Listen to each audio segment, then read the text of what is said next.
organizations related, if you would like to apply for this funding. And of course, we provide you insight on the EU research policies and also funding tools, resources that basically that you want to develop yourself in partnerships, especially with Europe. Yeah. And there are two representative. I myself, I based in Surabaya, Indonesia. I'm part of my life as still teaching at university. I'm a biochemist. I'm chemist. And then Miss Leonie Nagarajam, based in Singapore. She was the former director of ASEF, Asia Europe Foundations, Singapore. Now we are both together. We are helping you hand in hand. So if I'm not, I cannot represent you, and then my colleague Leonie will substitute and so on. Yeah, basically. So we have conducted many different information sessions. Our stakeholders, basically you, all of you, and then also ministries to have more collaborations in terms of bilaterals, multilaterals, cooperations. So the Horizon Europe is EU key funding program, and this is the biggest, the largest funding program in the world, with the funding budget is 93.5 billion euros. It is for the 2021 until 2027. And the good news, the next round for Horizon Europe, it will be from the 2028 until 2034, and they agreed to double the size of the budget. So it's doubled. It's very large funding. So I think this is good for you to know, yeah, to prepare also in the next 2 years to join the next new Horizon Europe. And Horizon Europe for 2021 until 2027, we focus on the tackling the climate change, and also to achieve the UN Sustainable Development Goals.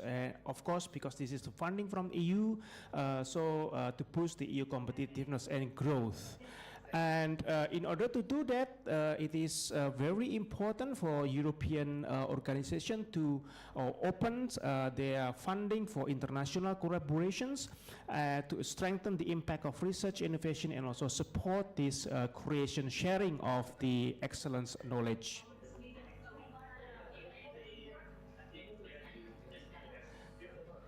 Yes. Okay, and then why participating in Horizon Europe? If we are looking back in the past years, yeah, we already experienced the COVID-19 pandemic, and there are actually 200 projects funded. Actually, more than millions euros has been spent. 100 million euros has been spent in order to for us to learn about the viruses and also to survive. Yeah, and then very specific, it is 35 Nobel laureates has used this funding to support the development and also inventions, not only basic science but also innovations that has been we experience today, and also the next frontier research. There are two documents that you need to have, actually, that you need to read if you want to apply. These are the two important documents. The first one is Strategic Plans 2025-2027. We are at the middle of the funding framework. There have been evaluations throughout the year, and that's why we will find what will be a focus for 2025 until 2027. And then it is funneled down into the work program. Under these work programs, work program 2025, basically it is the inside, you will find all the calls, very detailed calls, described in the calls. You can download that, you can read and have, and yeah, if you are interested in this course, then send me emails. Yeah, we will our exercise. We will understand how to get this link and how to understand actually the course about. So the focus is it's on these three strategic orientations. Yeah, focusing on the green transition, focusing on the digital transition, and also into society. Yeah, a more inclusive, competitive society. And this is throughout all the calls. Yeah, so from health until food, bioeconomy, biodiversity, and so on. And then we have a certain kind of weight.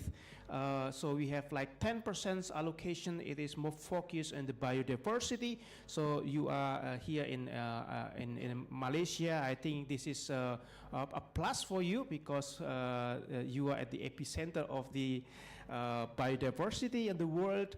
And of course, the European will look partners from this area. And then we have 35% in the climate actions with at least about 13 billion euros allocated for digital. So if you are keen on this three aspects, so this will be a very good place for you. So how can organizations from ASEAN like us can participate? So the participation is through forming parts in the consortium. So what you need is actually to find European partners that are willing to have you on board in their consortiums, and the project has to be led by EU member or associated or Horizon Europe associated countries. Yeah, there are several associated countries or countries that has been associated. They have agreement, for example, like Egypt, yeah, and then New Zealand, South Korea, Morocco, yeah. Here is the list, yeah, of the participating countries in Horizon Europe. How many EU member states? How many countries in the EU member states? Yes, exactly. Yes. How many European countries?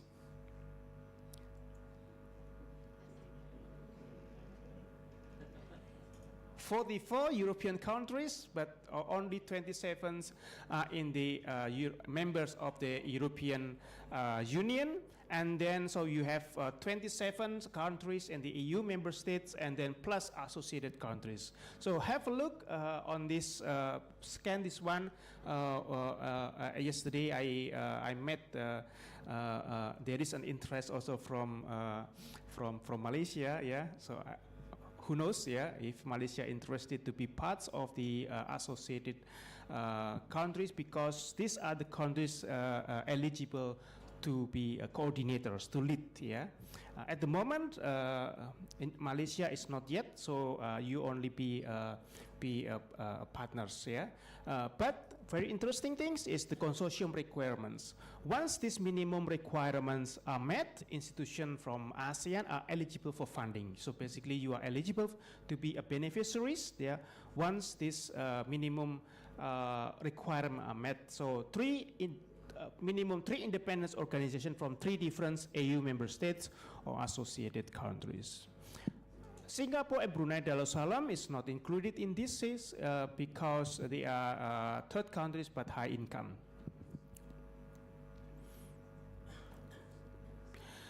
Here are the 27 EU member states: Australia, Belgium, Bulgaria, Croatia, Cyprus, Czech, Denmark, Estonia, Finland, Greece, Germany, France, Hungary, Ireland, Italy, Latvia, Lithuania, Luxembourg, Malta, Netherlands, Poland, Portugal, Romania, Slovakia, Slovenia, Sweden, and Spain. Yeah, so here to remember. Okay, these are the countries partnerships. The countries that is colored in the orange, and also the purple. The purple is just joined this year. Yeah, the purple like Morocco, Switzerland, Egypt, South Korea, just joined this year. And and then the orange one has been quite a while, like Canada has been quite a while. United States is not part of this, yeah. And then the colored in blue, I don't know what is the name, it is this one. It's like Malaysia, Indonesia, and so on. Thailand is and then parts of Africa and so on. It's in the eligible for funding once this criteria, minimum criteria are met. So these are the opportunities that are possible for you to get this funding. The first one is called Pillar 1. Pillar 1 focus on the excellence science, focus on the building capacity of human resources to be a good scientist.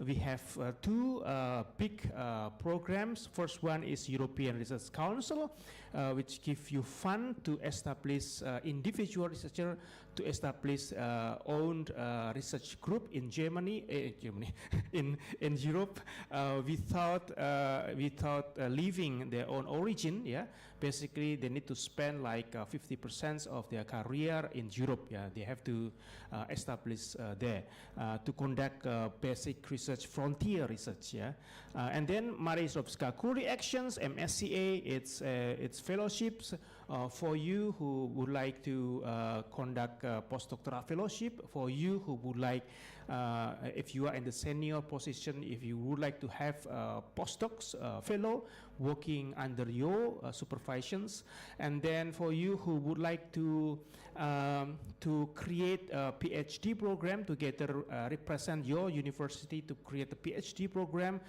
open for the doctoral candidate to be working with you, and then also for staff exchanges. Yes, staff exchanges is to empower your research group to have strengthen your capacity of your research group through mobility.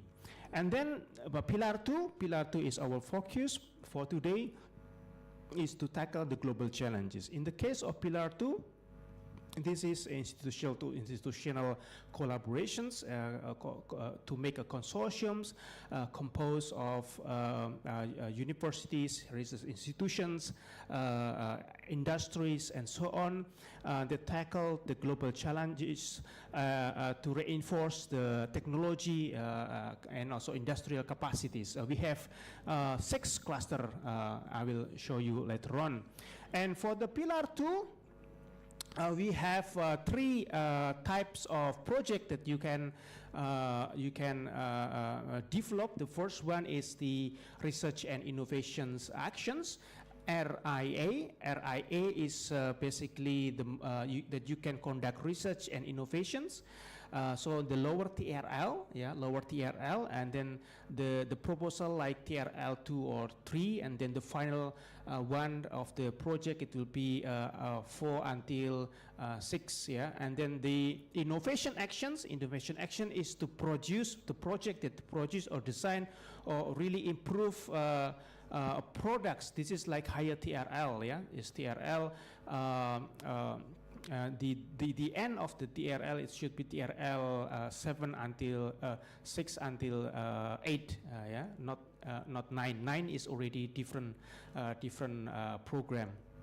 And then we have also coordinations and support actions. Coordination and support action is for you who would like to join in the support of all this standardization, dissemination, and so on.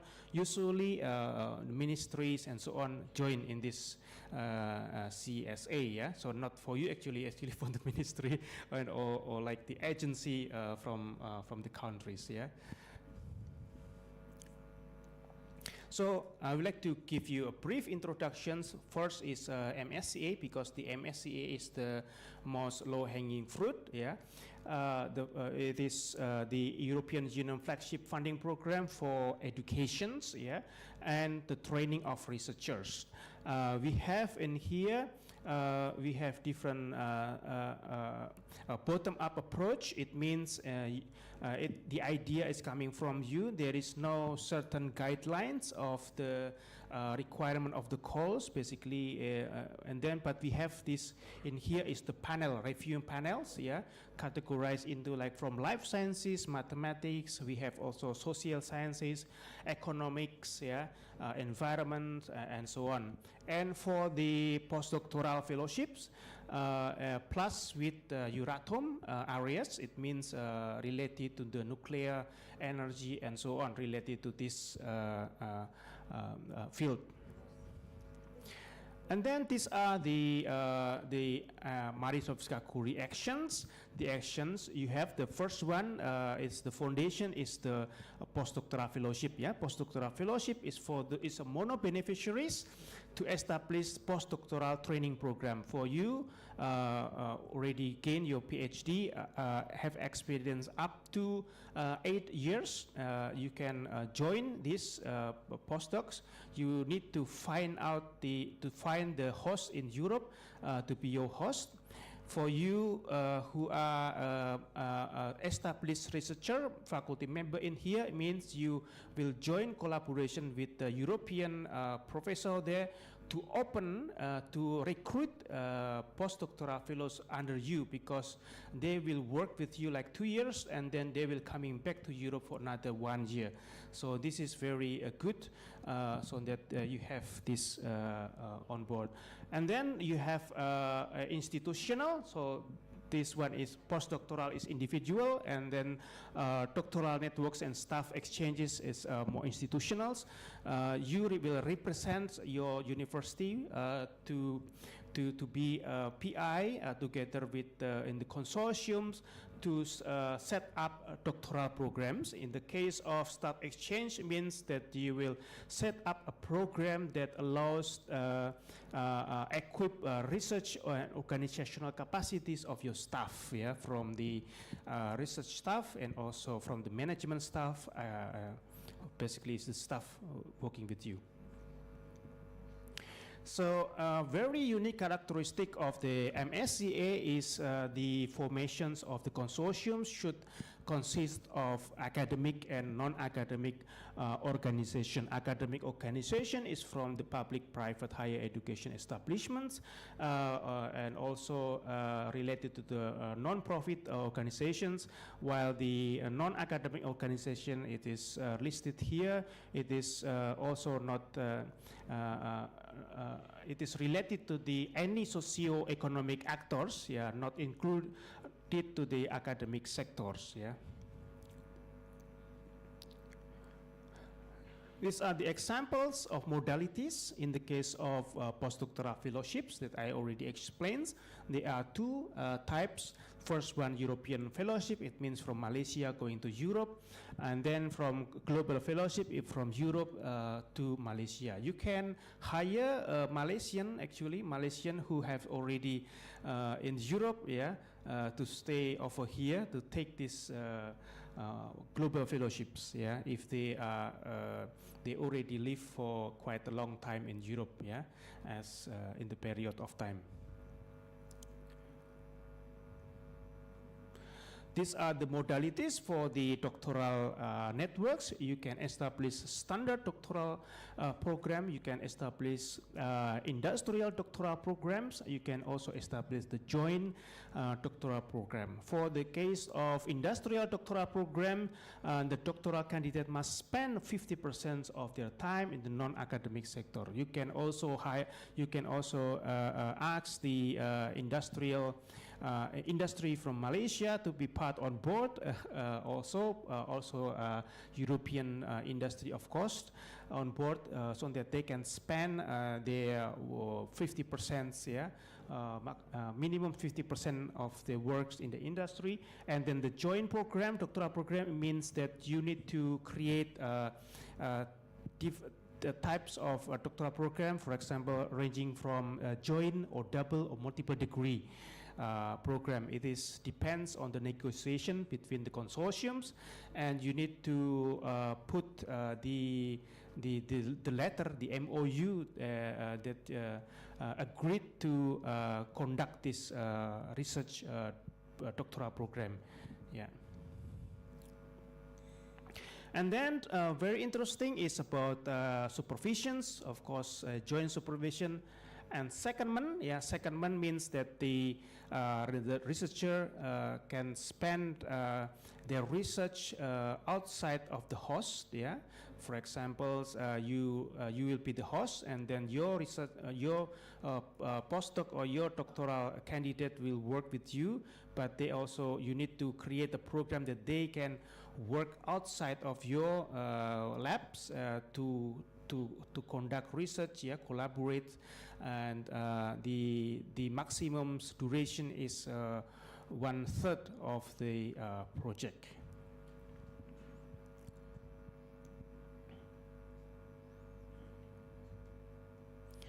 Examples.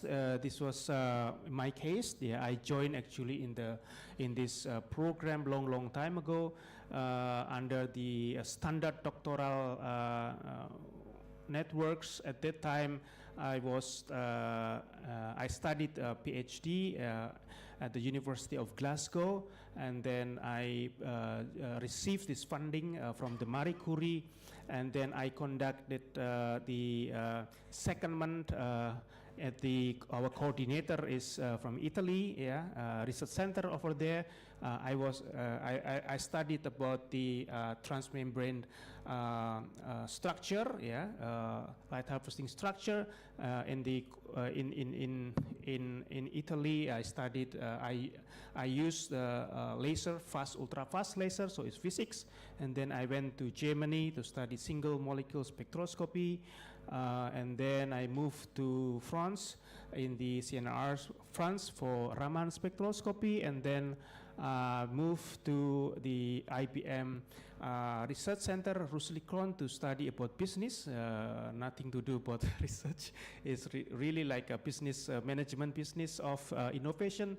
And then I moved back, return, and then I need to have my dissertations in FIFA, and the University of Glasgow give me the degree. Yeah, actually, I can also get the degree from others university if I want, but I think it's too much for me already. Yeah. Do you have opportunity to develop this kind of program? These are eligibilities, modalities for the staff exchange. That basically you can send different staffs working with you, and the most important is they are actively engaged in the research at least 1 month prior at the sending or at the institutions, and then of course each members is seconded for the period 1 to 12 months. Yeah, and they have to return back. Yeah, they cannot, and then they have to. And then this was the international mobility that will be funded, for example, from Malaysia to EU, and from EU to here. Basically, it is funded, but from the high-income countries to EU is not. So if you have this to be consideration. And then it is very important to have interdisciplinary secondment in the case of staff exchanges. Yeah. There are many, actually. These are examples only. We have so many already involved in this MSCA project. You can contact them and pick their brain. The course basically is already out, it's already there. Of course, the deadline is very near, but this will be repeated also in the next year. If you are not in this year, it will be always open March, April, May, yeah, and then it will be closed also around September, October, November, yeah. So you can prepare for the next round. ERC is funding for individual from all over the world who would like to establish their own research in frontier research. And we have in here we have starting grants. If you have a PhD degree from 2 years until 7 years after your PhD, you are eligible for getting this funding. You will receive up to 1.5 million euros, establishing your own research group in Europe. Most of the case, once they receive this funding, they will also receive another different types of funding, because this is the most top prestigious in Europe.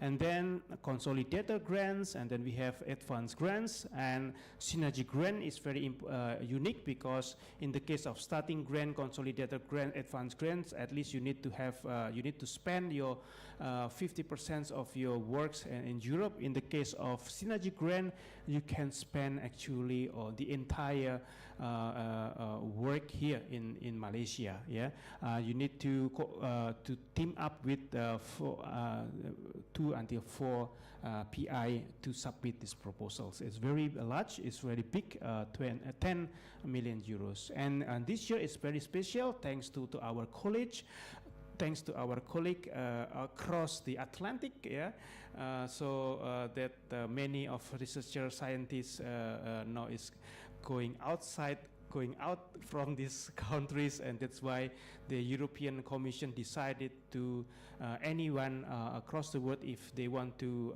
go to Europe to join this ERC, they will receive top up one person's 1 million euros plus another 1 million euros to fund the equipment as well. So there has been numbers of many researchers, young researchers from this area already received the funding. So I think this is also quite an opportunity. Please have a look on the ERC websites, because they will announce during this year. There are many new announcements actually related to the opportunities opened. Okay, now come to our topic. Yeah, focus of topic is Pillar 2.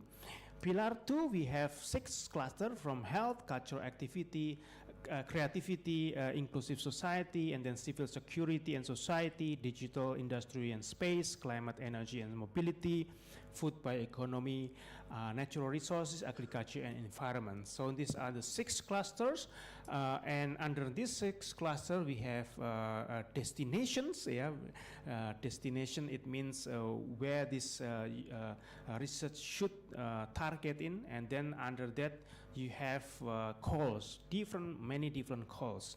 So this will be our exercise today, to understand what is the cause and what is actually the policy behind these calls. So these are the allocations of funding available, but to be frank with you, these are the allocations. So each one project, it is from 4 until 15 or 20 million euros is very large funding. So it means that the proposal is not that heavy actually. The proposal is only several pages, 5 until 10 pages. Yeah, but it is you sell the idea and you sell the consortiums, and also you sell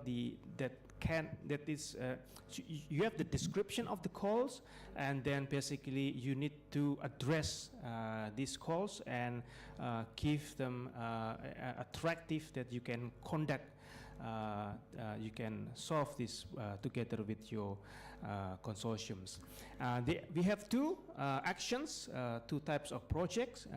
In the case of innovation actions, because it is innovation actions, so it means that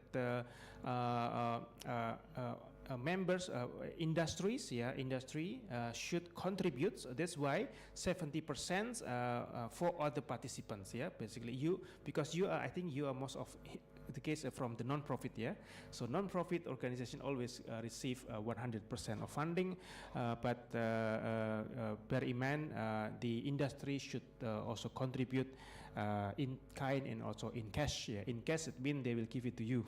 Yeah. So the allocation of money should be given to those who will conduct research in the industry, of course. These are the examples of participation. So we have in here in health, healthy working environment for all ages, and driven evidence-driven framework. Here, the coordinator is in the Norway. They receive 5.4 million euros. Distributed around the participants. Here we have the participant or beneficiaries. Yeah, Malaysia is there, so they got this funding. These are the distributions of the funding agreed by. It is different. It depends on the agreement and also on the composition of work package. Yeah, each deliver the work package is depend on the work package, the capacity and also the capabilities, competencies that you offer in these consortiums. It's negotiated while in the partner. Yeah, partner do not receive any funding. Yeah.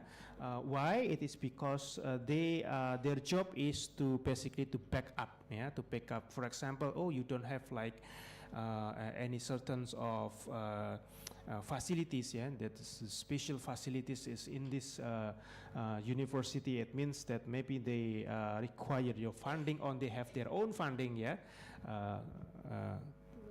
in there. So, okay. Here is the website portal, EU funding and tender portal. This is the portal for you. In the exercise, maybe you need to have account, EU login account, and you need to know the PIC number. The PIC number is basically in the special number, one key for all, including for the Erasmus Plus. Yeah, this is one key for Erasmus Plus, and of course for the Horizon Europe. Yeah, we will. If you are not yet registered, we will do that later on. Yeah. Searching for partnerships. So I mentioned before that Euraxess ASEAN, we also provide you, if you do not have partners, we can help you through this resources. We have also public resources, funding and EU funding and then the portals, Cordis, and then Euraxess portals, and then there is also NCP's platform for thematic networks. These are you can it is like LinkedIn. Yeah, you can join in. You can advertise your own profile, or usually it's the profile of your university. Yeah, and then you can search another partners over there. So these are the current figures of the participations of ASEAN organizations. At the moment, Malaysia is number 3. I think this is a good news. Learning from the capacities in Malaysia, I think Malaysia before Horizon 2020, Malaysia was the Singaporean. So I hope that you will be leading. Yeah. Yep. Is there any slides? I think. Yeah. So field of science. Different countries have their own characteristics. Like my country in Indonesia is very strong in social science. Yes, so they are contributing more in the social sciences rather than in the. But in your case, is you are very strong in natural sciences, but also medical health sciences. Actually, in the due time. So yes, my presentation is finished actually for the introductions. Any questions?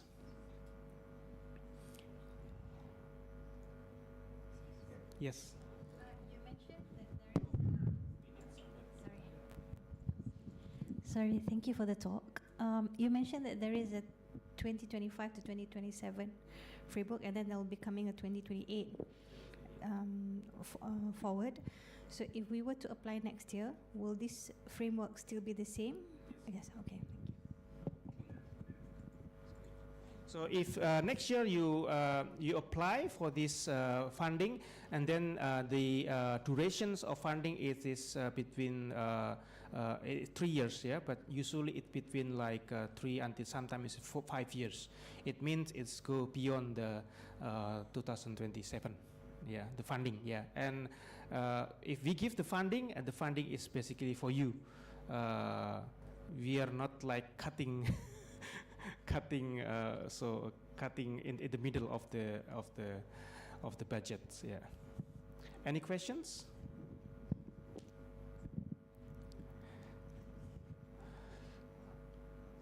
If no question, then I have a lot of questions actually.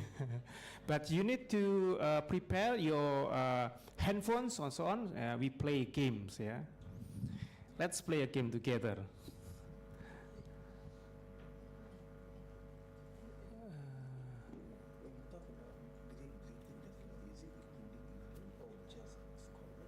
Oh yes, yeah. There is a question in here. Before we going into attractive games, it is about the UK. The UK now, so since last year, 2024, it is becoming associated countries, no longer EU member states, but they already Brexit, but they join again as associated countries. UK, yeah. So UK including with UK, yeah.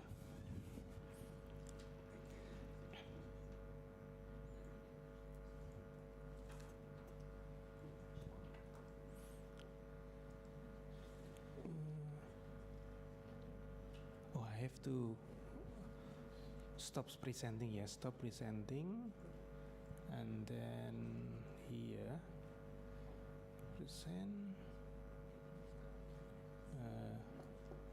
no, but how to go back there, how to go back there,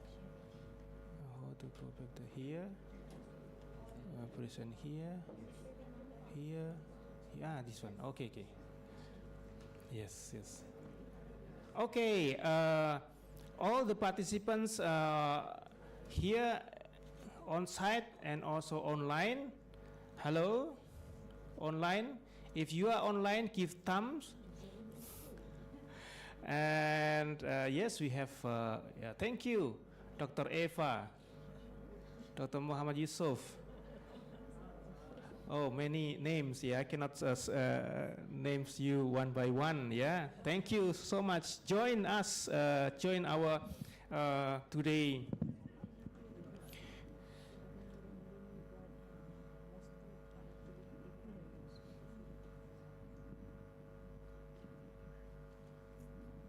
Okay, now we are in the Mentimeter. We have 10 questions and 1 bonus questions.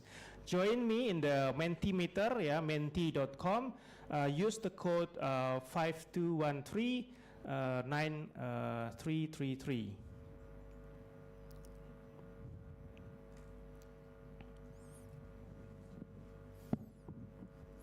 Yeah, use Mentimeter, not Kahoot. Yeah, Kahoot it's more expensive. Yes. 2 players join in. The code 5213 9333. It's a good number.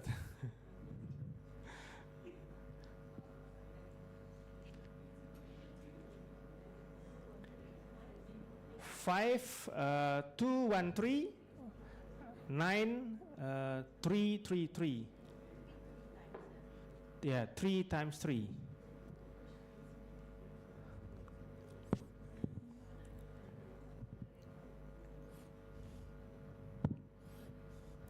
So this will brush your knowledge about Europe, EU, and also about today's talks.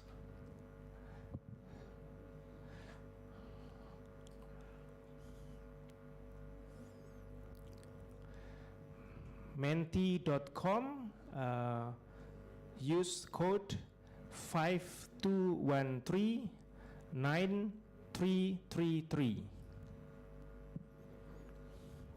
5213 9333. tiga kali. Yes, 36. How many in this room? It's about 70, yeah? 1, 2,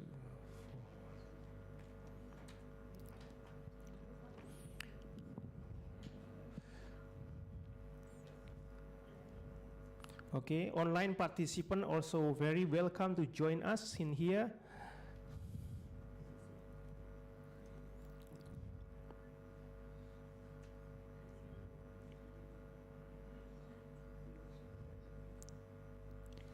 Okay, 40. Let's join. 40, then we will start our games, yeah? Let's start, yeah? Okay, 41. Okay, thank you. Okay, let's start our games. The first questions prepared.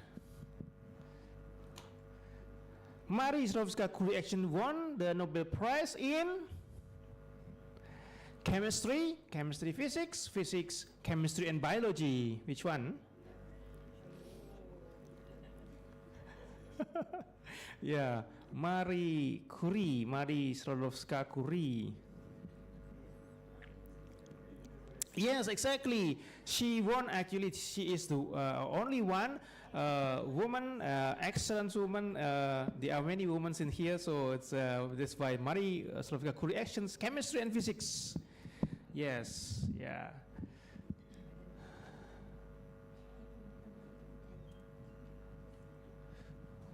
Let's see the who will be the fastest.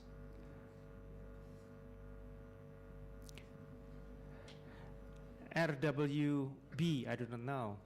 We see. It's you. Okay. Next.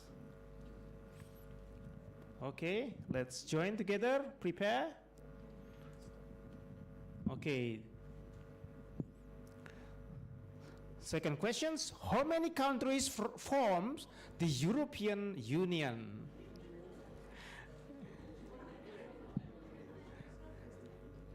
Yeah. How many countries forms the European Union?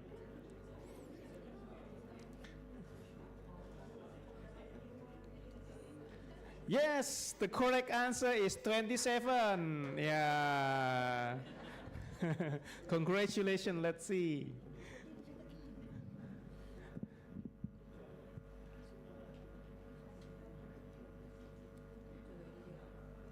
And then Ronald.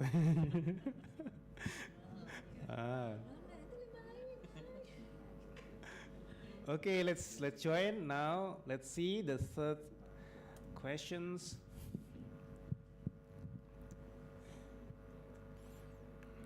It's getting more serious, yeah, here. What is the minimum number of organizations needed in a consortium for ASEAN organization to become eligible for this funding?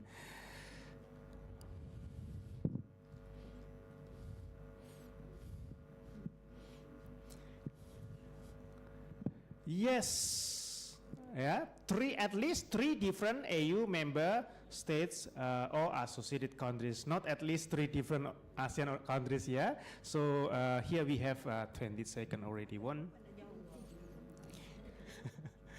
Okay, let's see the result.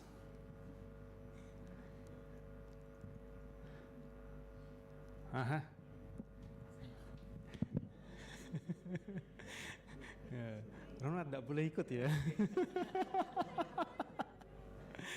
Okay. Okay, next questions. Question number 4. How many MSCA actions suitable for ASEAN region? How many? You count.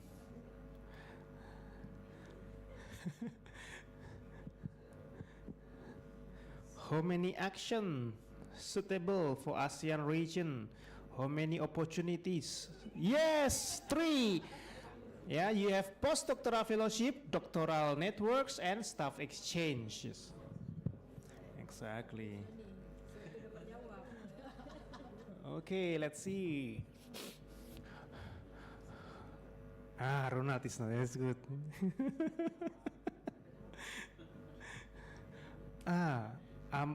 Amalina Rahim is in this room or yes, wow. Next, prepared.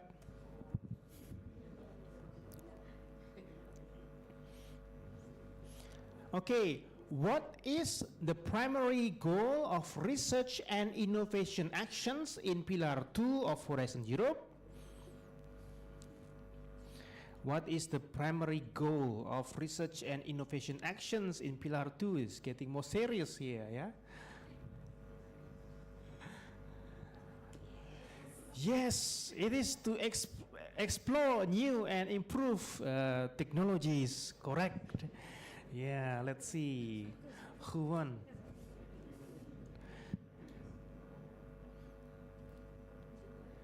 Yeah, let's see.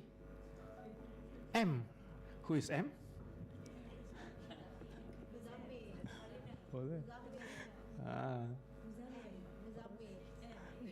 Okay. Okay, ready? Okay, ready? Next question.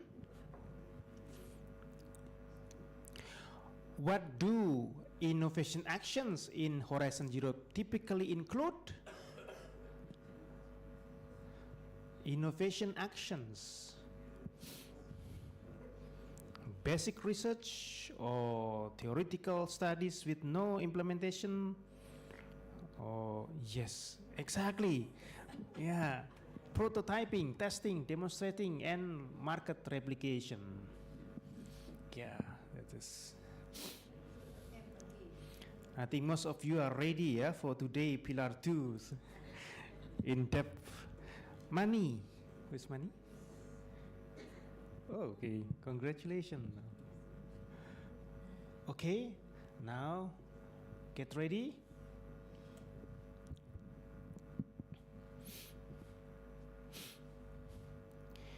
Which countries are currently in the transition arrangement for Horizon Europe Association? It means the current new became the association, yeah? I already mentioned. Very new, becoming the associated country in the Horizon Europe. Yes, exactly. It is Egypt, Morocco, Republic of Korea, and Switzerland. Yeah, Bosnia, Moldova, Montenegro, Turkey is associated countries a long time ago. Yeah, it's not new. And then Norway, Serbia, Ukraine, UK is European country. Yeah, India, Singapore, and what is that? USA, Austria, they don't. They are not belong to anything. Yeah. So yeah, this is like a high income country. Okay, let's see. Wow. Let's see who. Oh, you managed to go up again. Okay, next.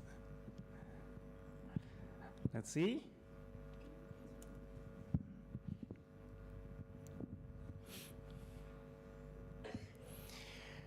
Where is the seat of the European Parliament? Yeah, and this is general understanding. Yeah, you want to submit the application. Yeah, you should know. Yeah. EU Parliament. Where is it? The correct one is yes. So that's why they need to travel around. Yeah. One meeting is here, one meeting is there. Yeah, unfortunately. Yeah.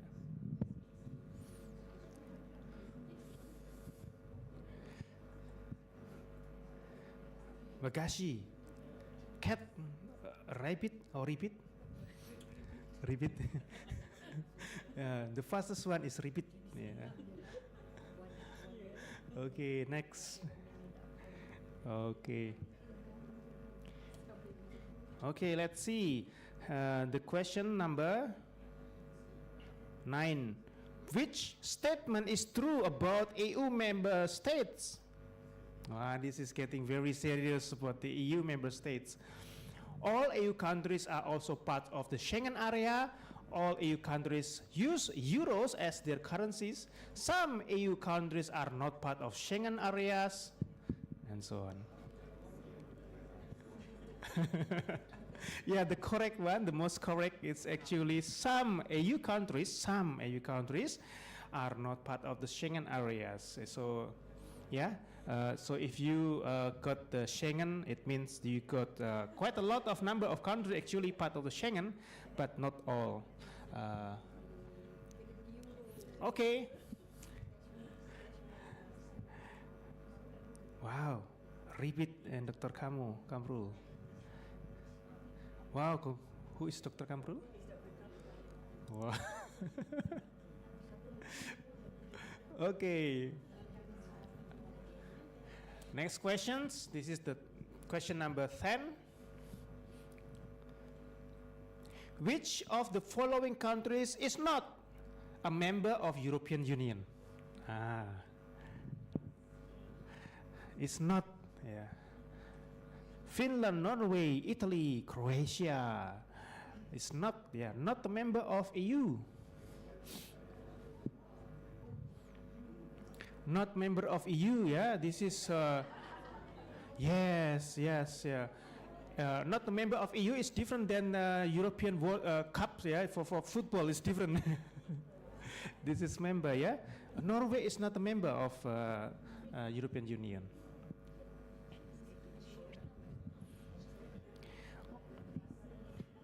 Repeat. Wow. Wakashi. Who is Wakashi? Okay. Next. Bonus, yeah? Bonus question now. Please join us here. I will wait a little bit to join. This is very interesting questions, bonus question. Let's see.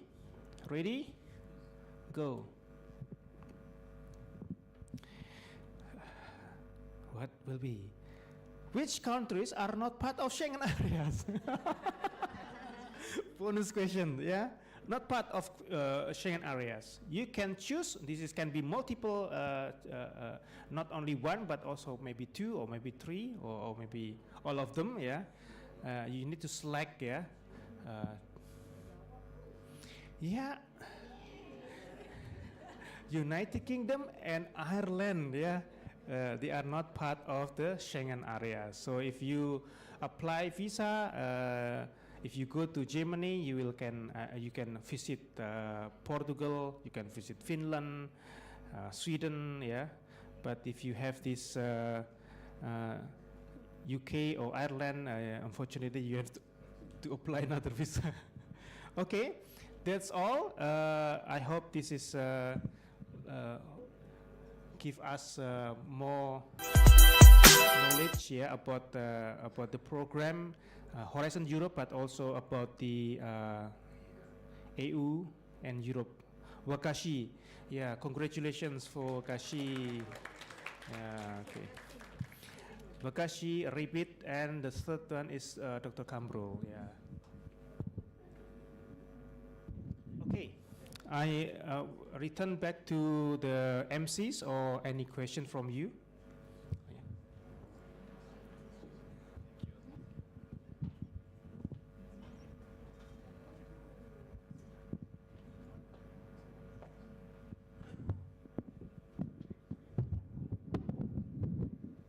Right, ladies and gentlemen, I think we still have time for questions, if there is any.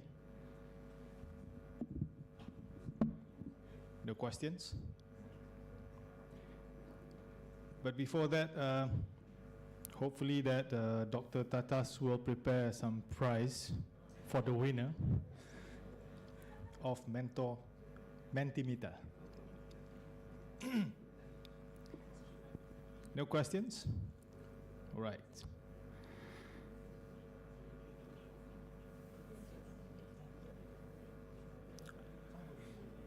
Okay, ladies and gentlemen, before we go for our quick coffee break, I would like to invite the delegates, the distinguished guests, and all the participants for a photo-taking ceremony at the lobby of the UITM Global. And then we will have a coffee break. We will start back at 10:30, just to fill up our stomach, right? So, I'm sorry. With that, yep. Can please all the distinguished guests and also participants, let's go to the lobby of the UITM Global. Thank you very much.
University, the Turkey Research for, Scholarship.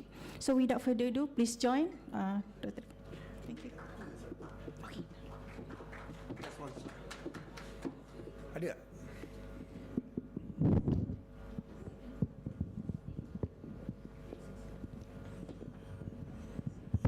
Okay, Assalamualaikum warahmatullahi wabarakatuh. Sorry Dr. Ronald, I have to hijack your time. Give me like max of 10 minutes. Just 10 minutes.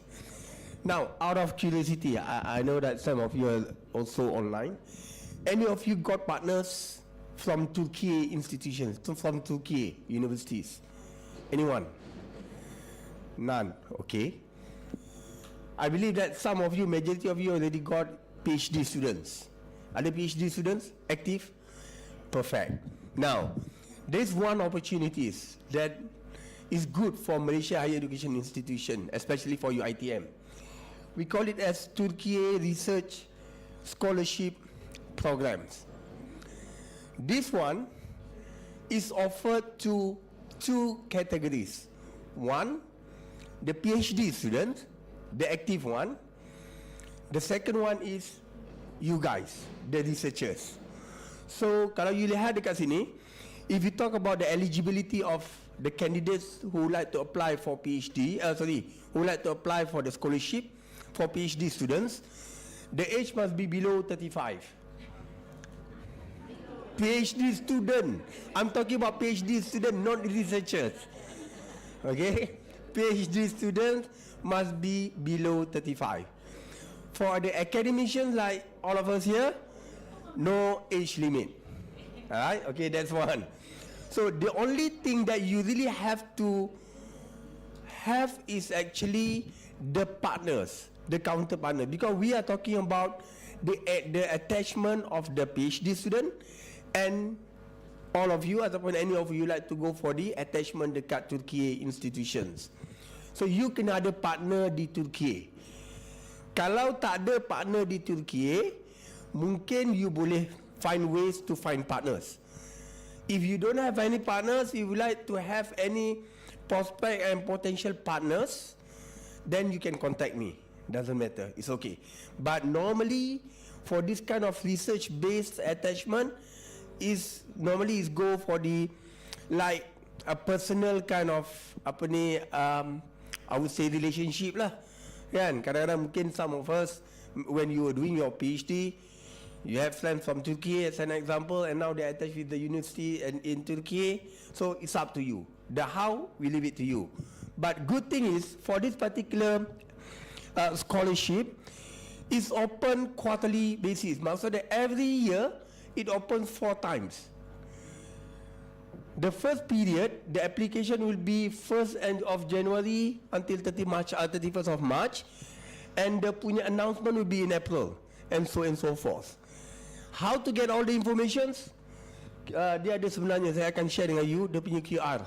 So nanti you can access, you can get all the applications. So again, not only for the PhD student, if you have, and also for the researchers. You know, good thing about this is, let's talk a bit of the QR, QS, the ranking matters. If you have this kind of activities, one, you will have the opportunity to go for the joint supervision. If you talk about PhD student, that's one. Second, you will have the opportunity to go for the joint research collaboration. That will boost the visibility of UiTM. Third, we talk about joint publication. Why is it important to have this joint publication? From QS, there is one indicator which carries 5%, which is called IRN, International Research Network. The OD, the operational definition of this IRN is actually the joint papers publication. So definitely you will assist, you will help UiTM to boost ranking wise, visibility wise, reputation wise, and whatnot via this. On top of the individual scholarship that you will have, the fund. So I think this is another thing that I think is good for me to share with you, since we have like researchers here, and I've been informed that you guys are very dedicated and highly motivated researchers to seek for external funds. This is one of it. Thank you so much. Thank you, Ronald.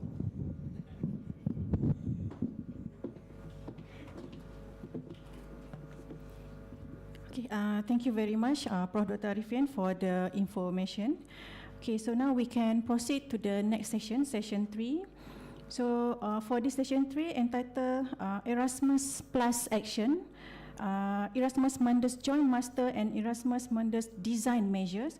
So for this session, we are honored to welcome the esteemed Mr. Ronald W. Pinati, the Erasmus Mundus country representative for Malaysia, to deliver his briefing. And should you have any question to seek clarification, please do not hesitate to engage during the session. So please welcome Dr. Ronald.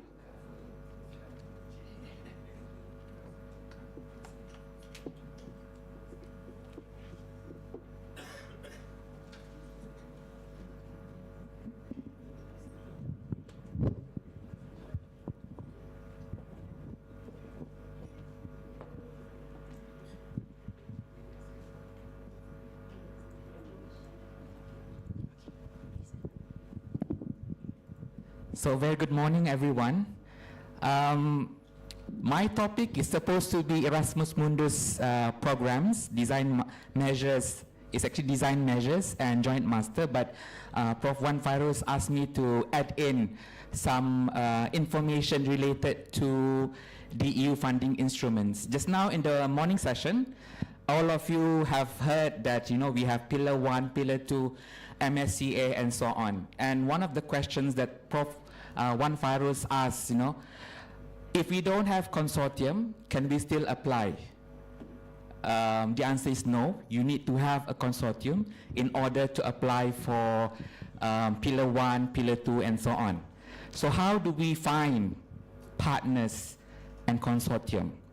I mean, the easiest way is through Prof. Arifin. Yeah. The hardest way, I will show you how to find via Euraxess portal. Yeah. So if you have your laptop with you, later I will show you the steps.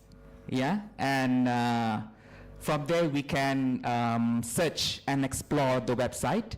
Yeah. In order for us to find institutions or project calls that is similar to what we are doing in our institution itself. Yeah. So I will talk on two things. I think I have until 1 o'clock, yeah, to discuss two agenda.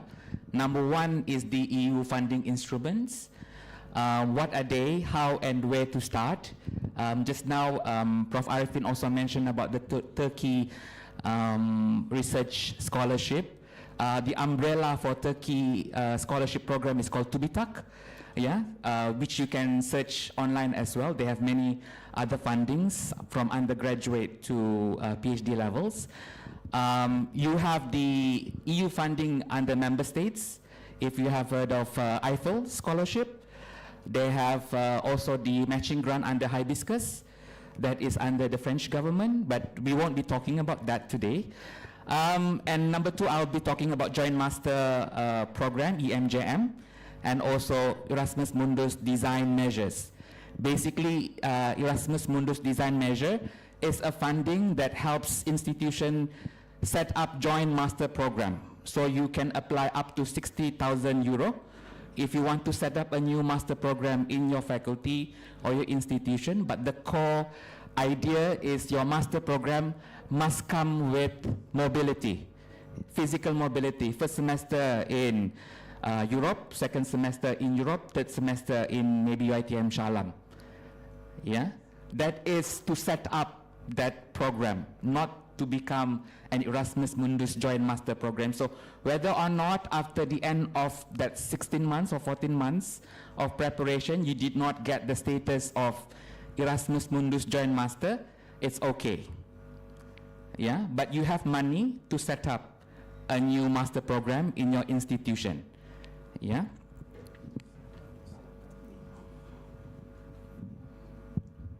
So my first question to everyone, what is your role at your respective university? Do you consider yourself a researcher? Are you in charge of internationalization?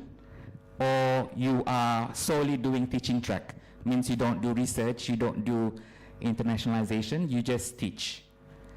Yeah? Why do I ask this? Because different role looks at different things. Of course, internationalization, they would want to find the fastest way to have relationship with European universities. Yeah? And I would recommend to go for Erasmus Plus actions, which Prof. Arifin is very well versed of. Yeah? If you are a researcher, definitely Euraxess, Pillar 1, Pillar 2, because that's where the funding is about. And even though we have all these structures, this framework that we can apply to, it is very competitive. I can show you my own proposal. We did apply, the consortium applied for MSCA SE, which is staff exchange. We wanted to send young researcher for secondment in Europe for minimum 3 months and maximum 1 year. Yeah, and in order for you to do that, you need to figure out the living costs of that particular person working in Europe. Yeah, so I will show you the example. I did give the summary proposal to Prof. Wan Farus. Yeah, but I cannot share the whole proposal because it contains information of other universities that we are partnering of. Yeah, and question number 2, what do you want to know about today's session before I proceed? What is it that you wanted to bring back home to your institution today? Yeah? If now I cannot respond or give you answer, by the end of today, I will get you the answer. Maybe we start with this table.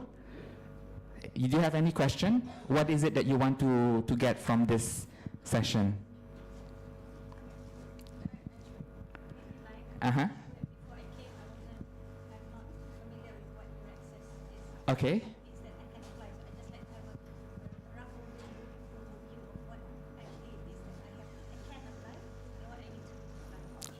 Okay, I have the answer in the following slides.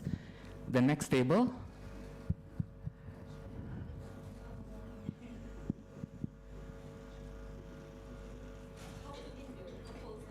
How to win, or how to be successful in your application. Okay. The third table from the last table? No? Secretariat. Okay, we can move to the other remaining tables. Yes? From MMU?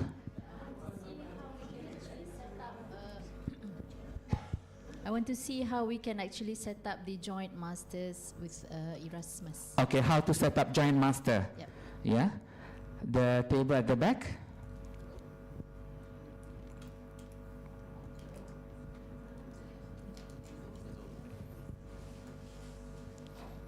The collaboration in supervision and also, of course, funding, grant.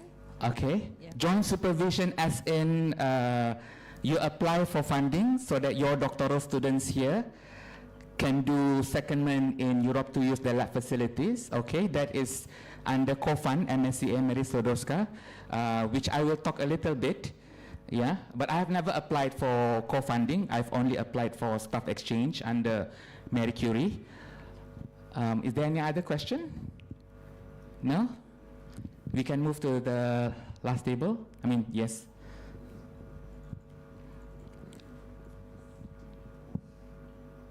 No question? Somebody asked, how do I find partner? So I will answer that when I do the demo later. How to find partner in Europe. If you don't have any existing partner, yeah. If you come from UPM, UITM, UKM, all these research universities, you already have existing partner. Maybe it's not communicated within the faculties, because later on I will also show you how to get your OID, organizational ID, and PIC. If you remember just now, Dr. Tatas mentioned each institution have their own ID and PIC. Yeah, if you have done previous projects, you have to use back that ID and PIC. So how to look at that, I will show you later as well, using my laptop. Hopefully everybody can see online and in this room. Yes? Oh, dah jawab dah? I have a question. Uh-huh. How do we get research partners that aligns with our direction, research direction? So it has to be different, not really aligned, but interdisciplinary. Okay. Yeah. So how do we choose the partners? Okay, I will show you one technique that I normally use, but I don't know whether it applies to you or not. Yeah. Pillar 1, pillar 2 normally looks at interdisciplinary. If you are doing chemistry, maybe to become a transformative proposal, it needs to solve something in the society. Yeah. Is it possible to share the type of projects or the Successful types? project? Yeah, Yes, in the portal I will show you the examples of successful Yeah. project and what's the objective and so on, how much they got. Yes. Yes. Maybe some tips like the low-hanging fruits, how maybe we can try and reach for those easily if possible. Okay. Any more question? No? Yes? No? Okay. I will try to answer all the questions in my presentation. So, EU funding instrument, there's two output, non-research output and research with research output. So, non-research output, you have what you call Erasmus+. For Malaysia, we have 4. ICM, International Credit Mobility, that is for students and staff to spend a semester for credit transfer, ECTS to our CGPA system or the other way around. Yeah. You have capacity building in higher education. Prof. Arifin is an expert in that as well. UTM has the most capacity building projects in the whole country. Erasmus Mundus, joint master and design measures, which I will talk a little bit at the end of my presentation, and Jean Monnet. So Jean Monnet Center of Excellence in Malaysia, only the Asia Europe Institute that has gotten this funding, I think for 3 years, three terms consecutively. Now they are no longer the Jean Monnet Center of Excellence because Prof. Azira has retired, has retired. Then with research output, you have MSCA, Mary Sklodowska-Curie Action. Sorry, let's go back to the non-research output. ICM, capacity building, and Jean Monnet is organizational application. You have to apply as an institution or university. The only action that you can apply individually is the Erasmus Mundus Joint Master. If you have brothers or sisters or students interested to do mobility, master program with mobility in Europe, then that is the scholarship that you need to apply. Yeah, it is of equal or higher level compared to Chevenix and Fulbright. Yeah, we have this year's cohort 2025.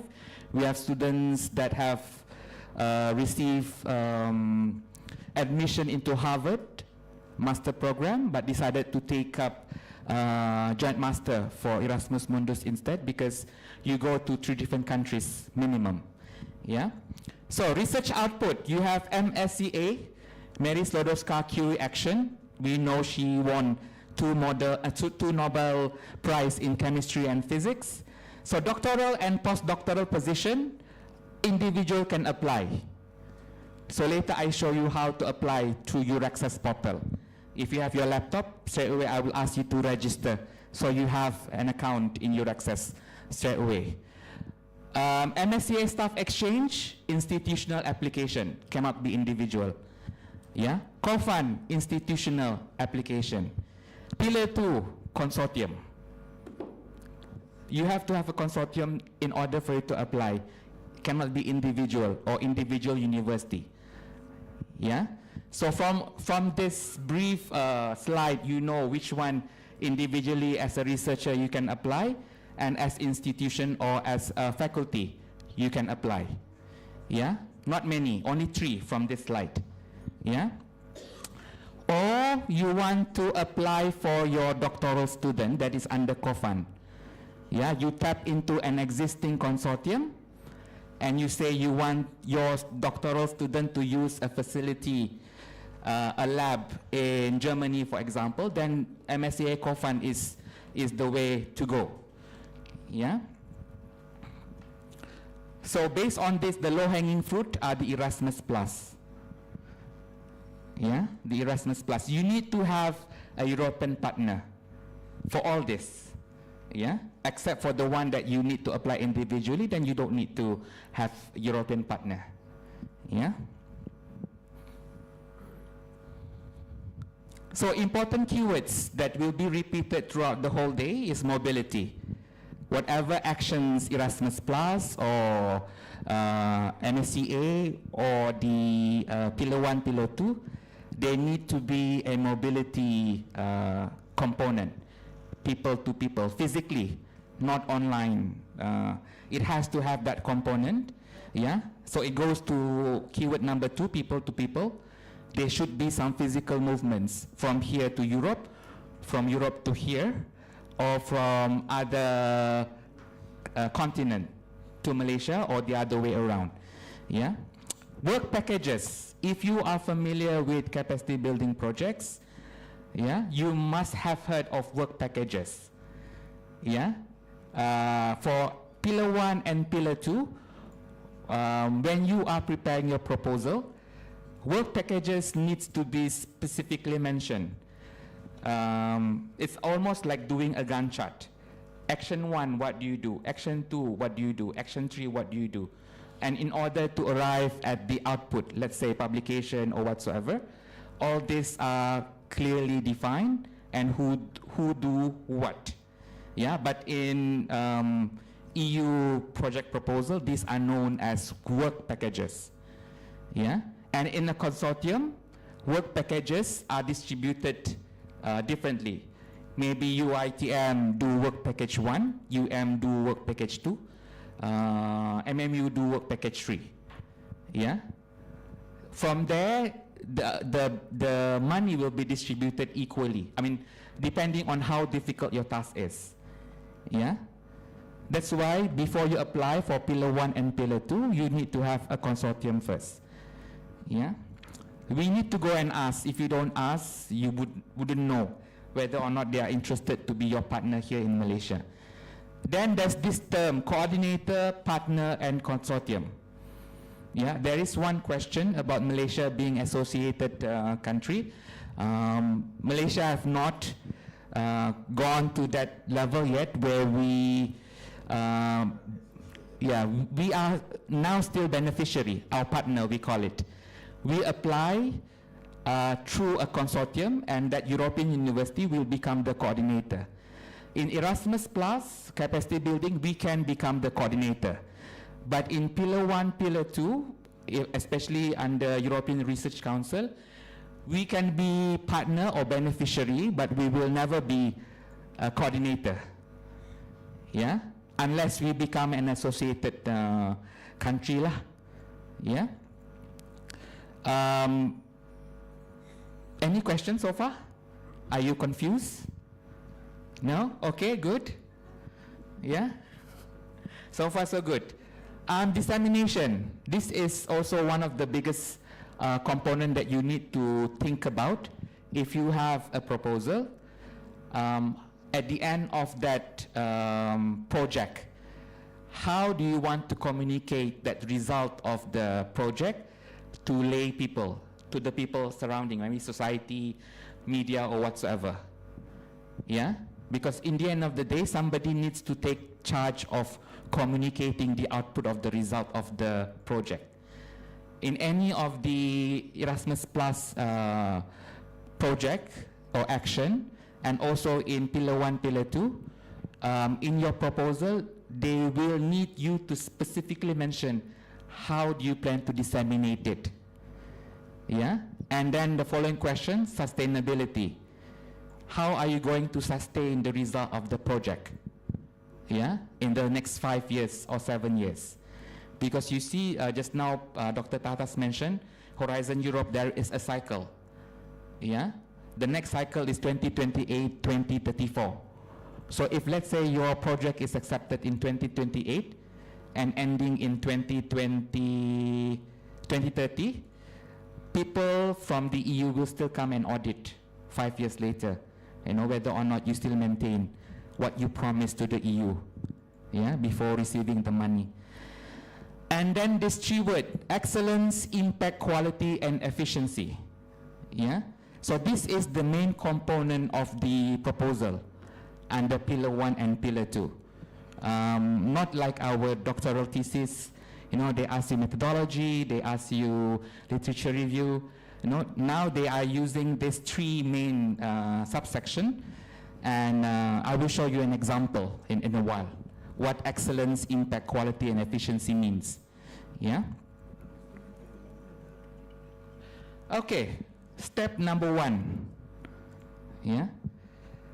If you are able to access this website, euraxess.ec.europa.eu. Yeah?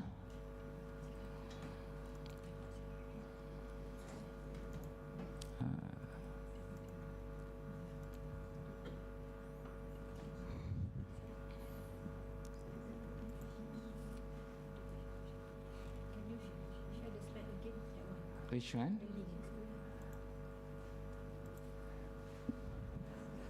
How do I minimize this? Okay. This close? No? I can? Okay. That's the link. That's the first step.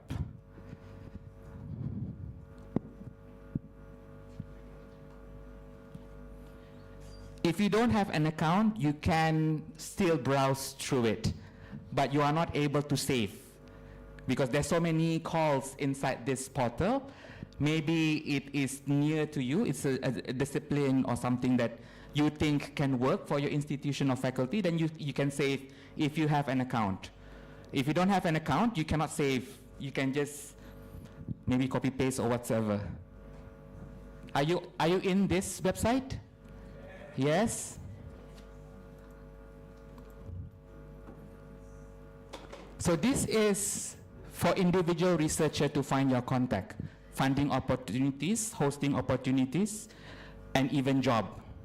Let's say you are tired of working in Malaysia. You want to work in Europe.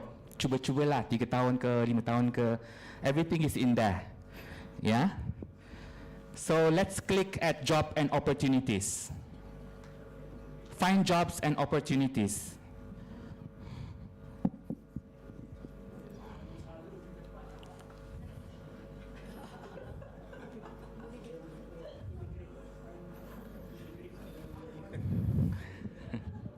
So you see on the website, it already has that listing. Yeah? On the left-hand side, you see the filter. Yeah? One question, how do we align to what we are doing? So there is that filter, you have that drop-down menu, then you find there what is your sector, yeah, or position, or funding program. Drop down, you see Digital Europe, Erasmus Plus, EU Next Gen, Horizon 2020, Horizon Europe, yeah. There are so many. So what is it that you want? Remember just now the table I gave you, what Malaysian can apply, MSCA and so on, so you find through here. Or you want to find positions, yeah? PhD position, postdoctoral position. Okay, we click here.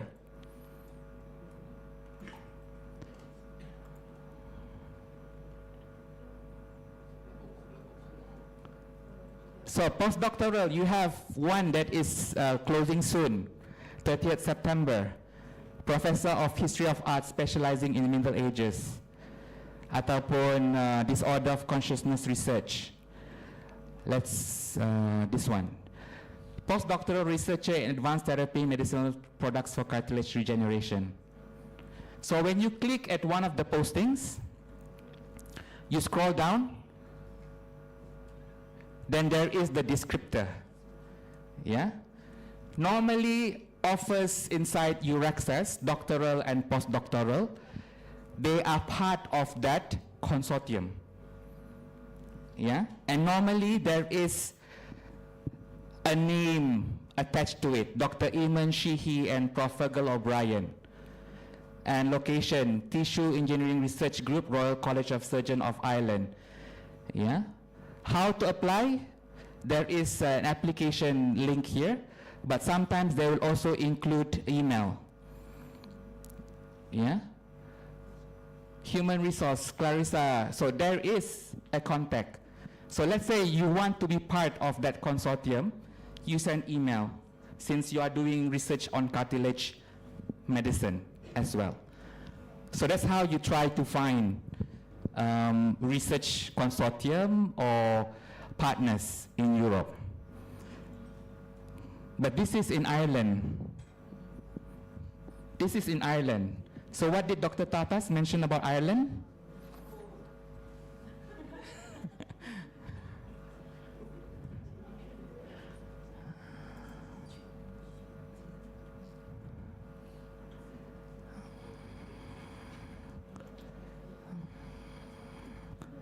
So if you consider yourself first stage researcher, you just graduated from your PhD. Yeah?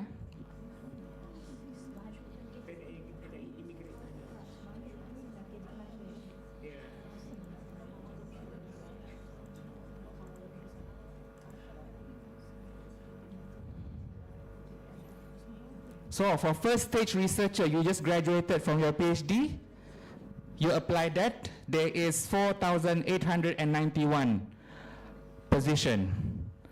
Yeah? And not necessarily looking for research partner.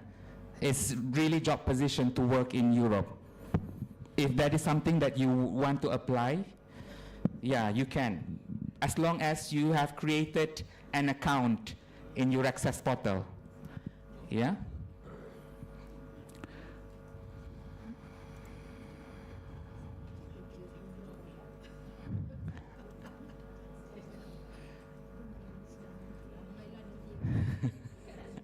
So how do you create an account?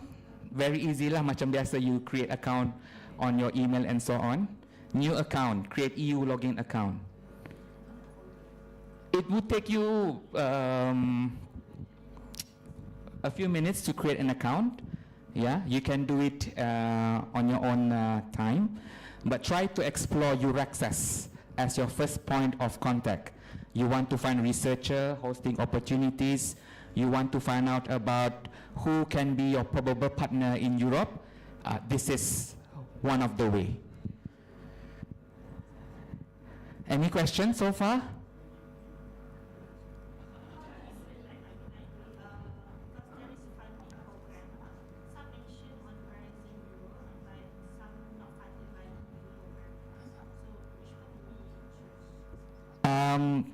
You want to find about Horizon Europe, then you click on Horizon Europe and find from Horizon Europe, you try to find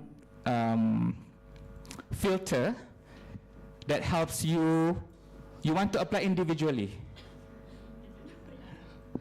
Because Euraxess portal normally caters for individual applicants, but from there you can also find information about possible partner for doctoral networks, to build up a consortium, or to apply for a co-funding, yeah, for your doctoral program in maybe ITM or your institution of origin.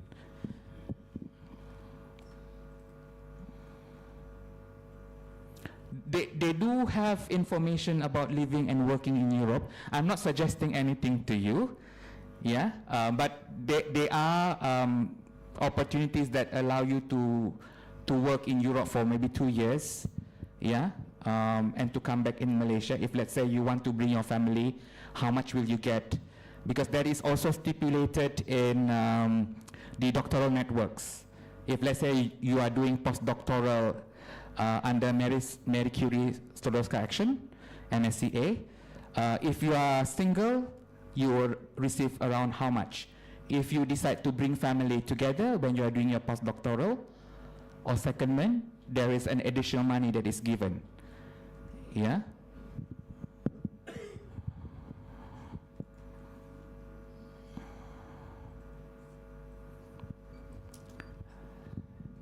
Any other question on this? Okay. Easy to navigate? Yeah? Boleh lah. You still need to sit down and explore. Yeah? Explore those.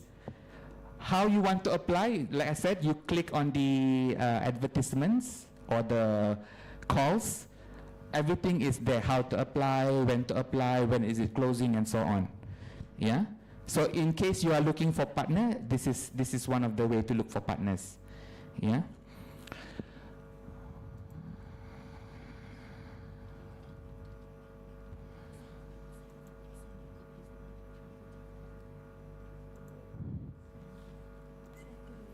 So this is the website.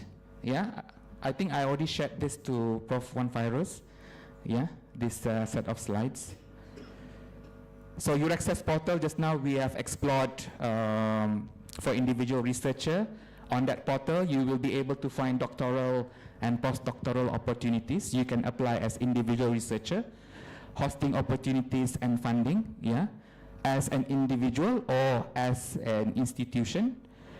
So there is the search filter, just to remind you, on the left side of that website, there is a drop-down menu.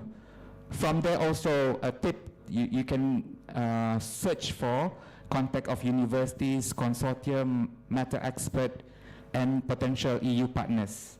Everything is listed there. Yeah? So that's step number 1. Step number 2. This is still to know whether there are funding or tenders opportunity. When is it open? When is it called? You can go to this website.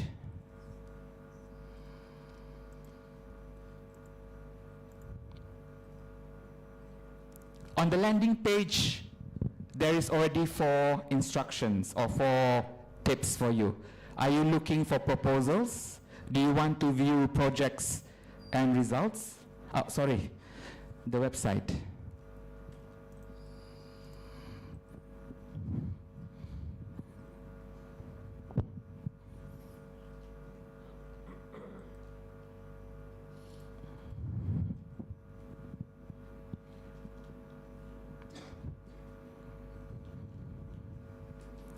You can also put in Google search EC Europa funding tenders. Yeah. So it will bring you to the landing page that you can find call for yes, tenders, proposal, or if you want to offer yourself as an expert, yeah, or you want to view projects and result. Okay, let's look at projects and result.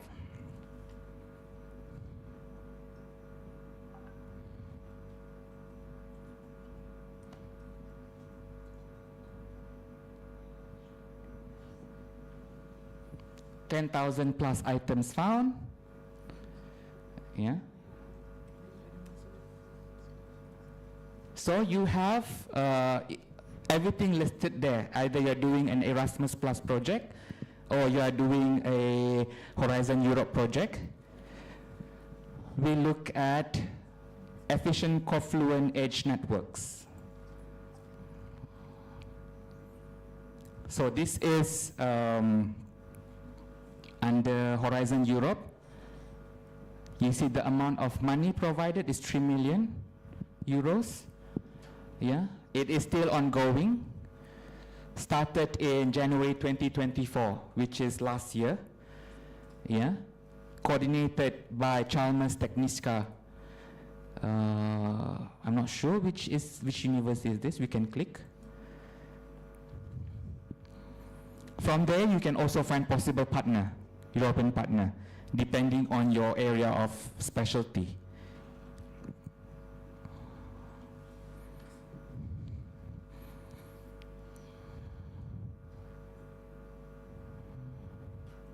We can also look for your individual universities if you want to. UITM, UPM, it's also listed here. If let's say your university has done EU funded project before, doesn't matter whether it's Erasmus Plus or it's Pillar 1, Pillar 2.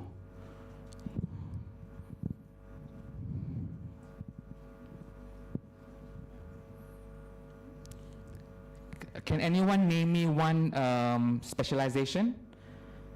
We can search together. Food policy.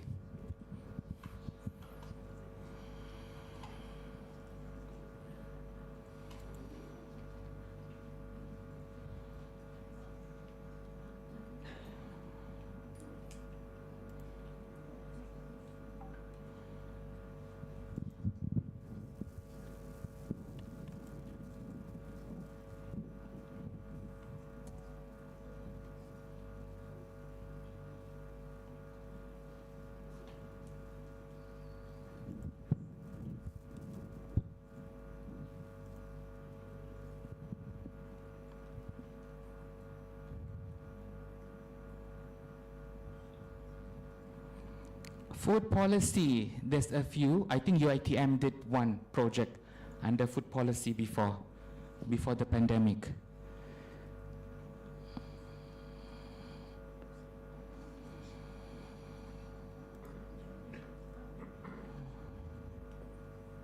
No.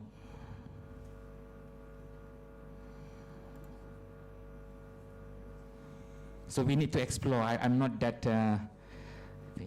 food policy.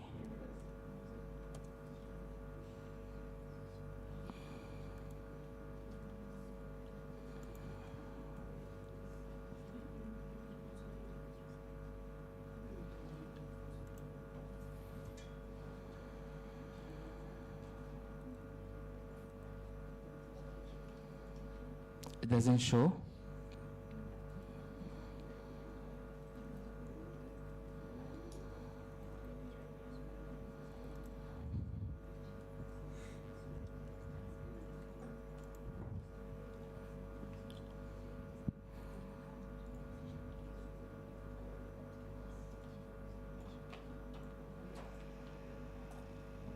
On the search segment, I type UITM. I know they have done a capacity building project in food before. Doesn't show.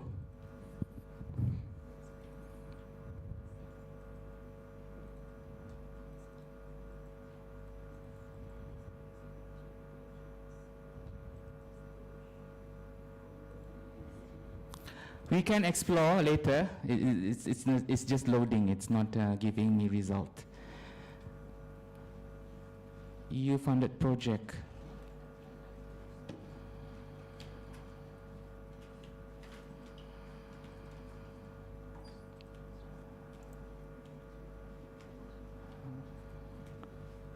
Erasmus Plus. But this is not UITM in Malaysia, I think. It's UITM in Poland. Different UITM.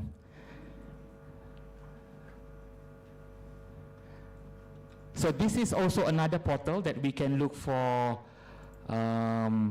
proposals or opportunity. Yeah.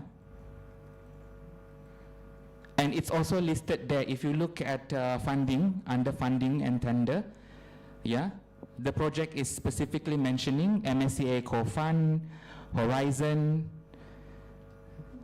Europe.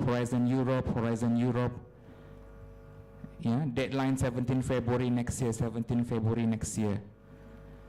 Yeah. So applications are now accepted, I think, for all of this. Yeah. Any question on this website? Yes? No? Pardon?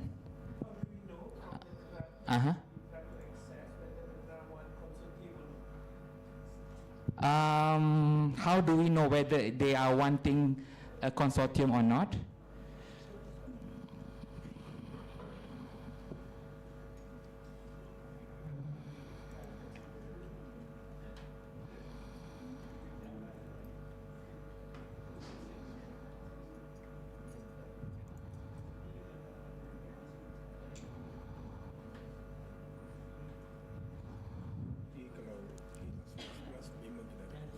Yes.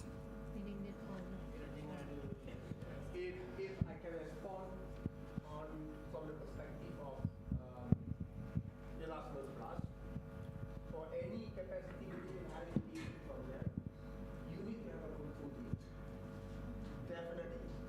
Meaning, you need to have, for instance, like, because under the Erasmus Plus, there are three categories of countries. One is the member state of EU, which consists of 27 countries. The second category of the countries, we call it as associated countries. There are 6 actually under the Erasmus Plus. One of the famous one is Turkey. The third one is the non-associated countries. So non-associated countries macam Malaysia lah. Malaysia ni kita ada region 5A dipanggil. So any of the Erasmus Plus for CBHE, capacity building and higher education programs, it needs to have a consortium or a group of institutions from EU and or associated countries and must from non-EU. Maksudnya non-associated countries macam Malaysia lah. So those actually from the perspective of Erasmus Plus, if I can respond to that. Thank you, Prof. Arifin. So for this, the one that I click, if it's labeled as MSCA co-fund or Horizon Europe, definitely that needs to be a consortium. You apply that grant as a consortium, but it already mentioned the specific discipline that you need to be in line of. Yeah? If you remember Dr. Tatas just now, he mentioned there's the pillar 2 and then the topic, the clusters. So this tender or this call is already clustered in a certain area. So if you are applying for food, definitely this is not your area or specialty. It has to be on technology, energy, wave energy technology, the scope and challenge. It's pretty much written there in the call itself. Yeah. And the amount of money given is also listed here, if I'm mistaken. But you see the amount of documentations that you need to check in order to receive this money. Yeah, it's not like today write, tomorrow apply. It needs a consortium, maybe a few months to discuss in order to supply the information needed by the documents. Yeah. Okay? Okay or not okay? Okay, boleh?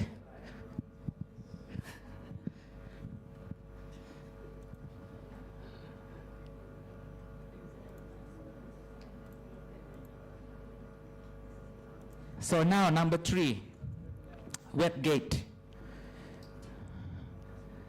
This is number 3, this website, to check for your organization. Yeah? Before you join a consortium, they will ask you for your OID and PIC number. Doesn't matter whether it's Erasmus Plus or EU funded project. Yeah? All institutions that have done this EU funded project will have the same identification number. Yeah? Tak boleh tukar-tukar. There's no expiry date for this OID and PIC number. Yeah?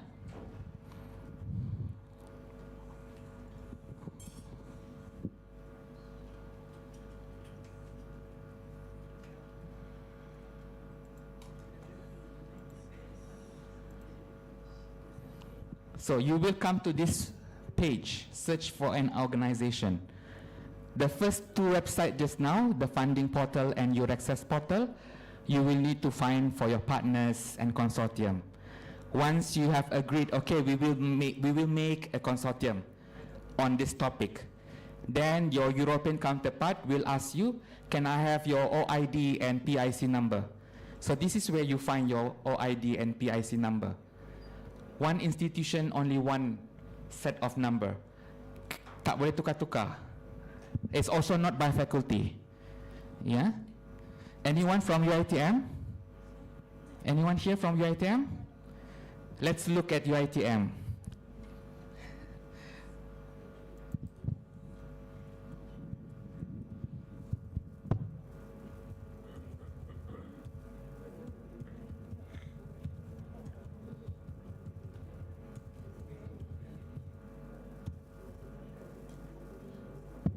So I type UiTM, University Technology Mara. Yeah. Dia ada 4 result, but only one is validated and certified. NA means National Agency. Yeah. Satu je yang boleh pakai, because the other two, the previous application, they tried to apply under faculty, which is not allowed. Yeah, that's why dia kuning, waiting for NA certification, because previously they dah ada. So for UiTM, doesn't matter which branch you are in.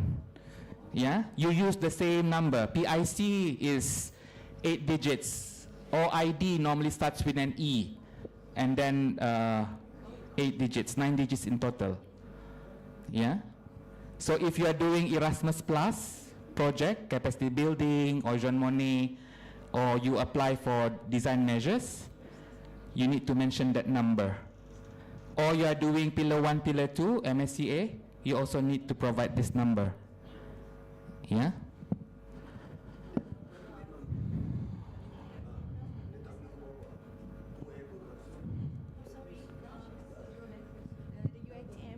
The certified one kan, the detail is actually wrong sebenarnya. UiTM bukan UTM.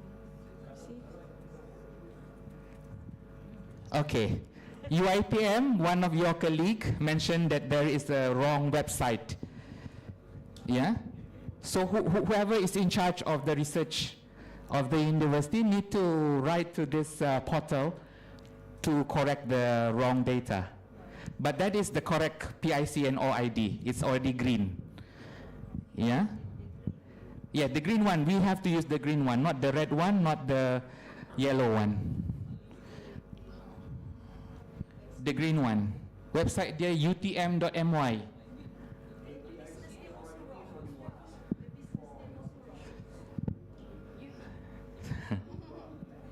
So the first person that registered or applied for the EU funding project, maybe that time the keying in was not correct.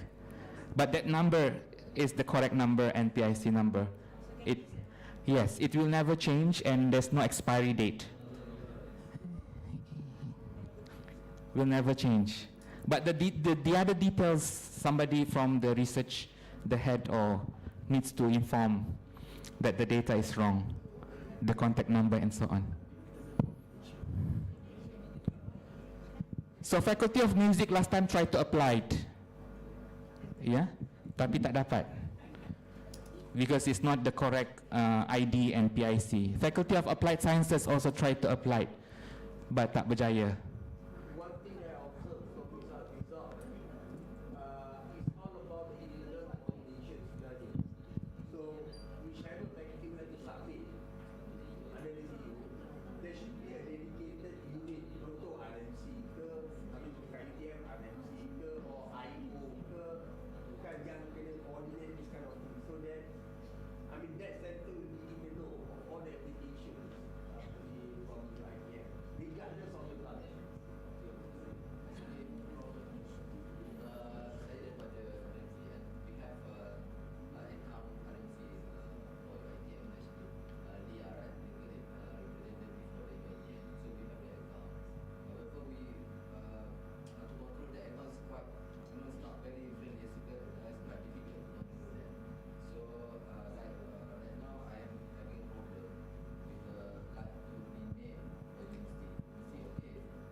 So let Prof. Arifin knows whatever changes that you need, or if you detect any wrong information for your own institution, maybe MMU ke, UPM ke, USM ke, try to look for the information here. Why it's important? Because your partner in Europe would want to see your track record.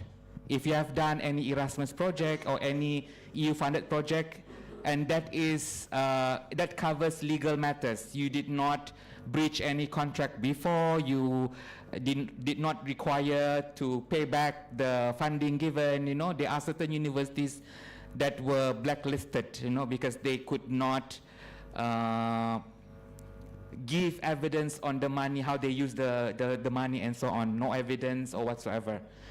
Yeah, because all this funding, you know, you will need to sign a contract to indicate that, you know, I agree to do all this stipulated under the grant, and at the end of 5 years, yeah, I will fulfill all these criteria.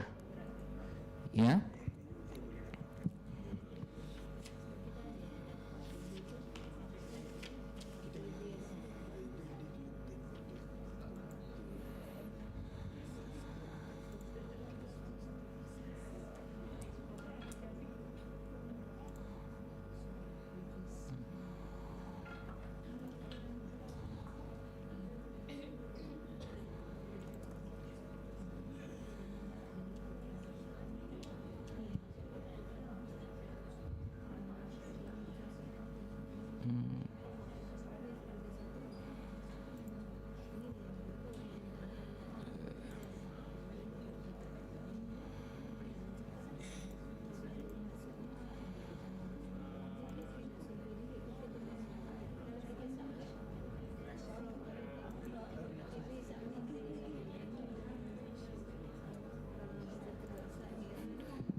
Any questions so far? Did you manage to find your university OID and PIC number?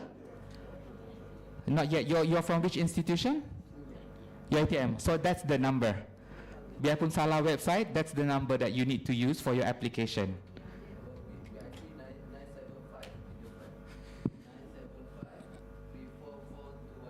Betul? 975 344 216. Yeah.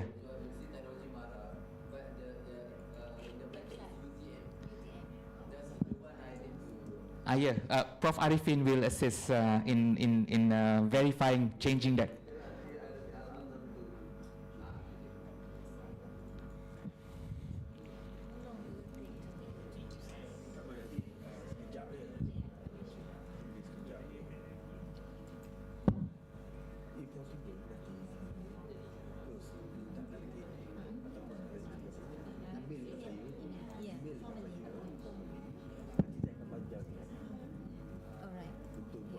Supaya nampak reporting tu daripada sini.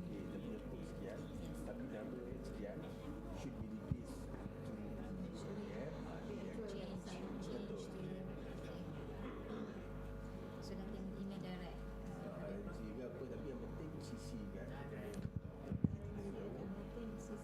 Betul. Tapi email boleh saya. Emailkan ke PNS. Those online, do you have any question so far?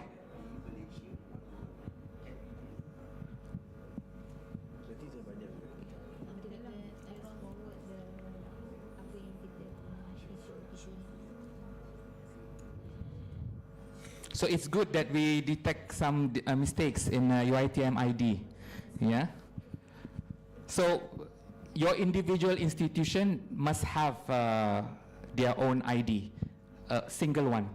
Yeah, cannot change, and there's no what do you call that, expiry date. Yeah.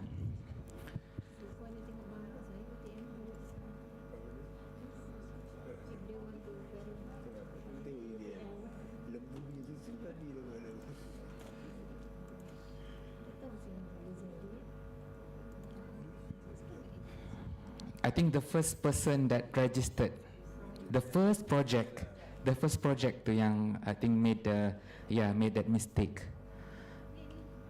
Yeah. Do you know the first project, EU funded project for UiTM?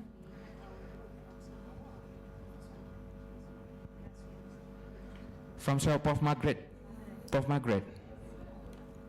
I think later we can further check. Number 4, Cordis. Yeah. So cordis.europa.eu is a supplementary website to Euraxess and the funding and tender portal. Yeah. You want to find project descriptions, previous project descriptions, all those information that has been awarded successfully with the funding, you can also check here. Yeah, if let's say you really have no idea what type of project you want to do. Yeah, you want to do Pillar 1, Pillar 2, or you want to do Erasmus Plus, capacity building, it's all listed here as well. Yeah. So hopefully at the end of this session, or at the end of today, you will start to do something in relation to the EU fund. Which one you want to tap, which one you want to apply. If you are alone, I want to create a consortium in my institution, you approach maybe different faculties, whether or not they want to be part of that program.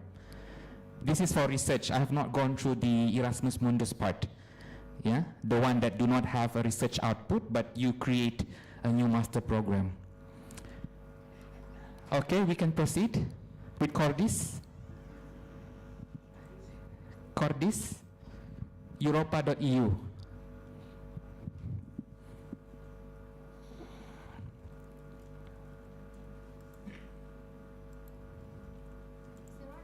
Yes, saya.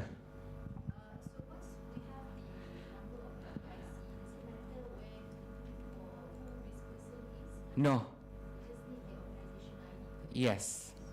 Because that proves that you are a legal entity, you are not a scammer ke apa, and they have already verified, yeah, through various means, yeah.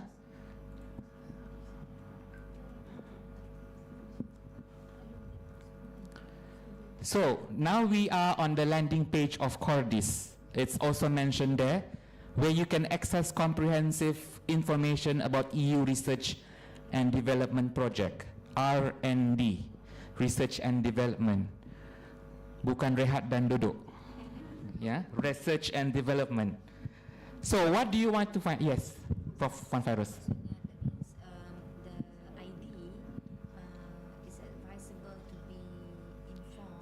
To everyone. Yes. Yes. Yes. Because I know UiTM has many branch campuses, so that information must also reach to them. Yeah. Why? Because I just give you one example just now. UiTM. UiTM, there's 2 faculty that try to apply it on their own. So you cannot work in silo for European project. It has to be shared within faculties and within institutional centers of your university. Yeah, it has to be together with a few people, cannot be on your own. Unless you're applying for doctoral position or postdoctoral position, then yes, it can be done individually. But if let's say you are trying to find funding for your projects, it has to be with different people. Yeah.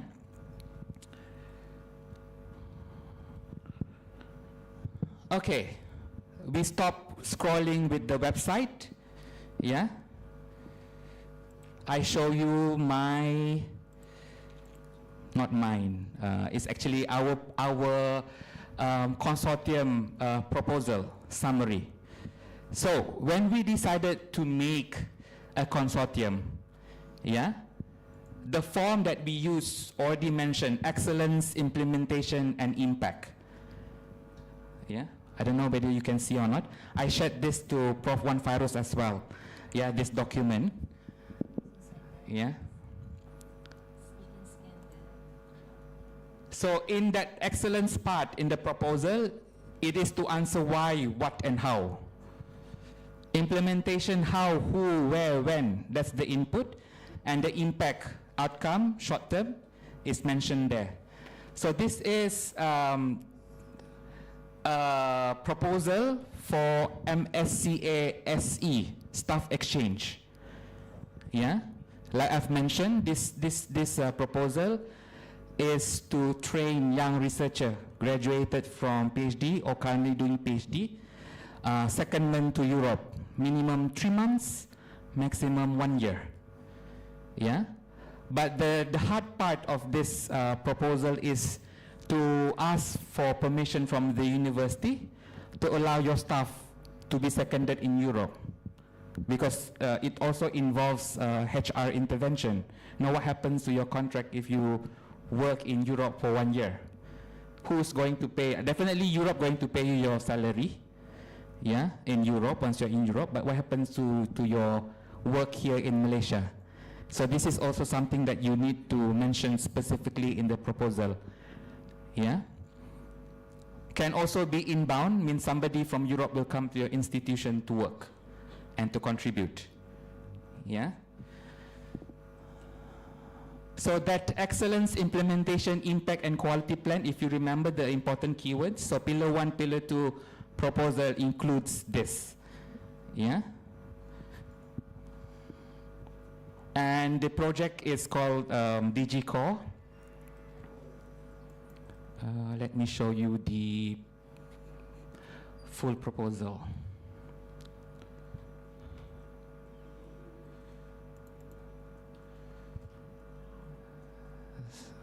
So that is translated into this document, and this is an online document that you need to fill up. Yeah, once you have your consortium, you have your ID and everything. Yeah, you remember, whoever is submitting this is your coordinator. It has to be European universities, not you. You only provide the details required for this project, because this is pillar 1, MSCA staff exchange. So Malaysian institution cannot be a coordinator, yeah, but we can input whatever we want according to our need, yeah. So this project is called DG Core. It sounds very digital, AI and so on, but it is an interdisciplinary project. For Berjaya, where I am working currently, we specialize in hospitality and tourism topics using AI and data, yeah. So that summary is translated into this document, yeah. So excellence, you have to mention what is what, you know, the similar way how you do your proposal, yeah. It's just that they don't use literature review or whatsoever. They use another term, yeah, but it means the same thing. This proposal, I forgot how many page. 110 page. 110. Why it's a lot? Because the first part of this is the description of all institution that is applying for the grant. Yeah? It's according to the form. You need to follow the format. The call is what? Horizon MSCA 2024 SE01. Staff exchange. Topic Horizon MSCA. Action Horizon PMA MSCA SE. It follows the detail on the call itself, yeah, on the website. Proposal number is given. Proposal acronym is DGCORE. Type or model grant agreement is Horizon Unit Grant.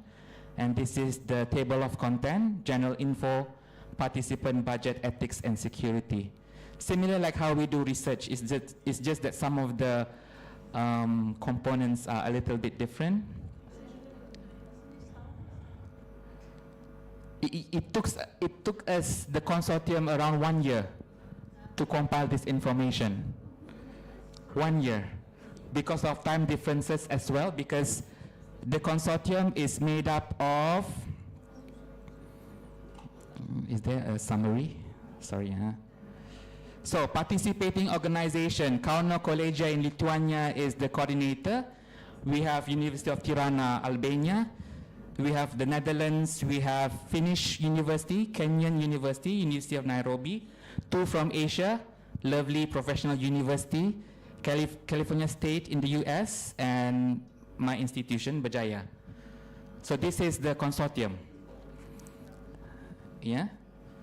Remember, minimum 3, 2 European, 1 us. But we wanted to be inter-regional kind of cooperation. That's why we have African University and also university in India and in the US. Yeah. Sorry, this is not successful. This application was announced, the result was announced this year, February. It was not successful. Did not reach minimum 70% score. Reason, it is too broad. Yeah? Too broad. It is transformative. There is some form of novelty, but it is too broad. Yeah? Senang, not susah. What are the criteria to fulfill the comments for that too broad comments? So what we did as a consortium, we started rediscussing what are the things that we need to define specifically. Because one of the comments mentioned, I cannot share that comments, but it mentioned about transversal skills. What do you mean by transversal skills when it comes to training young researcher? Transversal skills, there is one part in this where we mention about young researcher needs to have transversal skill, means transferable skills both ways, vice versa. Yeah, what skill exactly you want young researcher to have in this digital and AI data type of stuff exchange? Yeah, so it was not specific enough for the evaluator. Yeah.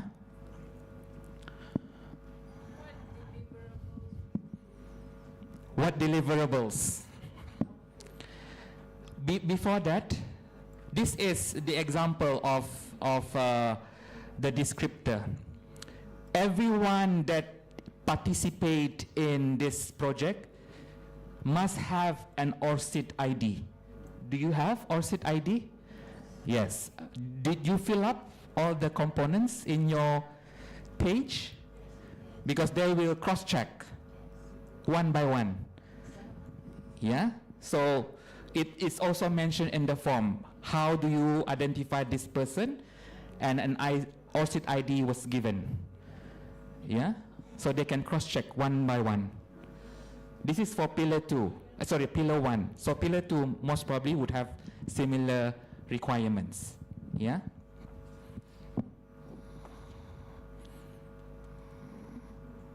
So the descriptor, you see here, name of project and activity.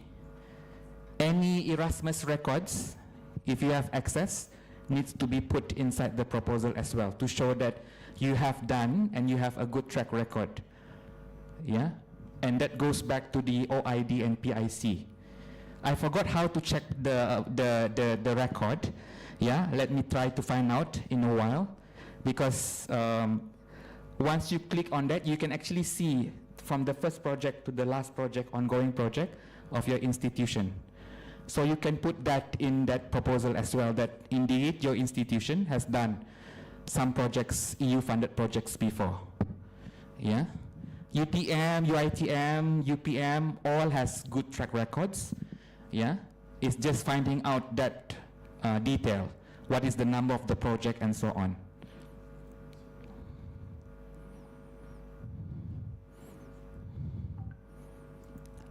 Any questions so far? Sounds complicated? Yes? It has to be done step by step. Like I said, you need to have a team. Like in UITM, a few people that has agreed to do that research. Then you find a partner. From the partner, find consortium. Build a consortium. Then decide on what topic. If let's say you are planning to apply next year, now you start. At the end of today, have to start. Yeah? The next submission is October, basically, if you want to try to submit in October. Yeah? But maybe it's too soon. Maybe. Maybe some of you are already inside a research group. You can try to apply as well. Yeah. You apply October, by February or March you will get the answer. Yeah. Erasmus Plus opening in October. Yeah. All the Erasmus Plus, ICM, capacity building, Jean Monnet, and Mundus. It's all opening in October, closing in December if you are looking for scholarship for the masters. Yeah. Okay. Everybody look tired. Yeah, from your faces looks very complicated, you know. Maybe you are discouraged with all this documentation. Yeah. But they are institutions that have succeeded in getting the grant. Yeah, so all hope is not lost. Yeah. If you fail, cuba lagi lah. Yeah. Malaysia boleh. Yeah. This is specifically looking at Pillar 1, Mary Sklodowska-Curie action.ec.europa.eu. Yeah, MSCA. If you remember, under MSCA, Pillar 1, they do have funding for industrial doctors, joint doctoral programs. Yeah. Joint doctoral used to be part of Mundus. Yeah, but since it has a research output, it was moved to Pillar 1 instead of being an Erasmus Plus action. Yeah. Are you all on the website already? Yes? Mary Sklodowska-Curie action.ec.europa.eu.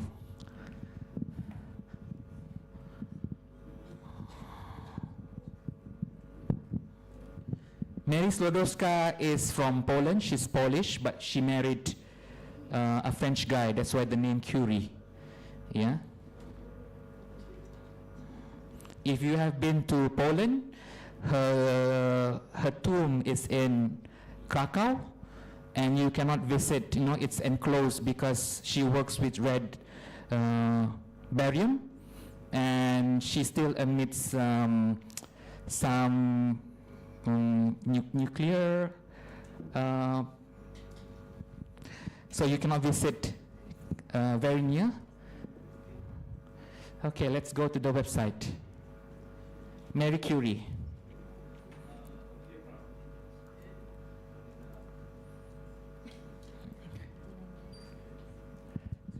Ada soalan? Tak ada. Tak ada.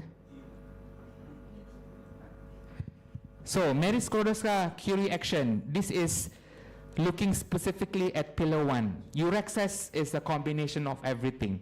It's an overarching website that gathers everything. Yeah, Pillar 1, Pillar 2, Erasmus Plus. But this is specifically looking at funding on Marie Curie. So we click action. So when you click action, there's doctoral networks, there's postdoctoral fellowship, staff exchange, core fund, MSCA citizens, and choose Europe for science. Yeah. Under European Research Council, there's 3 pillars: Pillar 1, Pillar 2, Pillar 3. We can only apply for Pillar 1 and Pillar 2. Pillar 3 is not for us to apply. It's only for European institution sahaja. Yeah.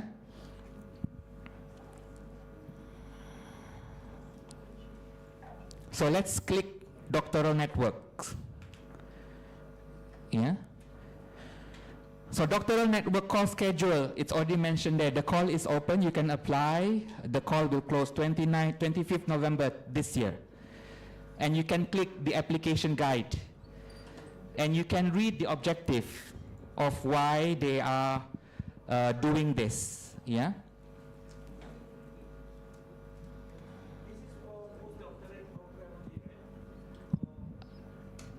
Postdoctoral, yes. Doctoral also, yes. Yeah. Yes, it's now open. Doctoral. But everybody here has completed PhD, correct? Or staff exchange. You want to look at staff exchange?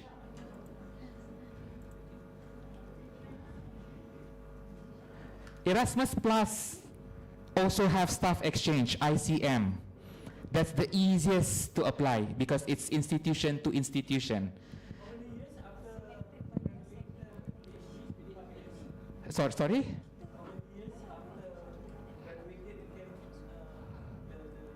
Young researcher is 5 years.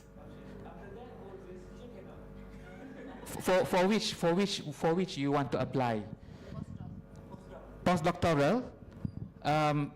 All European funded programs do not have age requirement because age is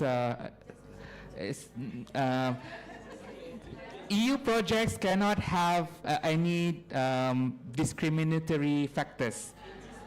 Age, ethnicity, yeah.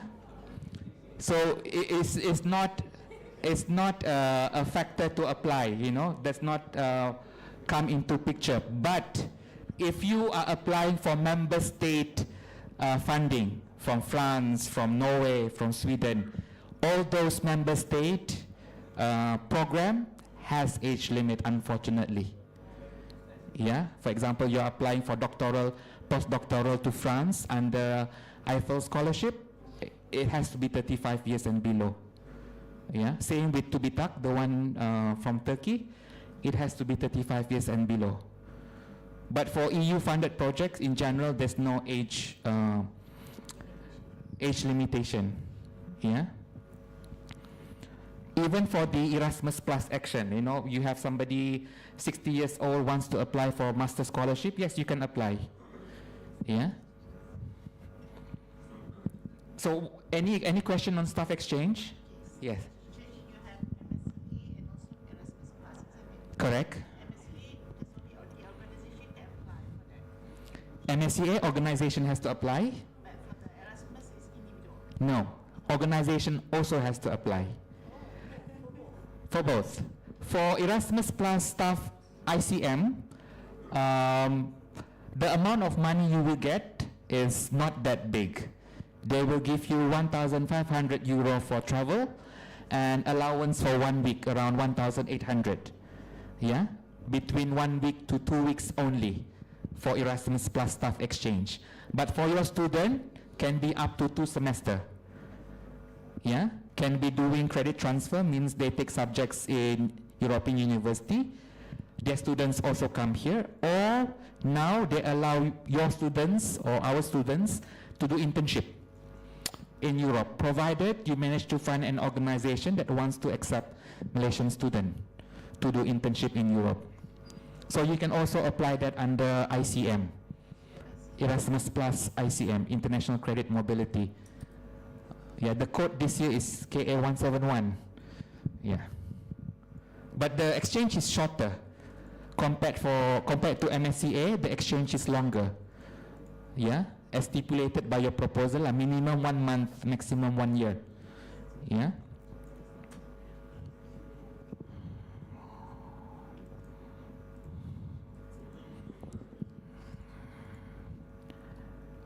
Any other question on staff exchange?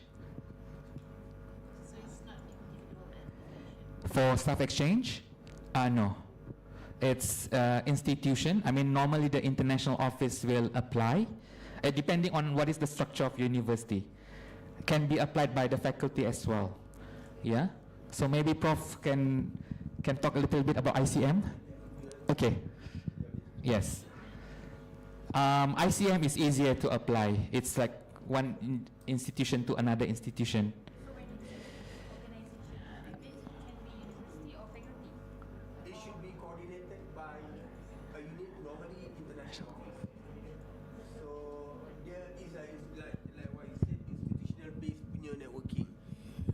Sorry, just to add of what Dr. Ronald has already mentioned. If you talk about ICM, International Credit Mobility, dia ada 3 jenis. Satu, staff. Untuk staff, boleh pecah 2. Non-academic staff, academician. Itu satu. Yang kedua, mobility untuk student. Student boleh pecah lagi pada 2. Satu, short term. Yang kedua, exchange based ataupun semester based punya program. Yang ini, as what he mentioned earlier, we cannot apply through the system. But what we have to do is to convince the institution from EU to include UITM in their proposal for KA 171. So, in other words, kalau di UTM, saya yang kena jual minyak untuk UTM, please masukkan UTM dalam you punya application. Application dia, Erasmus, I'm talking about Erasmus Plus. Dia every year dia akan open in November, dia akan close in February. Every single year. Termasuk CBHE, termasuk ICM and Jean Monnet. 3. So, kalau dilihat dekat sini, yang kritikal dia adalah untuk nak engage and convince the potential partners of UITM. Kalau yang saya nampak, yang kritikal dia adalah Datin. Datin. Because Datin ni dia kena outreach. Macam saya, contoh the best example adalah this coming September, dia akan ada satu conference, dia panggil EAE, European Association for International Education. It's an annual event. Last year was in Toulouse, this year will be in Gothenburg, Sweden. That is, if you ask me personally, sorry ambil masa sikit, if you ask me, bapa sekali lubuk untuk Erasmus Plus. Kenapa? Dekat situlah the biggest number of institutions from Europe akan attend for networking. Right? And biasanya orang yang akan bagi kita kad, dia akan tulis apa? Erasmus Plus Coordinator. Ini yang kita nak cari. So maksudnya UITM should be visible macam this kind of platform, so that you boleh convincekan the potential institutions to include UITM in their next application. So bila dah dapat, then nanti akan ada kuota untuk UITM. Contoh, okay, we have already allocated katakan dua tempat untuk pelajar UITM outbound, fully sponsored handsomely. So maksudnya yang tu yang antara yang kita kena tengok lah. Dan yang keduanya adalah kalau as what Dr. said, CBHE dia kena ada konsortium, so dia kena ada few institutions from various countries. Untuk yang tu you nak cari partner dan sebagainya, you tak perlu nak bergantung sangat pada Datin akan bantu you. Tapi 20% lah kepada saya boleh bantu juga lah. Kan, at least 2 minggu ikan bakar ke apa kan. Thank you. Thank you, Prof. I hope that explanation is clear. Yeah, explanation is clear. Erasmus Plus ICM is, I think, one of the easiest. I've been doing that since 2016. Yeah, sending students and staff, non-academic and academician.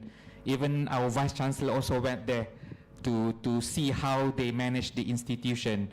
I sent our IT staff to also see how the university manage the IT facility of the university. Even our finance officer, the bursar, I also sent to Europe to actually see how they manage, because finance department in European universities is very little, maybe for just 5 people, but they can manage so many students in the institution. Yeah, so ICM do not have a research output. No research output. It's just you go there, I come back, no research output. Dia lebih kepada international exposure and intercultural immersion. Melancong lah. Yes, all sponsored. Yeah, all sponsored. 1,500 euro is 6,600 ringgit. Yeah, for your flight ticket. Top up sikit boleh dapat business class. Yeah. That's only for your travel. Then you have allowances. Yeah.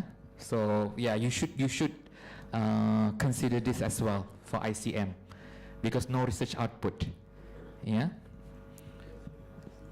So MSc SE, then it's different. It is mobility, but definitely with research output.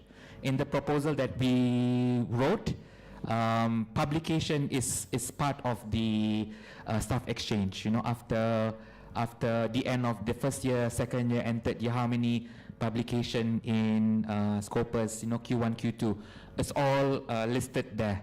And how much money do you need to spend in order for you to publish, yeah, in this publication.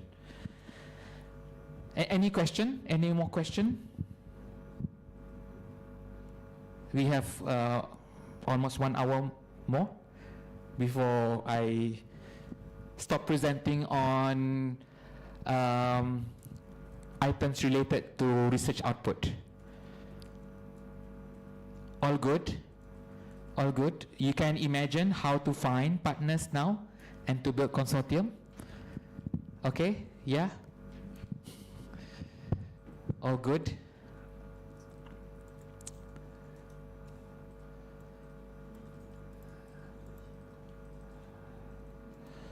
So let's go back to the presentation. I also included two websites of interest, other websites of interest. Of course, number one would be the eacea.ec.europa.eu. That is basically the landing page of general information that talks about grants and funding, what's available and what is not. Actually, there's so many fundings under the EU. It's just that for our country, Malaysia, we are limited to certain initiatives for Erasmus Plus and also for Pillar 1 and Pillar 2. For example, in other countries, they do have funding for TVET as well. Now TVET is something that is highly promoted, but Malaysia is not included in that type of funding. Yeah. And the second one is erasmusplus.ec.europa.eu. This is the main landing page or website that talks about all the Erasmus Plus action. So Erasmus Plus action do not have a research output. It's mobility, it's trying to solve structural issues, trying to promote reforms in higher education or between countries and so on. Capacity building project, I have done two. One is Beehive, a project called Beehive. It is a project that try to set up accelerator incubator for entrepreneurship in Philippines, Indonesia, and Vietnam, because these countries are actually not really advancing in terms of assistance to small and medium enterprise. The second project for capacity building that I did or was involved in is a project called Friends. Also no research output. Basically Friends try to create or try to have an online platform for like MOOC for students that are not able to join the mobility program, because the funding is very limited. It's not like the whole class can go for exchange. So for those who are not able to, at least they can still access this information online. And after they complete that 6 weeks MOOC, they will be given what you call an intercultural passport. Means if they were to get job opportunities in Europe, they actually understand the system, you know, employment system, language barrier, and so on, if they were to go to Europe. Yeah, so also try to look at the Erasmus Plus website. So this is the EACA website, and this is the Erasmus Plus. Yeah, the information is very clear. You know, you just need to read through. A lot of readings required. Yeah, and they are not in the same website. The one that I showed you, they are all over the internet. You know, it's like a treasure hunt. But I have already listed down where you need to be in order to look for this information. Yeah, because Europeans sometimes, even though they are very structured, but it's not in one main website.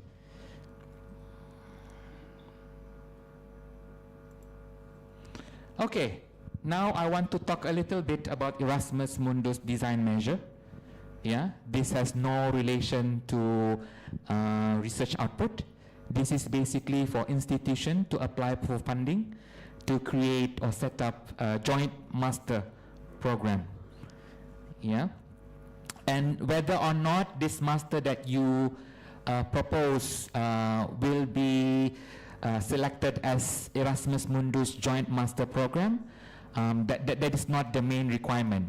You know, this is basically to assist you to set up the master program, funding to facilitate the setup of an international partnership. You need to complete that setup in 15 months, and 60,000 euro is given in a lump sum. Meaning to say, even if there's 3 partners in the consortium, mono beneficiary means only one of the 3 institutions will receive the money, and that money needs to be distributed to the other 2. Just one thing, I'm not sure whether Dr. Ronald is aware or not. Starting this year, we cannot apply. We cannot apply to the system. So what we have to do is, for instance, if any departments or faculties have some ideas of your master's program which you like to get the fund from this Erasmus under this EMDM, you need to find the EU partners to be the coordinator, because it's sole monetary. Maksud dia, duit tu, the money will be directly given to the EU institutions, but you can be the member. You know what I mean? That is for the EMDM. As what we mentioned by Dr. Ronald, this is the idea of you to create a master program, not to be executed yet, not yet. Maksudnya at the end of the proposal, you will come out with, for instance, the course outline, the semester base, the institution, the first semester will be in, say, UITM ke, and whatnot. But that is actually the idea of this EMDM. But again, starting this year, EMDM, we are Malaysian institutions, beneficiaries, we cannot apply. Yes, thank you, Prof. Arifin, for that clarification. If you want to know about EMJM, Erasmus Mundus Joint Master, UMT has one program called Tropi Mundus. It has been running for quite some time now. Students spend 2 semesters in Europe and 1 semester in Terengganu under ENOS, which is the study of oceans, yeah, laut, yeah, ocean, yeah. So this master that you would want to be part of, you know, it needs to have physical mobility, yeah. They need to be mobile. So that is, like I've mentioned, at the end of this project, you need to come up with a joint mechanism on student admission, selection of students, financial management, examination, student evaluation, teaching and learning, joint degree policy if there is none. Yeah. For Malaysia, I think personally it's quite hard because the biggest hurdle is MQA. Yeah. But we can try. Yeah, we can try to ask for MQA punya suggestion. What you can do to start with? Sorry, because this is like my baby, blah. Okay, sorry. No, what you can do is you can have like the model like what UMT has actually. You know, when it comes to this master program, it can be a dual degree, or it can be a multiple degree, because like what he said, minimum institution must be 3. 2 from EU, 1 from, for instance, like from others, right? Either dual degree or multiple degree. For instance, if you don't have the confidence because of MQA as an example to provide, to offer the cert which have the UITM logo, you can do like UMT. Because UMT, what they do is, okay, they provide, okay, we have this subject, this research areas. The student can do the dissertation in UMT. But at the end, after the student grad, there will be no logo of this UMT. You know what I mean? UMT being part of the master's program. And one of the good thing of this UMT is that they receive mobility students. And for this particular project to run, the budget being given up to 3 years, meaning to say that every single semester, UMT will get students and of course financial money, financial assistance from EU. That is if you think, from your ITM think, that you would like to start with being part of the master program. Right? Thank you. Yes, thank you, Prof. Yeah, that is also one way to tap into a consortium. You start by offering or being part or beneficiary of a master program, then you tap into the consortium where the master program is hosted at. Yeah. So now we talk about the scholarship program. Yeah, the Erasmus Mundus Joint Master. I myself did an Erasmus Mundus Joint Master program way back in 2006 to 2008. I was the second cohort of the Erasmus Mundus Master program way back in 2006. The first cohort from Malaysia was 2005. Yeah.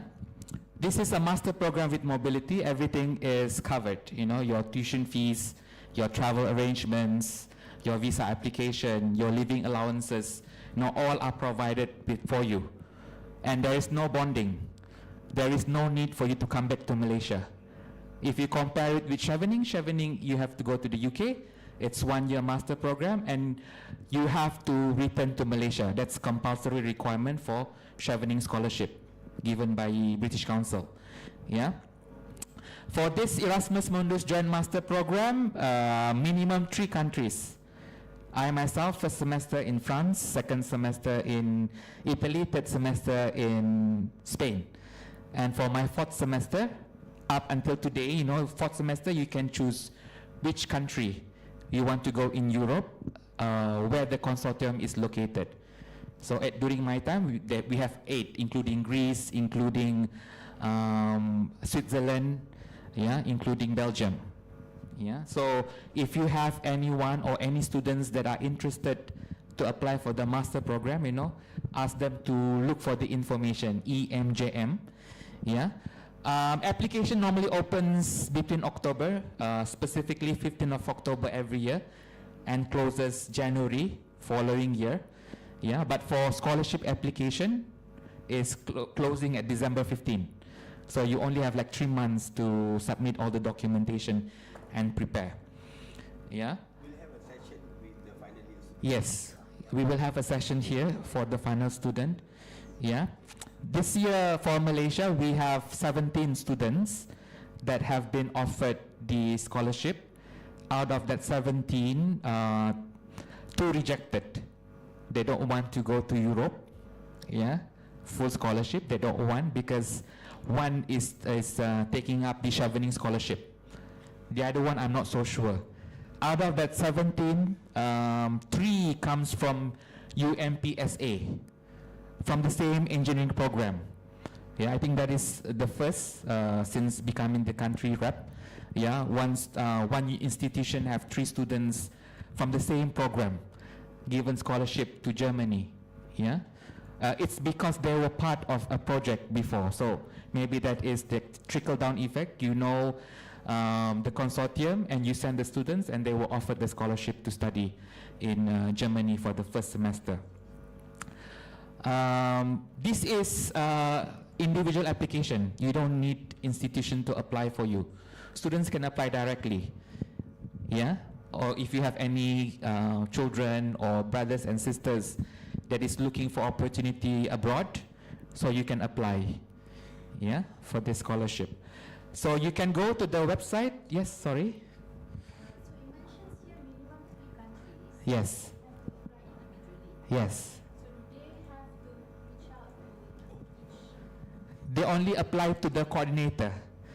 One coordinator, the host university, and then it will be decided by them. You know, you go here, there, and so on. You don't need to go coordinator France, coordinator Italy, coordinator Spain, something like that. No, it's just one coordinator, and they will arrange everything for you.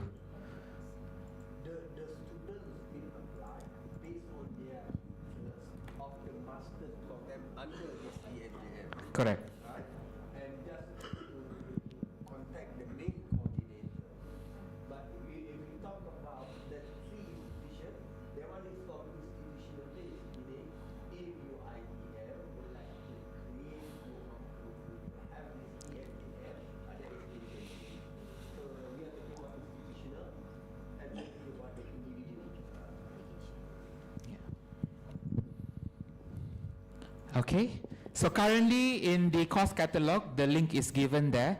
There is 214 master programs, master course that is offering scholarship. Yeah, and this master list is updated every year. Every year they will add new master program that is assigned Erasmus Mundus joint master status. Yeah, and it also has the same cycle as Horizon Europe.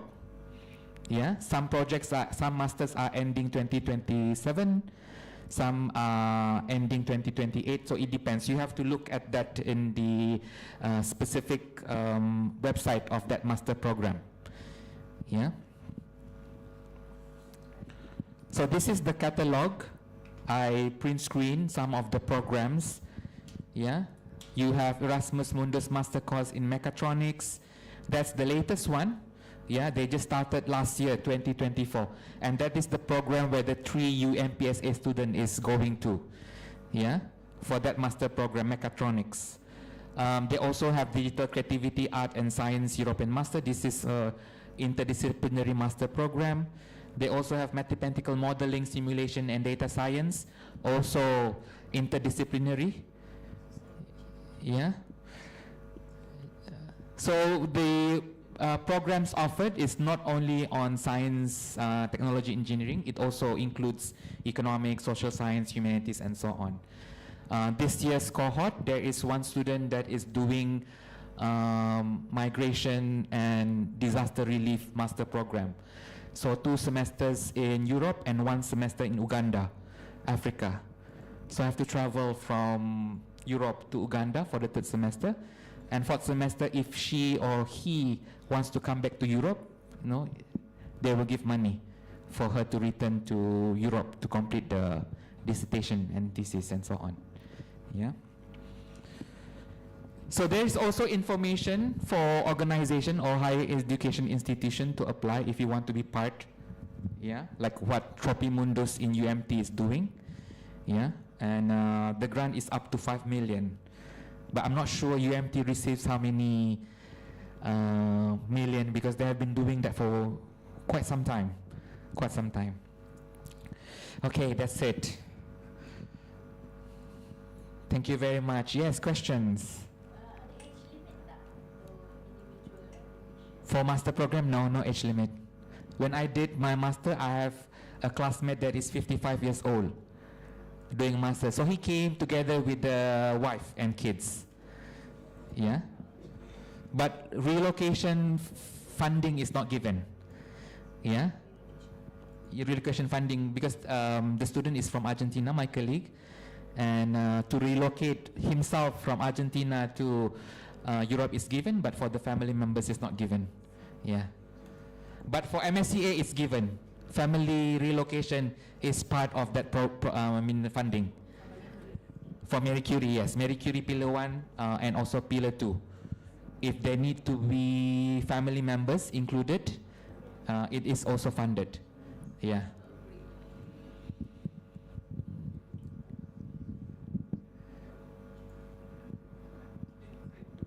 Any more questions? No?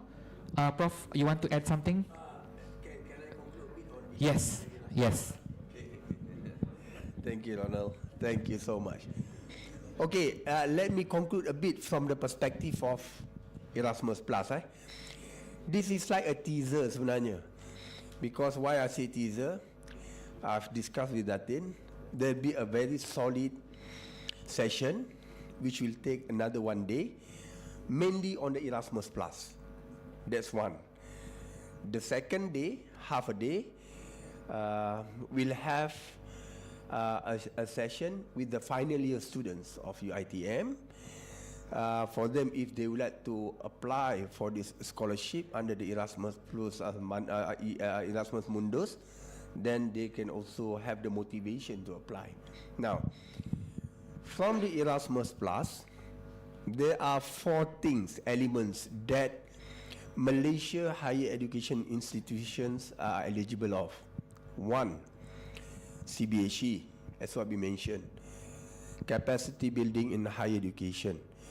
So again, since this is like a teaser, I'll just share with you in a glance so that later on we'll detail out during the session. This CBHE, capacity building in higher education, it has 3 strands. Right? It has 3 strands. We call it strand 1, strand 2, and strand 3. What are the differences? The main one is the budget allocated for each strand. That's the first one. For instance, if you talk about CBHE strand 1, the maximum that you can apply, I mean the institutions can apply, or the individual researcher can apply up to 400,000 euros. That's strand 1. Strand 2, up to 800,000 euros. And strand 3, 1 million euro. This is actually the strands. That's one. Second difference between the first 2 strands, strand 1 and strand 2 and strand 3, since for strand 3, budget allocated is really high, 1 million. So the criticality of this strand 3 is actually you need to have the participation of ministry. Any kind of ministry related to your proposals, to your project. You know what I mean? So that is why, meaning to say that it need to get the involvement of ministry. If you need to get involvement of Ministry of Education, doesn't matter, right? And I foresee that one of the outcome, I can say that tangible outcome is a policy, because it involves ministry. That is strand 3. But based on my discussion with the so-called with the scholars, with the fund provider, they would like to minimize the number of those young apply for strand 3. They would like to give more to other institutions with less budget, right? And strand 1 specifically, there is actually so glaring for them to get more participations of a very low, for any institution yang have a very low in terms of the internationalization agenda. You know, for instance, like if you like to, contoh UITM, you like to go for strand 1 as an example. You ambil UTM lah, UM ke apa semua sekali, this high rank universities, very slim you akan dapat that proposals to be accepted. Why? Because they need to get, like for instance, like what Dr. Lona said, from Vietnam ke, from Cambodia ke. So this kind of young institutions that really go for the strand 1, and normally we'll go for strand 1 and strand 2. That is for CBHE, clear for CBHE. This CBHE, again, one of the critical part is actually to find partners. To get partners, two main ways, 3 ways. The hardest one is what being shared by Dr. Ronald. That's what he said. That's what he shared through the system and whatnot. The other 2 ways, you contact Datit and or you contact me. Because for your information, at least in Asia, we have this one WhatsApp group of all the Erasmus Plus national focal point for Asia countries. So we among ourselves, we discuss among the ENFPs, Malaysia saya, kemudian kita ada Philippines daripada Ministry of Education, Thailand and whatnot, we have this group. So if you need to find partner from, for instance, from Thailand as an example, based on whatever project you have, tak dapat, you cannot get from UITM as an example or UITM Global, reach me, tak ada masalah. Saya buat CSR untuk UITM. Okay, itu satu. Clear Because my position, my role is actually to assist, to facilitate you guys so that you won't have any problems in finding partners. Itu je sebenarnya. Alright, okay, that's one. CBHE, clear. That is actually institutional based.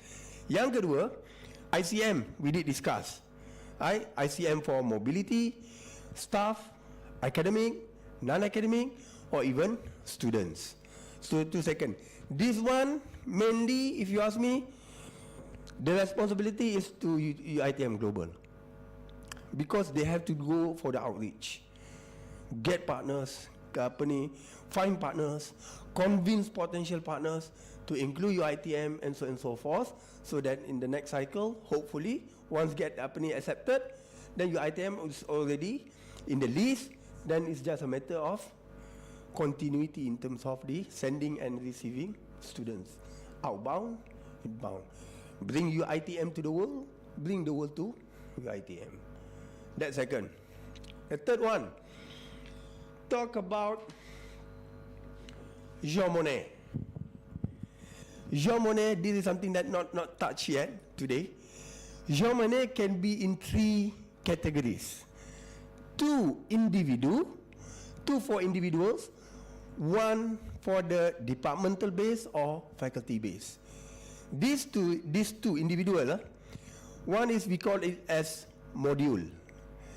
Module, any academicians would like to apply for this module, for this grant, must be highest associate professor. If you talk about VK7, you are not eligible to apply for module. So what about VK7? You can apply for chair. For module, maximum you can get up to 45 or 40, 45,000 if I'm not mistaken. 45,000 euros for 3 years. So these modules, meaning you have to teach maximum of, if I'm not mistaken, nanti we'll go into the details during the actual session. You have to teach the EU studies, whatever related to your field, EU studies, 1 year, 60 hours. Here at UiTM. Clear, eh? So that's allocated for 45,000, 60 hours per year for 3 consecutive years. 3 tahun, you akan dapat di 45,000 euros, you mengajar. I give an example. What are actually the project has an, okay, I give an example. My area, environmental engineering. So, Malaysia, we have this EQA, Environmental Quality Act Malaysia and whatnot. Standard A, Standard B, water quality and whatnot. So now, what I have to do, if I would like to apply for this kind of grant, I will address the EU-related studies. What about EU punya regulations? In the environmental-based punya regulations. So, it's all about EU studies. Okay, it's not about kita tak boleh nak short sendiri, ngajar, tapi untuk Malaysia, tapi nak apply grant daripada EU. No. So that's what I said. It can be a research focus, but must be related to EU punya perspective. That's why they call it as EU studies. That is for module. For chair, it's the same thing, but you need, the VK7 can get up to 90,000 euros, and they have to teach, if I'm not mistaken, 90 hours per year for 3 consecutive years. Yeah, that's second, clear? The third one, we call it SCOE, Center of Excellence. As what been mentioned by Dr. Ronald, daripada UM, Datin Paduka, Azira or something. So she's retired. So now, in Malaysia, we don't have yet any COE. So if any of the faculty deans, any deans here, kalau ada deans or from RMC as an example, if you would like to create a COE which discuss about the EU studies in any field, it's like a combination of other fields but related to EUs, and make it as a COE, you can apply for that. So that is, we call it as the Jean Monnet key action. So we have CBHE, Nanti masa session tu nanti, whoever will be the panelists, the speakers, will share with you the tips how to craft a very good proposal of CBHE. That's one. And very fortunate that I'm very fortunate that, you know what, every single year the auditor will come to Malaysia, Indonesia and whatnot to audit the CBHE projects, yeah. And last year I did manage to get the weightage, the assessment indicators, the details, the weightage out of 100, what actually the elements being evaluated. So that will be shared juga during the next one. Kalau saya ada dan saya share. Kalau tak ada, minta maaf, saya tak dapat nak share. Okay, so that is actually really important because we are talking about the how. Simple guys, simple. If I were the evaluator, assessor, what are actually the wow factors that you can convince me so that I can give you the grant, the budget? Simple as that. So there are the elements, the weightage of, for instance, like the project description, what are actually the elements that they are looking at. What about in terms of the sustainability of your project? In terms of finding good partners, what are the indicators that you use to identify, to select this as your partners, and so on and so forth? Those are actually the things that being analyzed. So, next one, we'll have the CBHE, we'll have this ICM, we'll have this Jean Monnet. EMJM, EMDM, Dr. Ronald has already shared with all of you. So I think that's covered great enough. So whatever things that being shared by Dr. Ronald, that is really excellent. Cuma nanti I already request Dr. Ronald to do this sharing again, but for the final year students, so that they get motivated to apply for this kind of scholarship.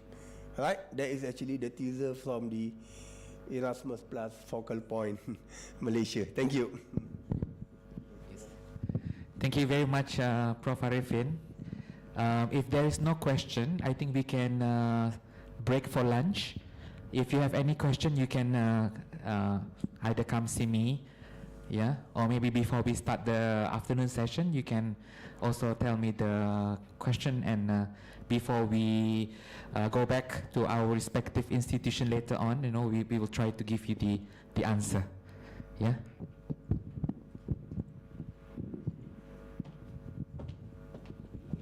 Okay, thank you very much to Mr. Ronald and also Prof. Dr. Arifin for very informative and engaging session.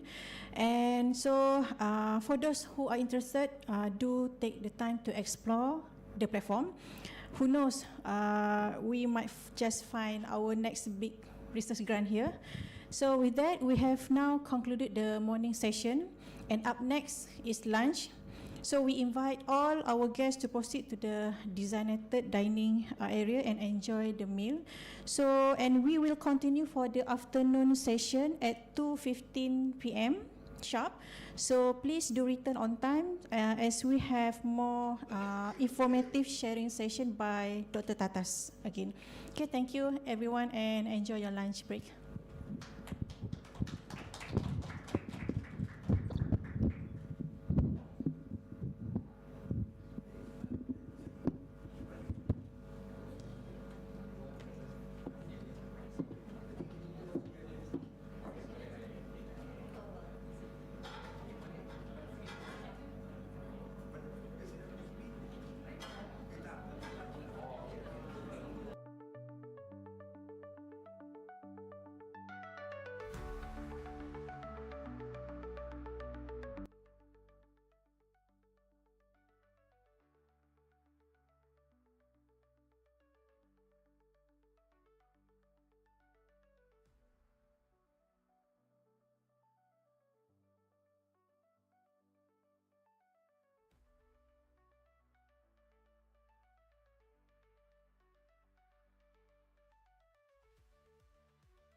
two insightful segments which will be delivered by Dr. Tatas.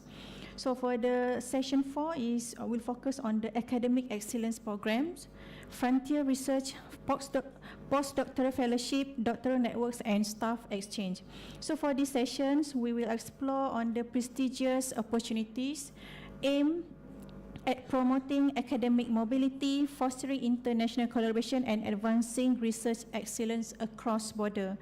And following that, we will proceed with the session 5, which is proposal or idea review session by Dr. Tatas.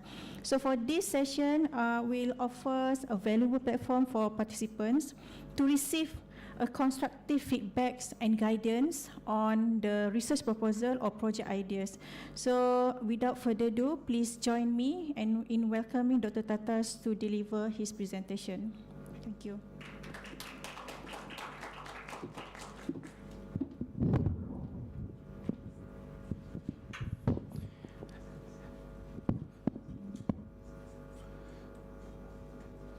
So welcome back to the sessions under the Horizon Europe. Now I would like to share with you actually my entire screen. I hope you can see it. So the first thing that I hope that Ronald already introduced you how to get to apply the funding. It means that the first things that you need to have is the PIC number and also the EU funding, EU login account. So let's come together with me using the Google, and then you can type in EU funding and tender portal, this one. And then you can click here. You need to sign in, and then after sign in, basically here you need to create account. This is the first step that you need to do. So let's create account together. Okay, I'm going. Okay, here, Google, yeah, and then type EU funding and tender portal.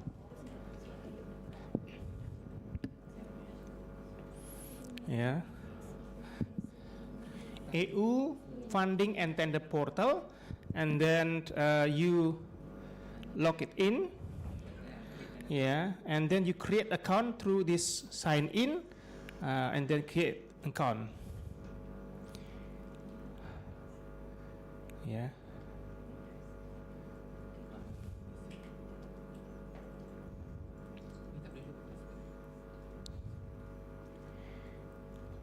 Create account.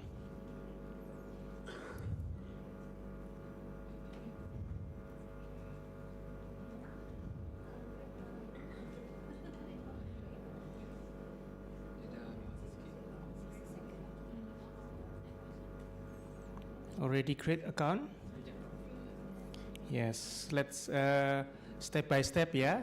I will ask you if those who are in online, if you already create account, chat, yes, I already created, something like that, yeah?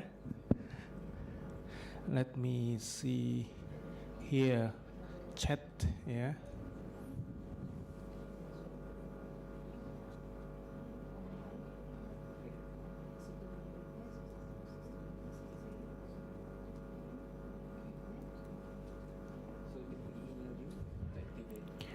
Okay, I already put the links. It is quite long links here in the chat.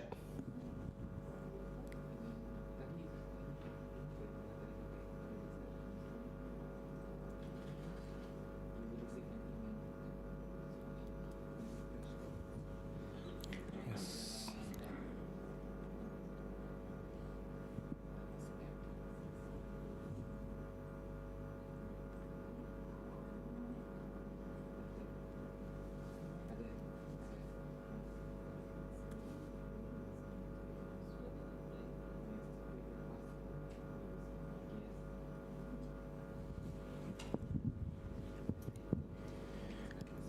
use the emails from the organizations, from your universities, and then create password, and don't forget your password.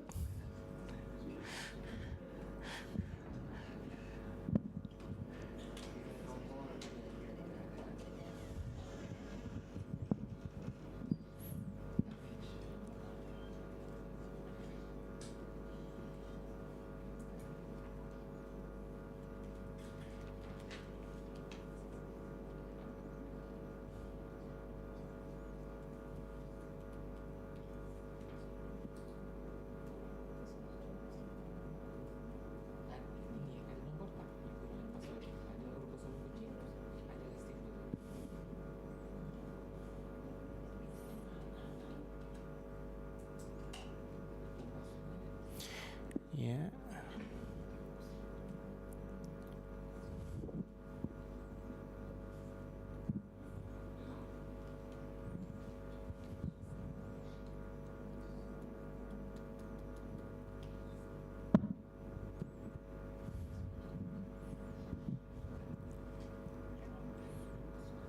Hmm?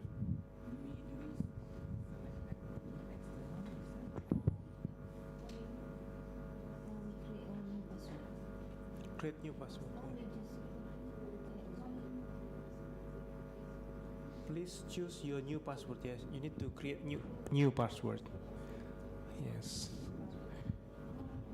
Password that you remember consists of capitals, small one, and then numbers, and then yes.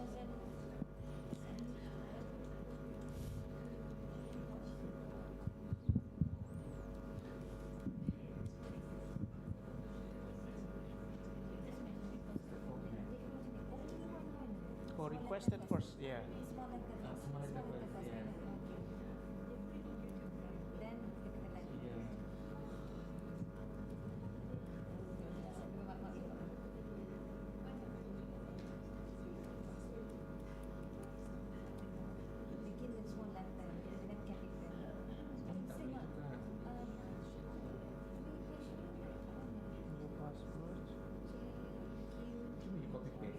Yeah, 10 characters in total.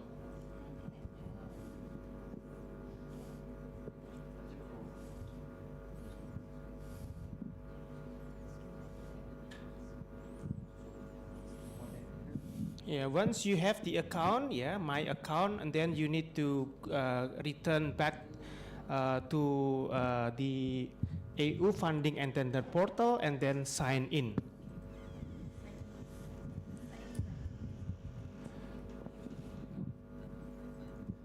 I will check for the back.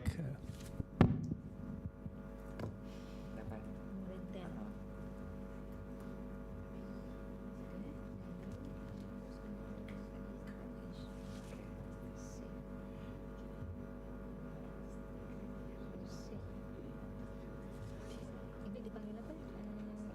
EU funding. EU funding, portal password. Yes. Username kita tadi? Okay, how about the participant in the in online session? Are you okay?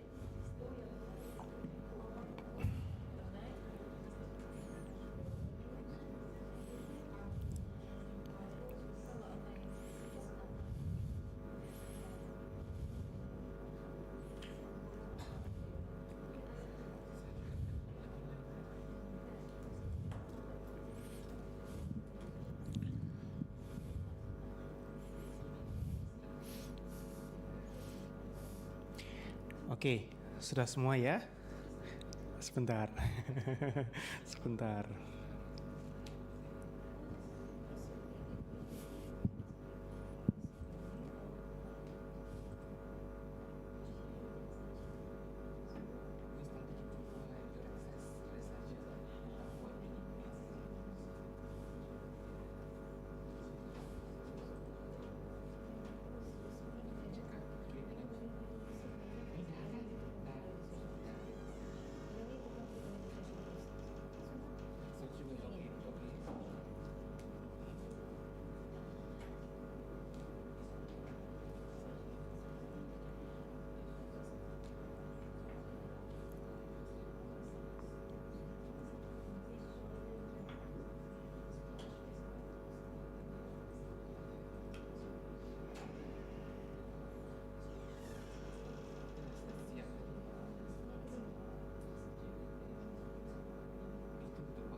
Okay, so everybody already in the same page.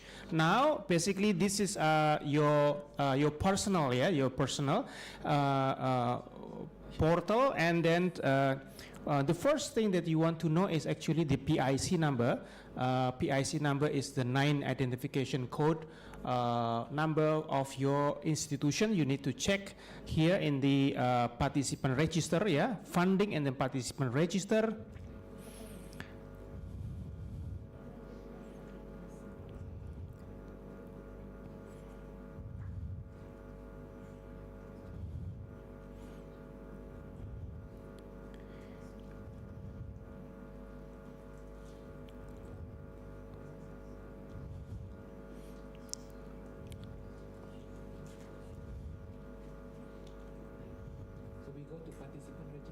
Yeah, participant funding and then participant register. And it takes time. And then you have this one. And then find a registered organization. Yeah. Find a registered organization. And then this is, you should be able to find out organization that you want to collaborate with, or maybe your own organizations. Shall we check? Yeah.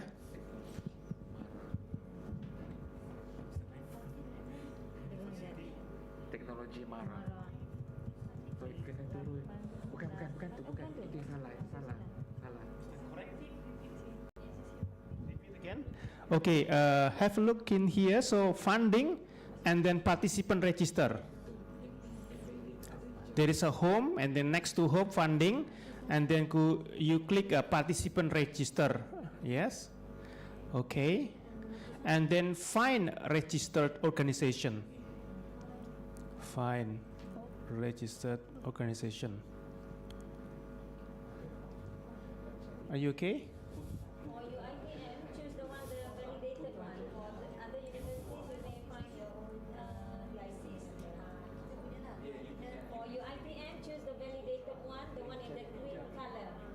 Yes. The University Technology Mara, but in the bracket is UTM. Later Dato will inform the to Yes. change from UTM to UITM. But we are going to use the same PIC number. So here we have, and then scroll down this one. Yeah. Is that correct? This one? I think This validated one. Yeah.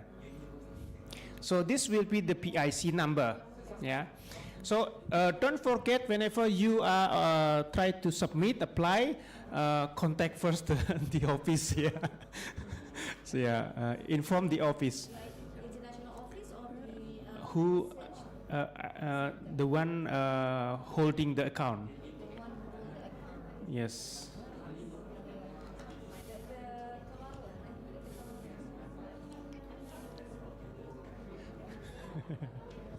Yes. Yes. Okay.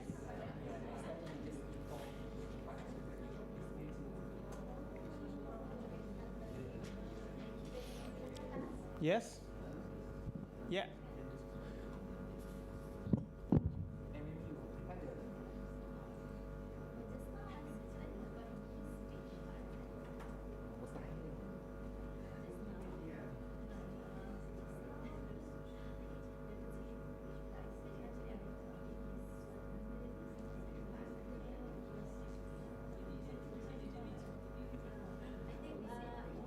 any problem with password number?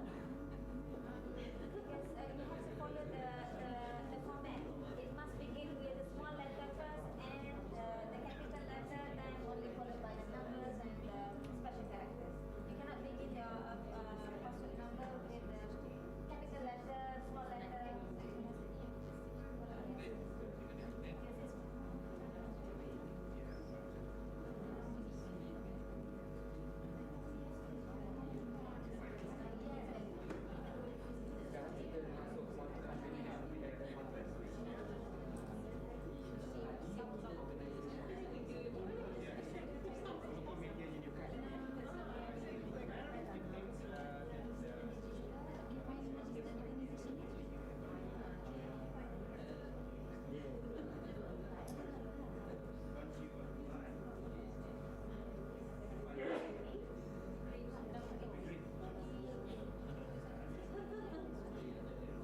Okay, so this is the first step before I explain to you about the whole detail understanding about submit proposal and so on. So basically this is the organizations of University Technology Mara, already experienced 15 projects, very active.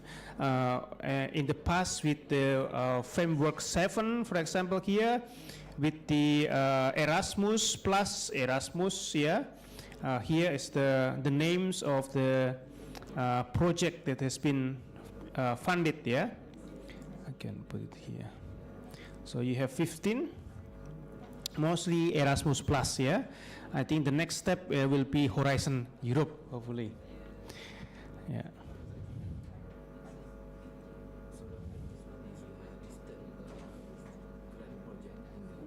Yes, yeah, yeah.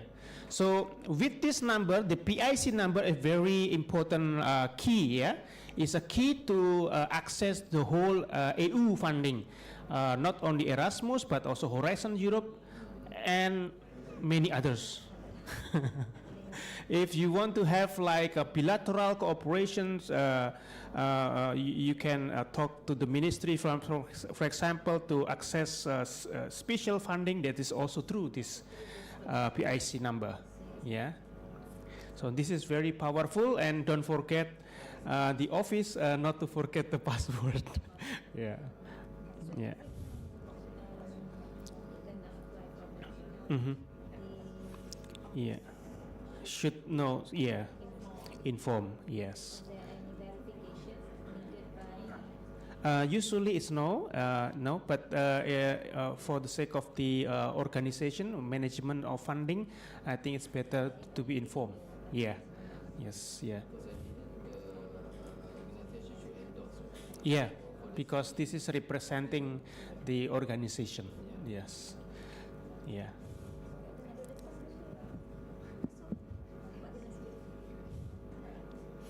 Yeah. Okay, let's have a few minutes, yeah, so that you can look around in these tools, yeah.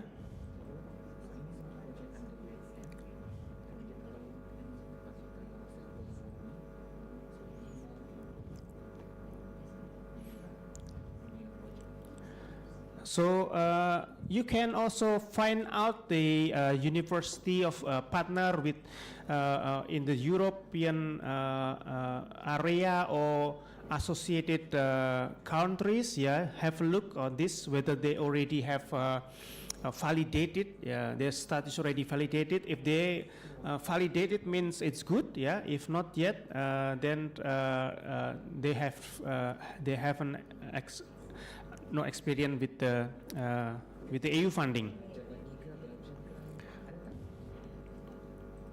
The next I would like to introduce you is partner search. Yeah, this is under just below the participant register. You have the partner search. This is very important tools to search partners, potential partners that you want to seek. Here we have more than 10,000 partners. You can download into Excel file and to create, maybe this is the duty of the office, yeah? You can create a very good database. So if the researchers are come to you seeking for advice for partnership, then you can give this to your researchers, yeah? You can build up your database, your own database. Yeah, and this is the partner search. Yeah. Okay, back to home. Yeah, back to home. Okay, not yet, not yet, not yet.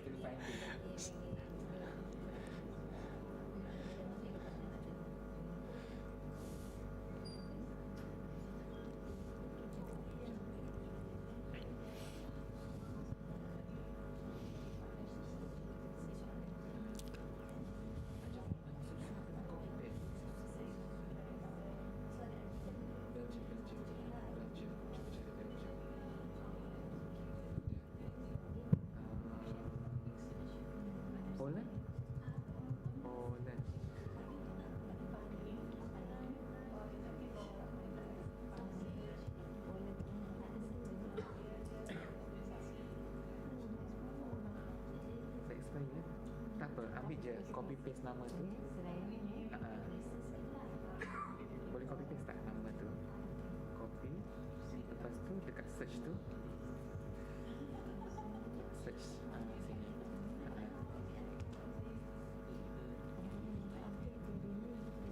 You still in the partner search, yeah? Yeah, partner search. Yeah, so partner search, there is filtering, yeah? Types, organization or persons, yeah? And then here is Horizon involved in the Horizon Europe. We have 27,417, yeah? And then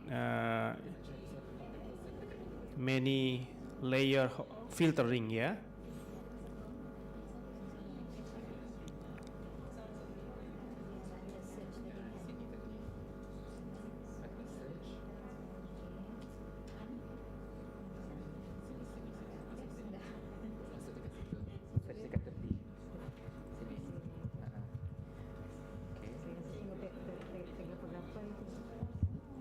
I can find myself also here, my name. Yeah. Yeah, here. It was long, it was an old. I need to change this one. Yeah, this is an old database. So if you are at home, yeah, you can fill the form, yeah, you can fill my profile, expert profile, you can complete.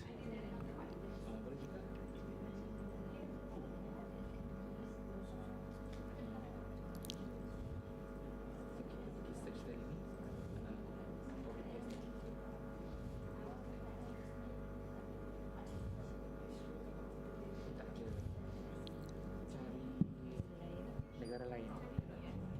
Because some university not in the system, no? Means they have not done the project. Yes. Nicholas Copernicus. Copernicus, yeah, Nicholas Copernicus in Poland, yeah. Yeah. They have.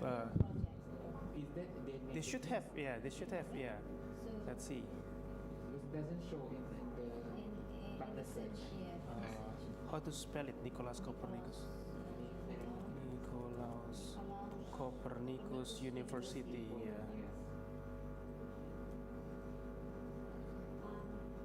Torun, yeah. Yeah, I was there actually. Partner search for ITM. You can search Here we have, yeah. the name of our Sleeping. university or partners. It's sleeping. Global website. Check. Yes. List of international partners. So just pilih mana-mana negara yang kita nak interested. Yes. So Oh, maybe this one. university kat situ, you can copy the name Nicola and Copernica. search inside the They don't use the English name. Maybe. So boleh pilih lah nak negara Poland, negara mana with our partners. Okay.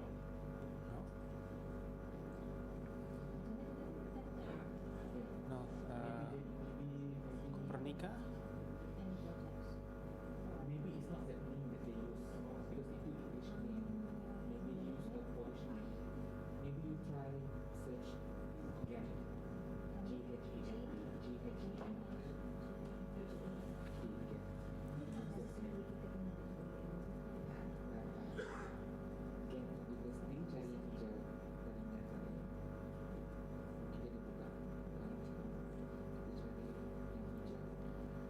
Universiteit Copernica Toronto.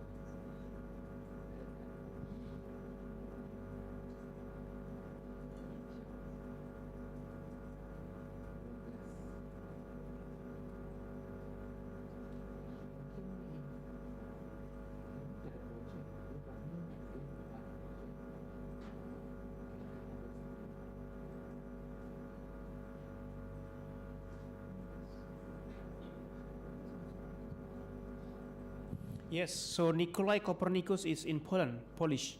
Universitet Mikołaj Kopernika. This one.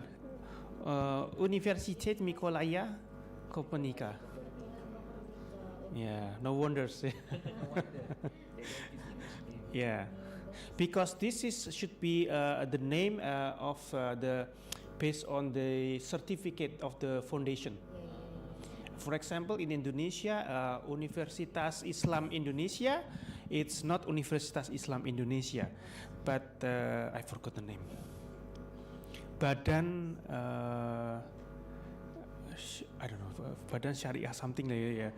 Yeah, it's a totally different name. So this is the name that is approved on the foundations. Yeah, approved by the ministers on. Yeah.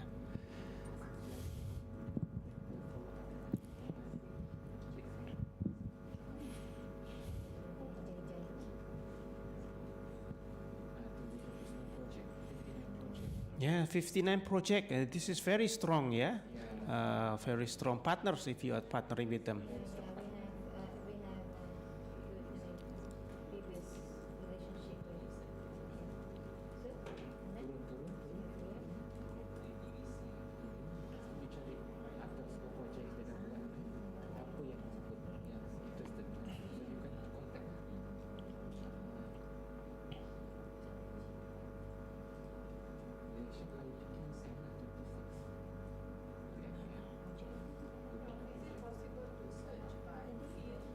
Yes, you can search by field as well.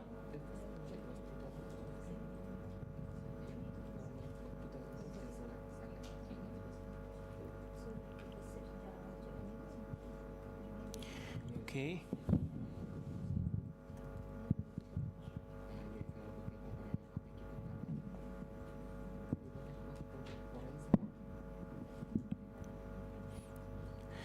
So this is the first step of searching partner.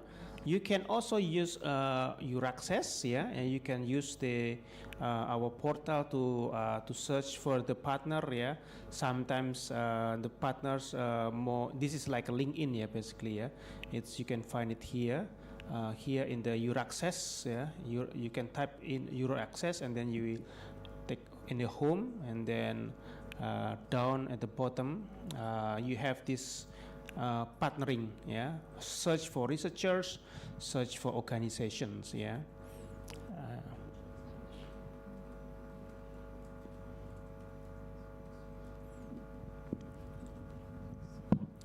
If you applied and to the program and then you are successful, for example, you successful and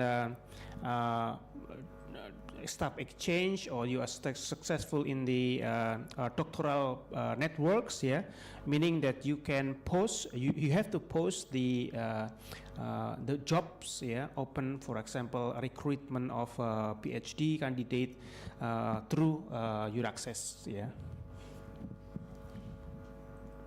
So here, the partner research, you can use the Euraxess to search partners and also organization. In the Euraxess also we have quite nice tools in the networks, yeah. You have here home, jobs opportunities, living and working in Europe. So if you are, for example, preparing yourself coming to Europe, how to live, working in Europe as a postdoc, for example, like that, or doing conducting your ERC, have a look because I think you need to adjust what things that you need to prepare. We also have a career development for researchers, starting from very early career, middle, until if you are more established researchers. We have also different schemes and also modules for you to navigate what will be the next career, whether you are really keen on doing in the academic field, or maybe you are shifting to become like me. It's more consultancy, something like that. And then we also have networks, and networks here we have the different platforms. For example, let's have a look. These are the Euraxess worldwide. Euraxess, each EU member states, they have their own Euraxess offices in the under the ministries, yeah. And then we also have the Euraxess worldwide here, worldwide, Euraxess worldwide, yeah. Can we use the same password? Yes, this is the same password, yeah. This is exactly. So this password, the same EU login account. Your account is to access all the EU. Yeah, for Euraxess as well, it's under the EU. So you can use, you just log it in, and then here use your EU login account to log in.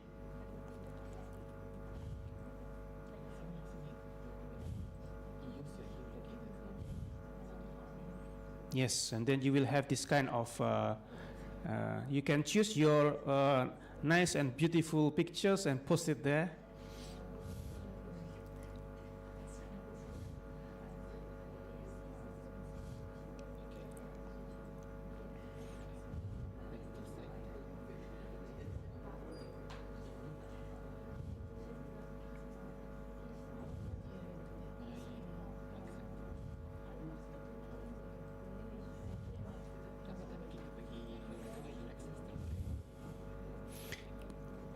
And then under the Euraxess worldwide, here we have the Euraxess ASEAN, yeah.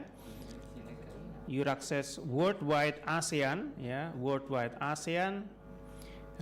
This is our ASEAN website. In the Euraxess ASEAN, basically, it's we create a one-stop service. It means that if you want to know all the informations related to Horizon Europe or related to the EU-ASEAN cooperation programs, we try to give you the information at the latest as possible. For example, here we also have jobs and opportunities, available jobs from the PhD doctoral position until to up real advanced career. And then in the newsletter, we have newsletters, we have the ASEAN country profiles. We do not update every month, of course, every certain period of times. And then here we have the focus country. So if you want to collaborate, for example, to find out what I want to work with somebody in the Lithuania, yeah, but what kind of research that I can do, yeah, you can click here, Lithuania, Moldova, Slovenia, yeah, Turkey, yeah, and then Montenegro, yeah, and then we have Faroe Islands, yeah, so many possibilities that you can explore. And then under the EU-ASEAN cooperation is related to the partnerships and different programs that I mentioned this morning from European Research Council, Marie Sklodowska-Curie actions, and then here we have the Marie Curie Fellow in ASEAN. We have association, yeah, for Marie Curie Fellow. You can contact them. Yeah, I'm also part of the contact persons for Indonesia. And then Pillar 2, Horizon Europe, information about Erasmus Plus, information about the Southeast Asia, Europe joint funding schemes, yeah, over there. And then here we have the useful informations, how to set up the EU login account, 6 steps to participate in Horizon Europe, what PIC numbers about, why you participate, Horizon Europe. In Horizon Europe we have pillars. The first pillar is open science, so when you are preparing your proposal, it should comply on what open science is. And then related to the gender aspect of the proposal, what does it mean? Have a look in here, because this is very important. You have to justify, explain it very clearly on your proposals. We have also documents about the research integrity, This is the revised, the newest edition on the European Code of Conduct of Research Integrity. If you work in the generative AI, we have these guidelines, and then research implication on Europe Economic Security Package. This is in the case of you are working in the security, AI security or digital security. This is very attractive, but also at the same time also a lot of politics involved, yeah. And then building up your consortium, how you build up consortium. And also we also have the information about the European partnerships, which are very important for you to know. Okay, if now we coming back again to EU funding tender portal, home, and then finding the calls. Yeah, finding the call is just very simple. Find calls for proposal. Yeah, find calls for proposals.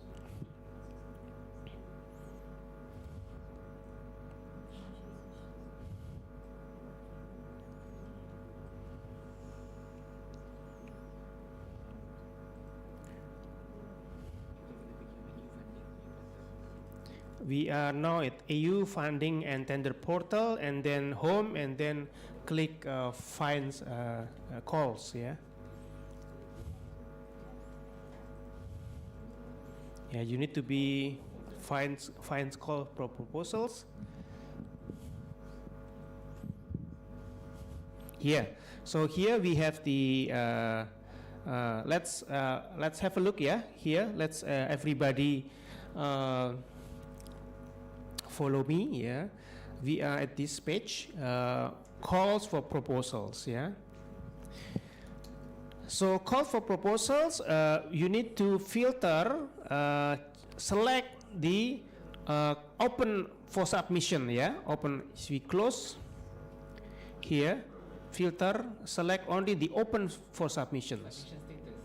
Yes, submission status. Yeah, submission status. Yes. So at the moment we have 745 calls. That's a lot of calls, yeah, basically. There are calls for Pillar 1, Pillar 2, but also other than that also available over there, yeah. But we are now interested in the Pillar 1, yeah. The first one, it's Mari Slovska Reaction, MSCA. So type in MSCA.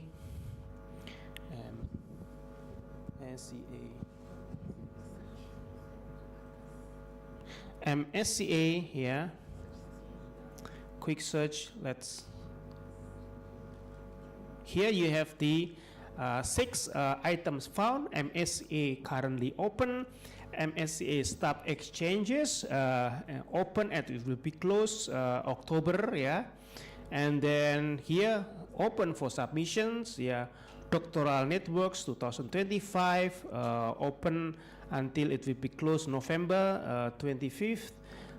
Postdoctoral fellowship will be open closed soon. And then here we have different. We cannot find this. So you go and search in the submission status first. Yes, yes. This one submission status all open for submission. Oh, okay. Yeah. Untick everything and then tick the Only open for submission. Yeah.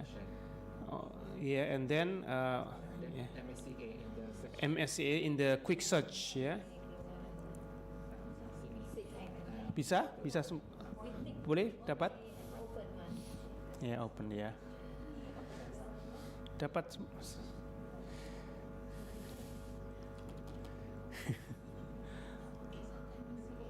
Yeah, MSCA, just put MSCA, Mari Slovska Reaction.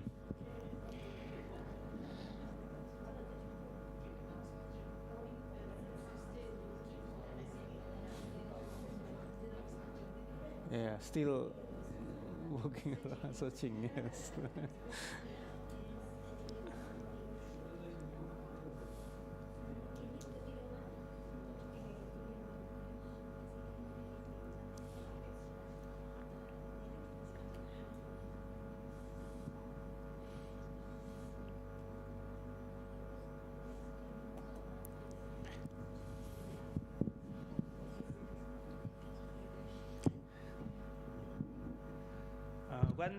once you are in the same page with me, maybe I will explain you one by one. Yeah, the most easiest is postdoctoral fellowship first. Yeah, and this is the most easiest one. Yeah. The rest require you to team up to create a consortium. Yeah, quite a big. Usually, the most successful one is between 6 to 8 members. Yeah, so it's require quite strength. Although you are not because you are part of the consortium, you don't need to create a proposal. You only give the coordinator 250 words. Yeah, and then the coordinator will fill that's in the form usually for staff exchanges or for doctoral networks. If you are in the staff exchange, you have to be clear in mind where do you want to be to conduct exchange. Yeah, for example, you have 4 years project. Yes, 4 years to do something research for metabolomics research of Pitcher's plant, for example, and then you need to do the mobility during this 4 to different countries. Yeah, something like that. So here the most easiest part is postdoctoral fellowships. Let's click postdoctoral fellowships. So it looks like this one. So we have the general informations, we have the topic general informations here, postdoctoral fellowship 2025, and then this is a single model, yeah, single stage. It means that you apply once and then you will be reviewed and then they will give you the results. Yeah, if it's 2 stage, it means that you send something like intention yes, it's only like 5 pages, and then they will give you reply yes if you are permitted, then you will give them the full application proposals. Yeah, and then here we have the opening date and then deadlines and then the topic descriptions. Yeah, you can have a look here. Expected outcomes. The project results are expected to contribute the following outcomes. Yeah. All the details in here. Yeah, and then all the details are in here. So this is so in the case of postdoctoral fellowships, it's like this. Yeah, this is the time when I have to switch like this. So this is the postdoctoral fellowships. Yeah. This is individual fellowships. Yeah, this is to support one persons that will work with you, or if you want to conduct postdocs, then this is for you. Yeah. So this is the how to set up. If you are now, if you want to conduct postdocs, then you are a researcher. Yeah. Contact the main researcher, which is at the European member states or associated countries, as beneficiaries. Yeah, because the money never goes to the personal account. The money always goes to the institutions. And then contact also the co-supervisor. Yeah. If you are currently at the stage of faculty member, associate professor, if you want to hire postdocs, then you need to contact your collaborators and then to hire somebody. Yeah, to hire somebody. You should have a candidate actually, because these 3 of them will create the proposals, and this main supervisor duty to submit. Yeah, actually not the main supervisor, the office of yeah, the institution. Yeah, the officer administration will submit 10 pages and also include with CV and so on of the candidates. Yeah, basically. And now yes, individually. So here, for examples, in here we have this back to this portal. Yeah, so basically, if we scroll down here, we have different topics, destinations, and so on, term and condition. Please have a look if you are preparing postdoctoral fellowships. Yeah. Yes. And there is interesting parts here. It calls partner search announcement. Yeah. What is this? Let's have a look. Partner search announcement is account administrator or self-registered can publish partner requests for open and forthcoming topics after logging into this portal. So if I click in here, view, if I click here, and then I have this 90 organization that offer postdocs, basically, yeah. Offering a postdocs actually. They are looking forward to have a postdoc with you actually. Yeah. Organizations, and also Manos Paul is a person there. He's also professor. Yeah. Yeah, you can also announce yourself if you want. Yeah, yeah.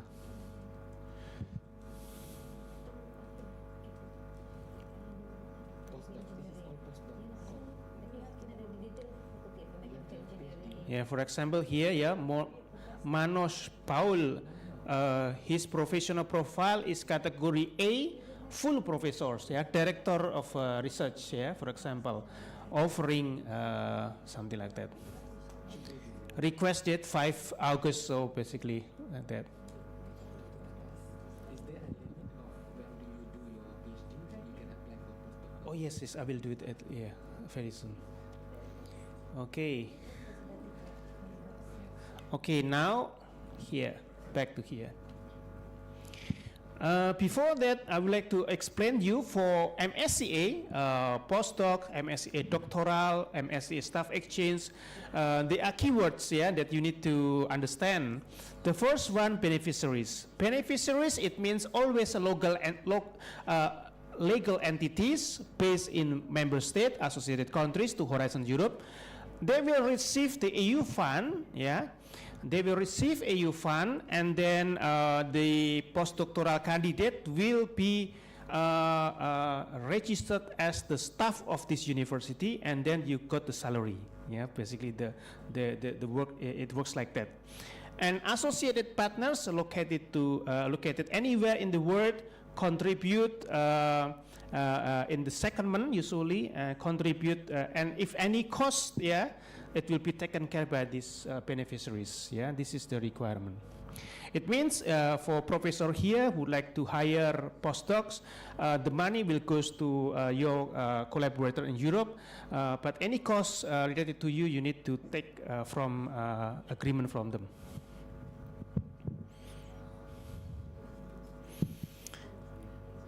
Okay, this is not. So here, a more detail into the different types of postdoctoral fellowship. Here again, we have European fellowship. It means from Malaysia going to Europe. Global fellowship, it's from Europe going to 2 years to Malaysia, and then final years returning phase in Europe. Yeah, and then the researchers awarded a PhD or doing research not more than 8 years of research experience. Yeah, this is the requirement prior to call deadline. Exception applied.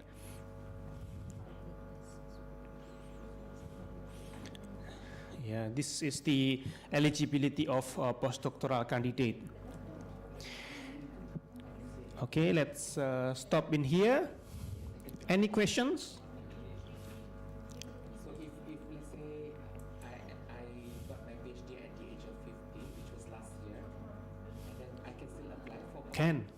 Okay. Minimum less than 8 years. Yes. Yeah, completing PhDs. Yes. Yes. Yes.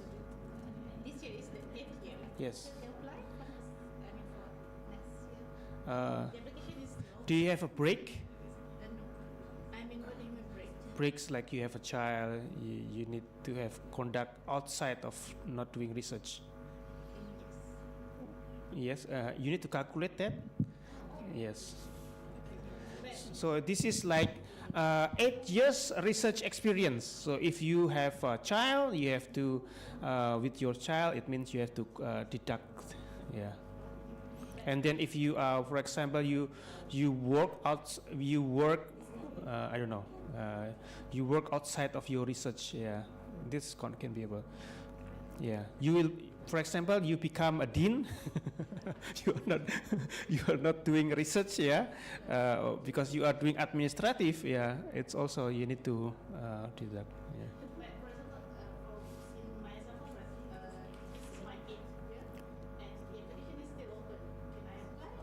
Yes, you can apply. Yes. Yes.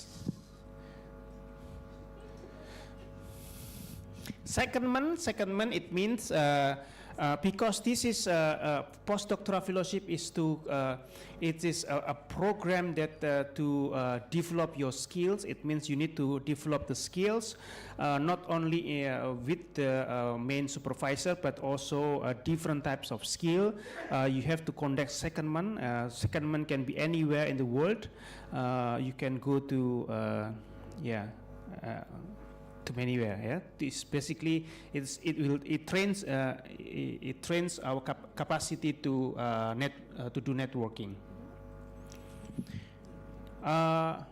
Any questions? 1/3, yes. So if you have 2 years project, then 1/3 of it. Yeah. Yes. Maximum, yeah.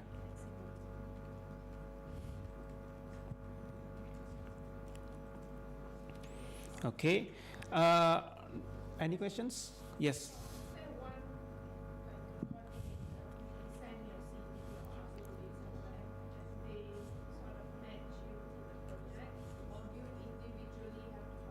In this case, it's individual because this give this individual grant. Yeah, the grant will goes to you actually. Yeah, through your supervisor. So you need to talk with the supervisor, prepare 10-page proposals. Okay, after you finish your postdocs fellowship, this is optional. Yeah, you can take another 6 months. Yeah. For non-academic placement, or for example, I want to go to the industry, I want to stay in Europe, for example, then you are eligible also to take this one another 6 years. Yeah, but 6 months and 6 years is too long. 6 months, yeah. Objective has to be clear, expanding career opportunities and also stimulate innovation and knowledge transfer. It means that you already gain your knowledge during your fellowships, and then you have to contribute. Yeah. These are the components. You will got the living allowance, mobility allowance. If you bring the family also with you, you will receive the family allowance. Of course, this will depends on the tax, yeah, because basically you work as a staff. So basically it depends. So if you stay in Germany, it will be different than you stay in Croatia or many places. Yeah, it depends.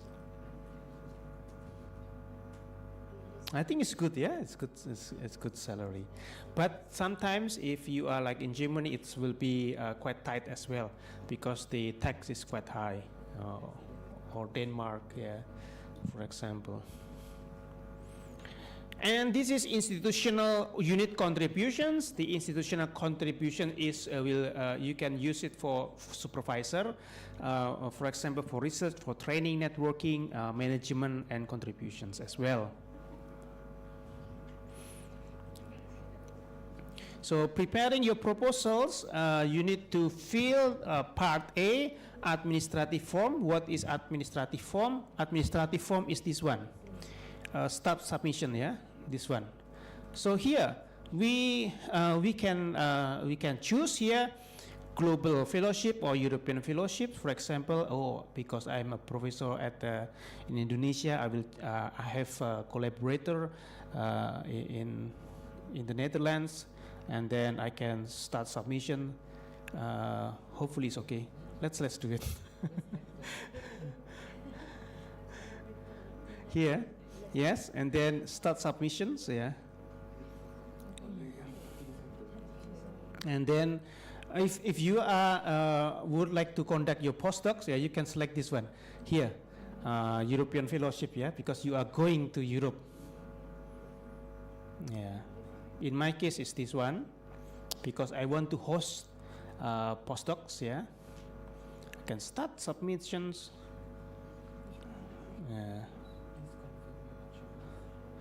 Yes, I can say.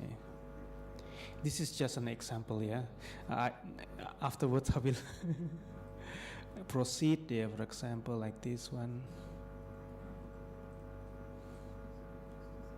Here is the form A. Yeah, this is the forms A that I mentioned before.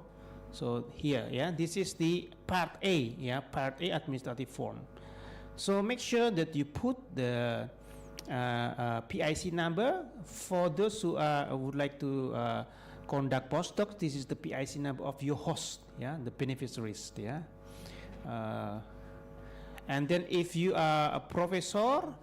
Here in Malaysia, and then this should be you and also the names, and also this one supervisor main contact. Or this is the contact of supervisor in Europe. Yeah, so this is also the European of there, and then you fill the form. Yeah, and don't forget to download Part B templates. Let's click Part B templates.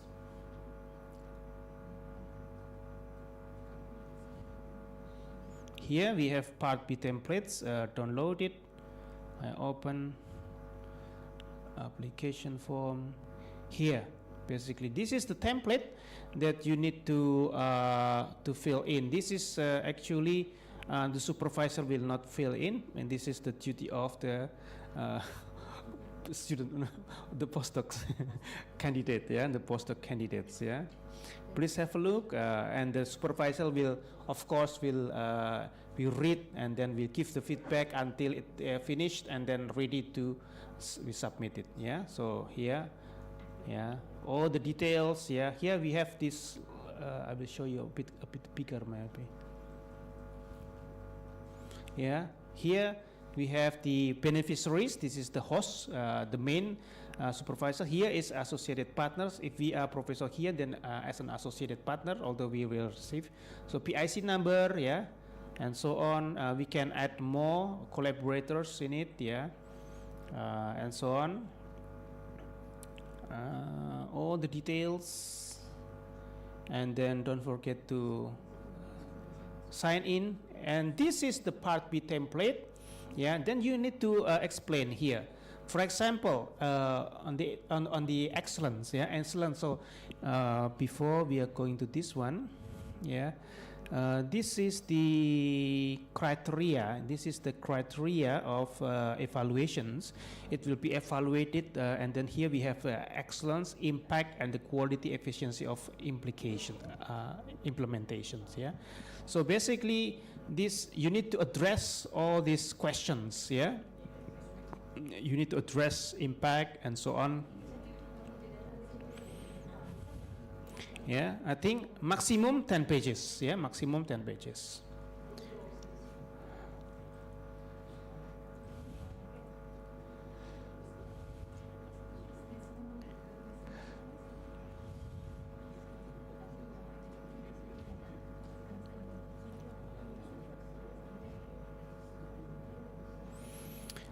And after it, and then you will be, the evaluators will give you the scores.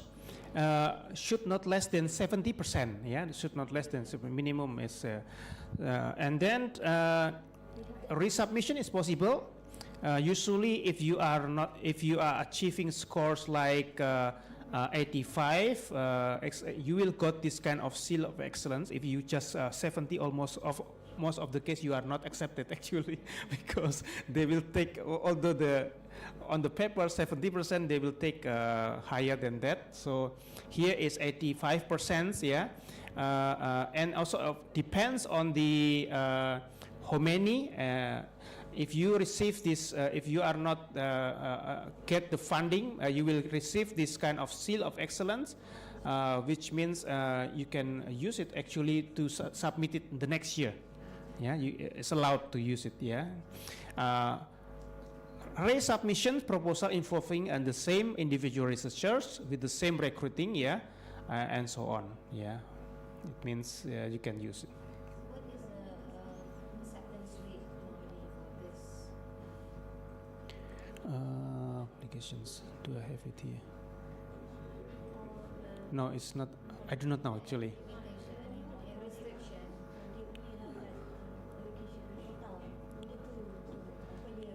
Oh no, only the this one. The criteria is based on this one, and then it will depends on the criteria, of course. Yeah, selections. If you are like 85, you have many 85, maybe they will take 85.1. Those 85.1 will can be a few, yeah, and they have allocation as well. So here the success rate is actually 16% overall. 16%, yes, and then time to grant is from the closures, from the call closures is 5 months or 3 months. So it's very quick, yeah, actually. Is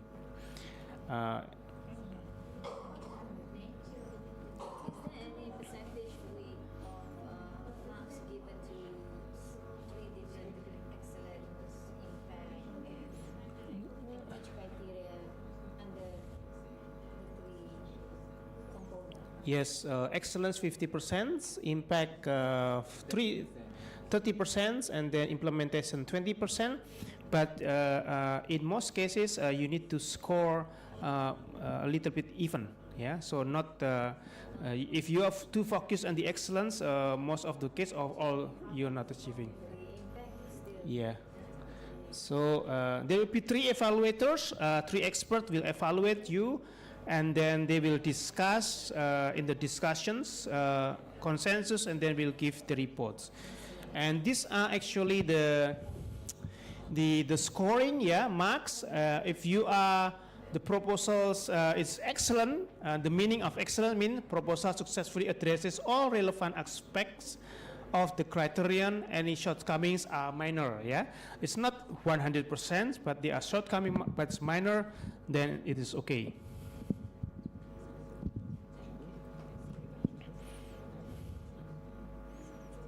Boleh dicoba ya. Itu menarik sekali itu. I think it's possible. Yeah, you should try.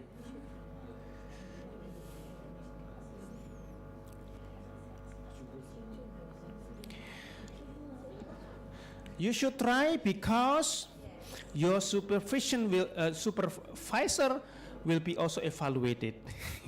They will not only evaluate you, but also evaluate your supervisor.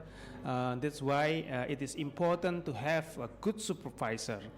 Good supervisor, it means you need to read here, related to the quality of supervisions. Yeah.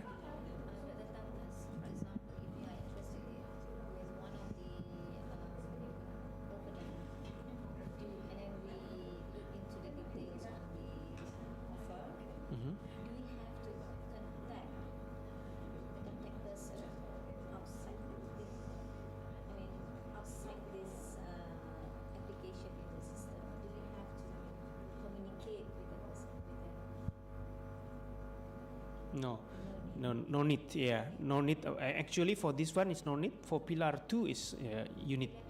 Yes, pillar 2 no need. Yeah, pillar 1. The system is the proposal exactly. Yeah. Yeah, CV, something like that. Yeah, exactly. Yeah. Yes. yes. In the pillar 2, it is more tricky because we need to know, we need to contact here and there. You need to contact several organizations. You need to contact also national contact point of each there, yeah, to make sure that the first one you say that you are interested to submit. The second one is to inform them if you need somebody on board of your. In the case of this one, it's not. Yeah. Okay. Are there any questions? Actually, postdoctoral fellowship is the most basic, easier one, and the rest is related to. Here is almost the same, yeah, almost the same. For example, in the case of doctoral networks or staff exchange is all the same. I would like to show you the doctoral networks, yeah.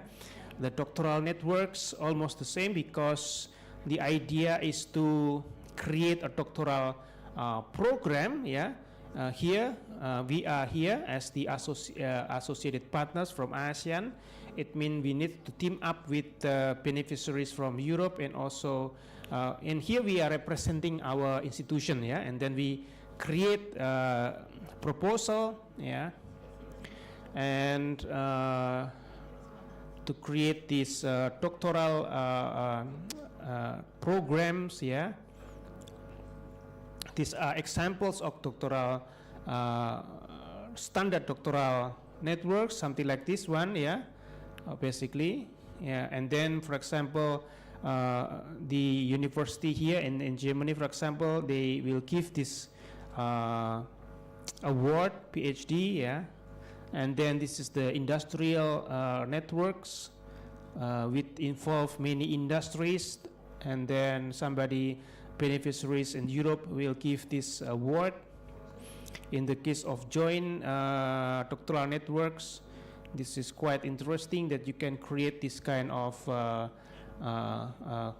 and here I forgot, yeah, actually for example in Malaysia or Indonesia can also give the PhD award in here.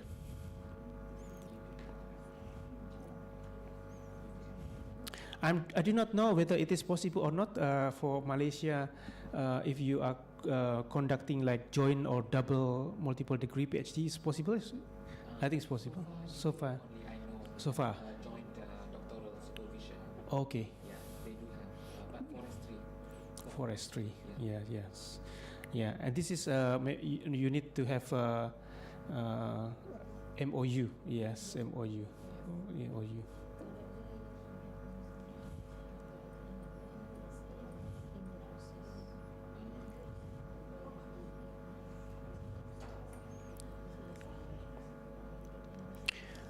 Yeah, I will show you this one.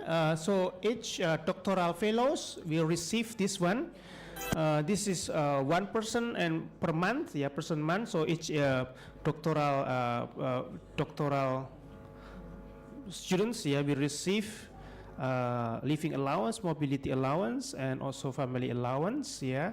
Of course, if they are living in Malaysia, maybe they will get more money because of the currency exchange and so on. And the university institution will receive this funding, yeah, quite okay, yeah, quite okay. Although it is not that much, yeah.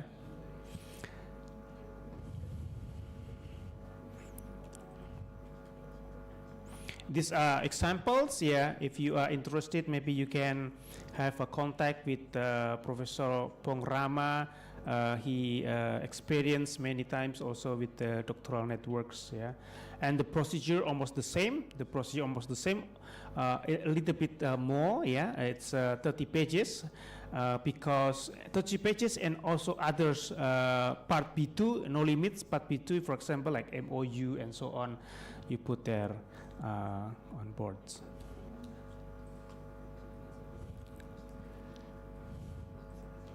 These are all the same, yeah. Criteria evaluation, of course, the same. Staff exchange also similar to that. Staff exchange, I would like to show you the mechanism is the same, yeah. And then only this one. I would like to show you. This is the staff. Yeah, one staff will if mobility, they will receive several contribution from EU. First one is related to the staff member unit cost. It is to support the travel cost. Yeah, it looks like a big, yeah, but actually this is like it depends on the country that you want to visit. Yeah, and the duration of time. I will suggest you, if you visit there only for 1 month, it will not worth, because 1 month means 1 week to get to manage your jet lag. 1 week, and also to manage transportation there, and then 1 week maybe you just talk about at the beginning, and the third week almost finished. So if you visit, it's recommended to have at least 6 weeks, yeah, or 3 months. I think that will be, and you need to negotiate with the university, of course, whether you can, and also to your husband, to your wife, to your children, yeah. Make sure that they are okay if you are living for, yes, if you are living for such a long time, yeah, like 6 weeks, 3 months. 3 months is okay. This is good. Yes, 3 months is good, and you will, because if you go there, you will conduct research. Yeah, you will conduct research. You will do like transfer of knowledge. I suggest you not conducting.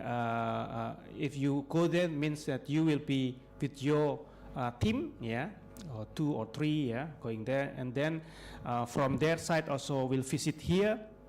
Yeah, basically, if they visit here for another like 3 months, for something like that, yeah.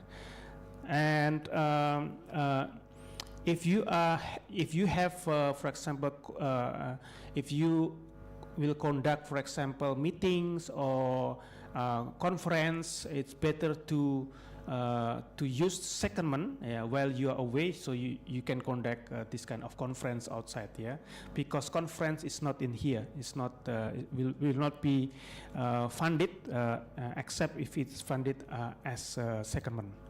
So here we have, you will receive the research training networks 1,300, and then also management indirect cost as well. Here is, this is per month, per person months, yeah, per person months. This one. So like this, basically, if you receive the MSCA, basically they will give you the money, and then please use it wisely.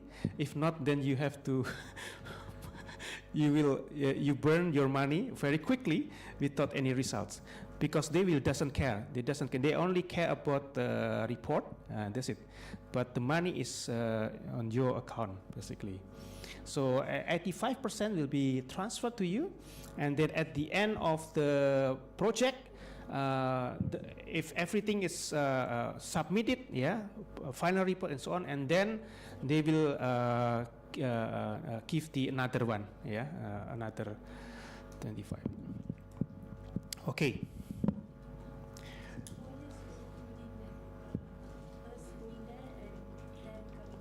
Secondment is 1 until 12 months periods. Yeah. 4 years. Yes, exactly. Project duration 4 years, maximum. Maximum. Yes.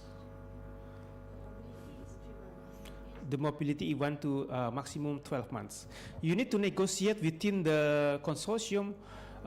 Because the money is there, you need to calculate the money and also the time, and they will usually ask you how many secondment you contribute. The more secondment, I think the better, yeah. But of course, it depends on the whether you can conduct this kind of secondment. Are you fit enough also to conduct this kind of mobility? Yeah. Sometimes they don't have time as well. Yeah. So we need to negotiate as well. So these are related to staff. Yeah. Eligibility of seconded staff.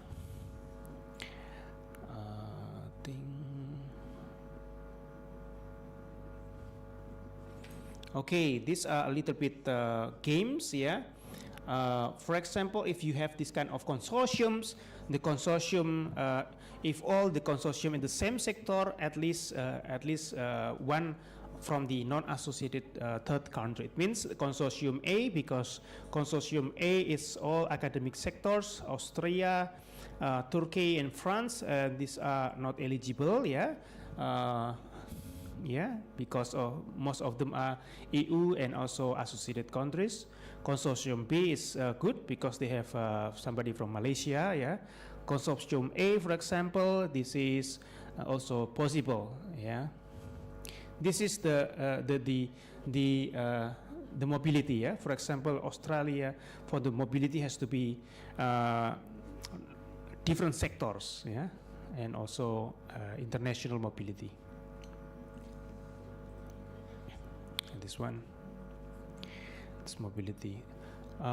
We have very nice. Here is the sending, yeah, organizations, and this is the hosting.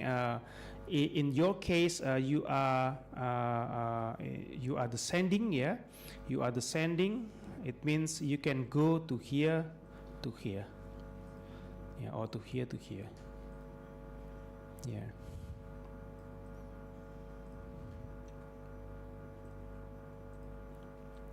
Examples of the secondment, for example, if the sending organizations have these projects related disciplines in the field of energy conversions and the products and process engineering, they do secondments in the numerical analysis, computer science, informatics. To study this one, this is eligible. Secondment, for example, here is not eligible secondments because although they are doing different works, yeah, one is molecular cellular neuroscience, one is mechanism of pain, but they are under the same level. It's L5 neuroscience and neural disorder. So you need to take care of this interdisciplinary secondment. The interdisciplinary secondment is very important. These are examples of very large interdisciplinary secondment. Yeah. Okay. Any question from this side?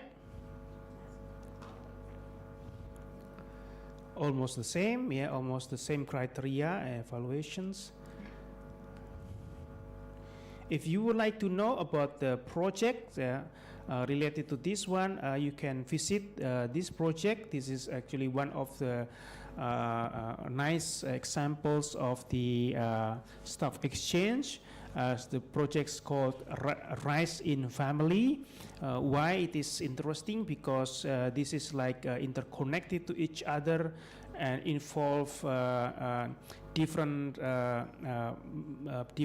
members, each contributing to very nice work packages. Yeah, work packages. For example, here responsible for tailoring implementations and then training, doing this one. It's very good examples. Yeah.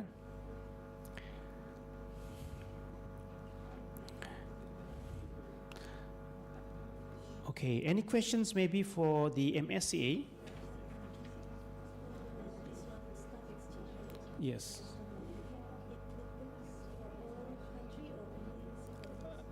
To all, yes, yeah, open. Yes, you always with the at minimum 3 EU member states from different, yeah. Yes, yeah, exactly. Yeah. Can also, China can. Yeah, okay.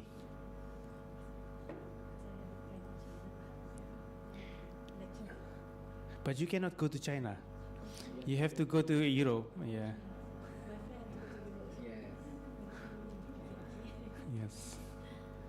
Yes. Okay.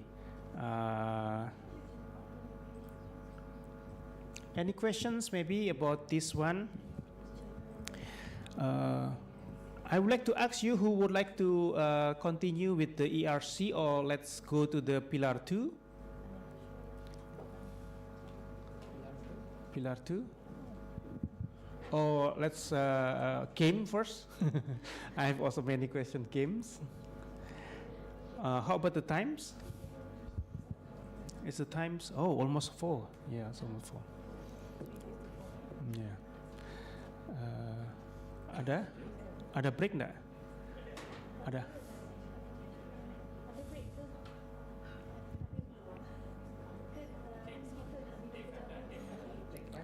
Take 5, yeah? Yeah, everybody looks also quite tired, yeah? Yes, okay, okay.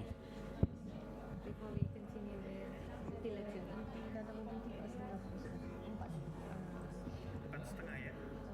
punya meeting lah. It's okay, it's okay. It's okay. Prof punya Prof akan tunggu papas. Dah. Tapi tak pasti spesifik.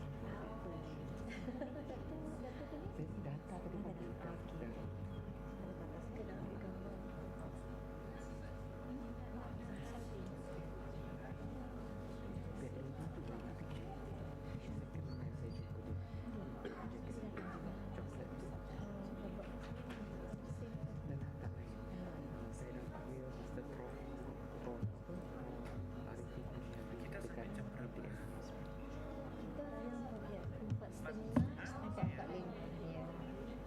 Boleh kena ambil gambar sekejap.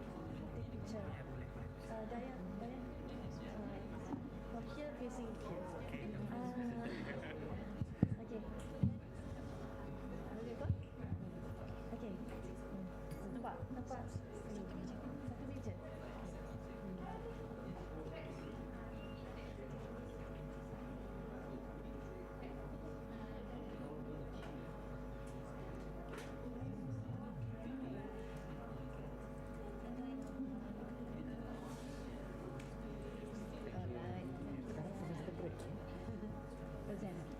Oh, that's why kau student lah. That's why kau student jalan-jalan.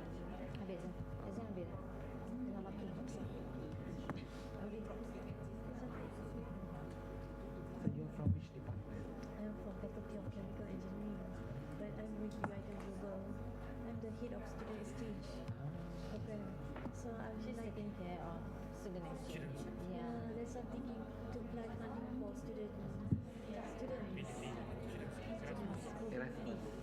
Yeah, I missed your talk this morning because we had a meeting this morning. Oh, okay. With KPT. So Euraxess. Euraxess, is it? Ya. November ni kita buat 12-13. Kita akan buat another round. Kita akan panggil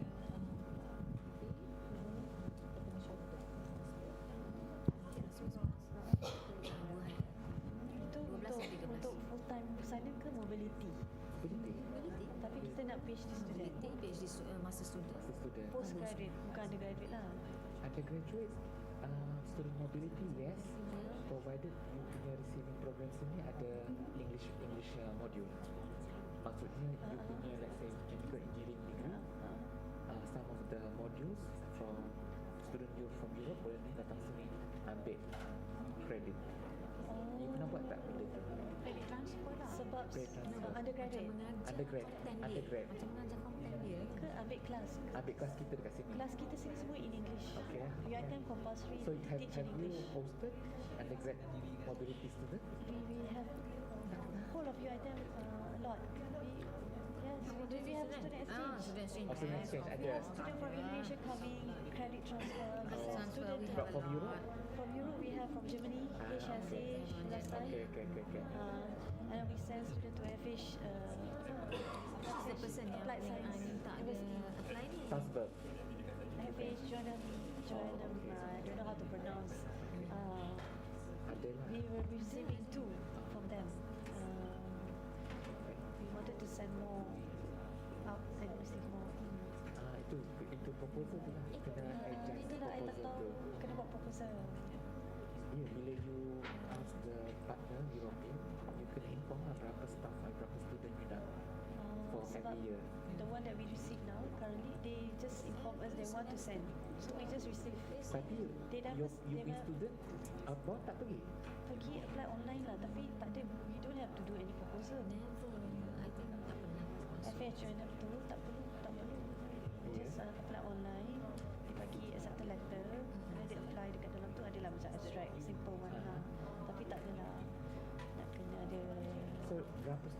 pergi, berapa student yang datang. You tak pernah discuss benda tu. Tak pernah. I terus tahu-tahu tengok kita dah sentiasa dapat sudah France and sebab I maybe my senior how many from France? France ada 7-8. Tapi that France coming, they receive their government scholarship.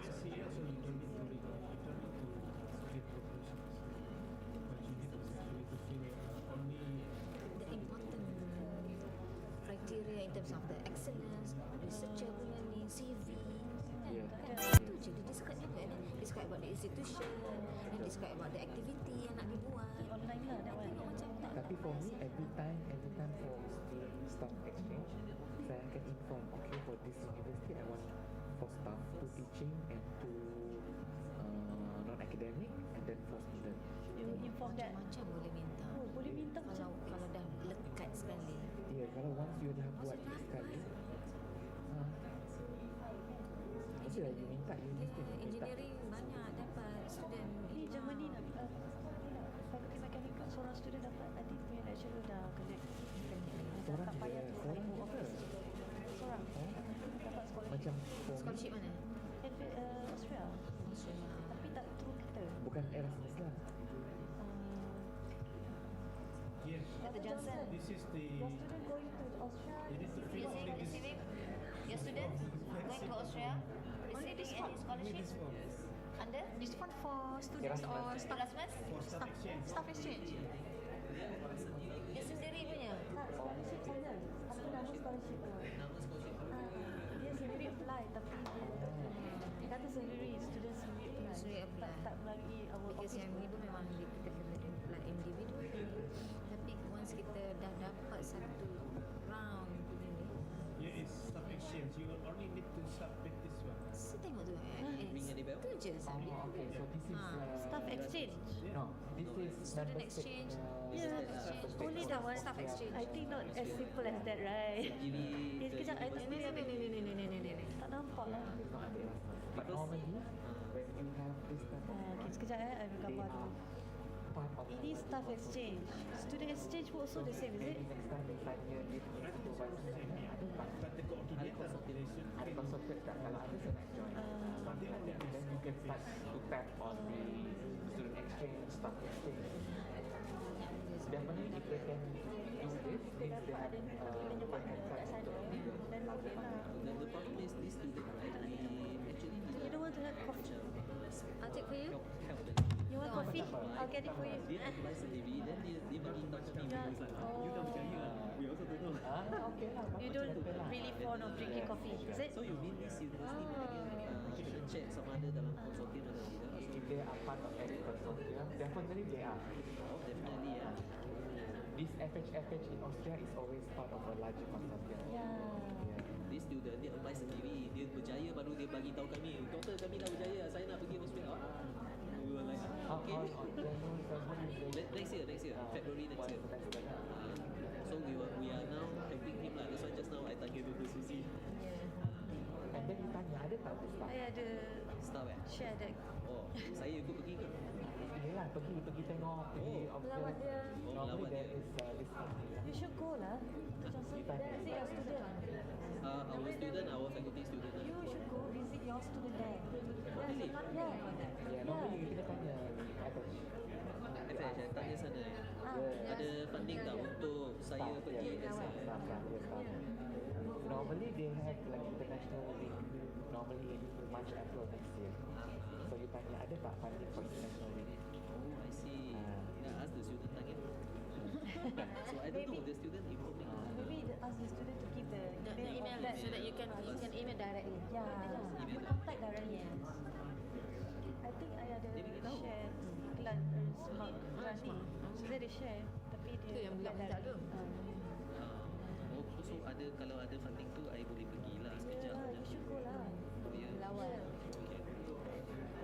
Tak apalah. Janganlah tak pernah, pergilah. Tak apalah. Bantulah saya. Ya, saya pun tak pergi mana tau. I stay here pun. So you arrange mobility, you never travel? You arrange mobility, you never travel yourself? No. Kenapa?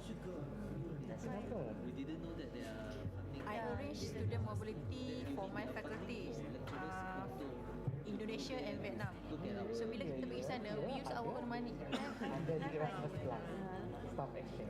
Because our faculty, they don't have a budget for our staff. Daripada 2016 But at least we should try this one lah. tak pernah sekali pun. I take care of student exchange since 2016. Not even once I go abroad. I have the chance. Ada 3 kali, 4 kali buat pergi. Banyak pun dia dah. How many years ada pegang? Tak, itu ilmu lah. Macam ni lah. Tapi jarang hantar undergrad kan? I hantar undergrad all. Tapi untuk exchange credit only, not for intern. Intern. But Euraxess fund ada untuk internship dekat Intern kita luar. boleh hantar Japan. Japan ada. Hantar sajalah. Hantar dekat airport je. Hantar juga lah, tapi dia import. Bye-bye. Tapi kalau ada student mobility, continue luar. Saya, kita orang tak. Kita orang tak. Thank you. Cepat sikit. That funding just now you mentioned that one is under Erasmus. Get my card. They My card kejap eh. My card. My card lagi. You have your card right? I'll go back get my card. Because that's the timing when application open to apply for student and staff She's the one mobility. in charge with the student Because it exchange. closes on February next year. Gatekeeper.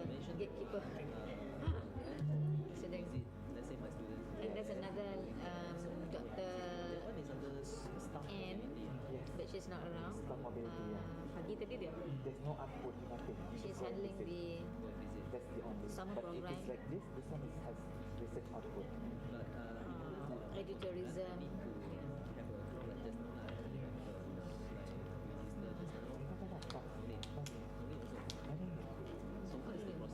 Continue. Ask the coordinator there.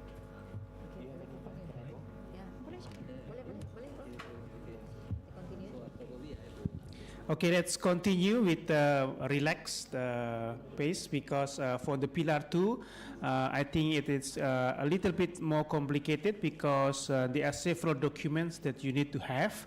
I would like to explain you, yeah? So bring your coffee with you, next to you, tea or something like that to keep you energized. Yeah. Okay. Okay, let's start. Yeah, let's start. Now we are in the pillar 2. In the pillar 2, it is very unique. In the pillar 2, it's top down. Yeah, pillar 2 is top down. Because of top down, we have clear instructions about the calls. Yeah. We have 6 clusters from health, culture, creativity, inclusive society, civil security society, digital, and so on. Yeah, we have 6. Yeah, and then under this 6 cluster, we have at the moment we have this strategic plans. Yeah, strategic plan 2025-2027. So let's with me. Yeah. If you in the Google types Horizon Europe Strategic Plan 2025-2027, you should have here, and then click the strategic plan. This is the document, the first document that you need to have. You need to read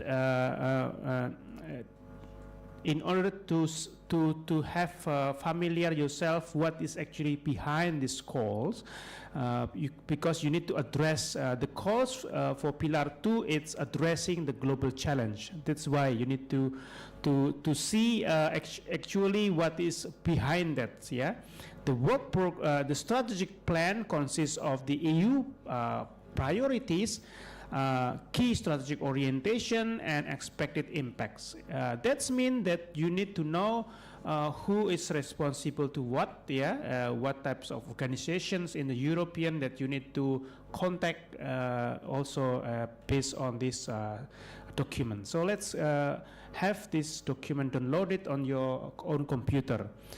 Type Horizon Europe Strategic Plan, and then Strategic Plan.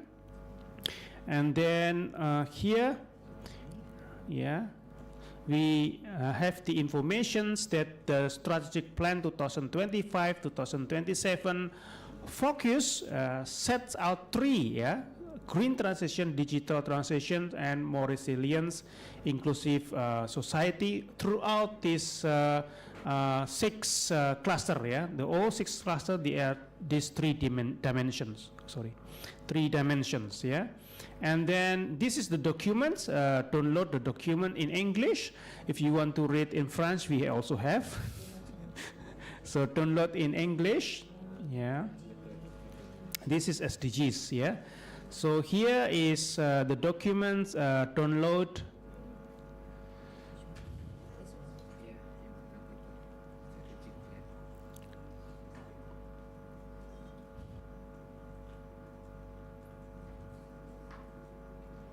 Yeah, the PDF, take the PDF.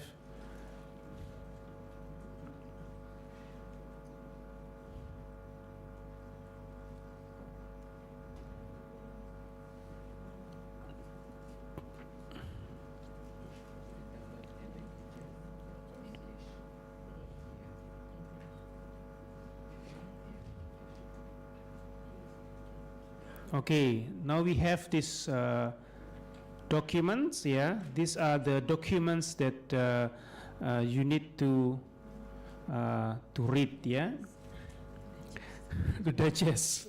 Yeah. So in the table of contents, we have many informations, yeah, related to key strategic orientation. What does it mean? European partnerships. European partnership is an association of many different institutions in Europe that partnering together in specific tasks. This is kind of task force from European task force. For example, like personalized medicines. Yeah. Personalized medicine in European, they have like big organizations, yeah. So it means if you are interested in this research, you want to apply for these calls, you need to team up with them, or they join with yours, yeah. And then here we have specific issues, and then here we have cluster from health and so on and so forth. Let's scroll down. In order to give you examples of what is inside the cluster, yeah, inside the cluster we have these 32 impacts, yeah, 32 impacts. For example, here health, there are 6 impacts, yeah, and then cluster 2, cluster 3, cluster 4, cluster 5, cluster 6. Usually in the workshops, I will give you instructions. Have a look, yeah, which is the area that you are working very closely. Yeah, at least identify 1 or 2. Yeah, if it's 1, it's okay. Yeah, it means you are very focused. It is 2, then have a look. Yeah, for example, I'm working actually for nutrition. Yeah, maybe here. But maybe nutrition can be in here, can be also in here, achieving healthy soils. It depends, yeah, on our works actually. If you are in the biodiversity, maybe it can be like this, it can be like this one, and it depends, yeah.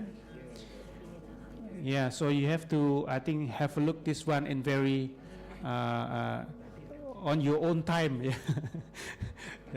Yeah, not to hurry, not to rush, yeah. Yeah, this is the first steps, yeah. The second step after this one, yeah, is to understand that the expected impacts, yeah, the strategic plan is only give you the expected impacts. In order to have to know the calls, you need to download the work programs, yeah. Work programs. So basically you go to the again I go to Google and then Horizon Europe Work Program 2025. Next year will be Work Program 2026. Yeah. So in this year 2025 Horizon Europe Work Program 2025. and we click the Horizon Europe work program. Work program, work package, the same. Different, yeah. Work package is actually your proposal should contains work packages. Yeah, this is work program. Yeah, so here we have the Horizon Europe work programs. If you scroll down, yeah, here we have few available works program 2025, general introduction, infrastructure. Here already cluster 1, yeah, cluster 1, cluster 2, cluster 3, cluster until cluster 6, yeah. And then here we have the European innovation system and also many things, yeah. Okay, Prof, maybe choose one of the cluster and choose one of the digital, yeah, digital. So let's have you in the digital industry and space, and here we have many, yeah, many of impacts. Which one it's fit to you, yeah?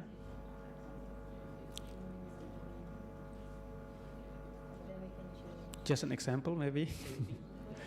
Achieving open strategic autonomy in digital, emerging and emerging technologies. 18.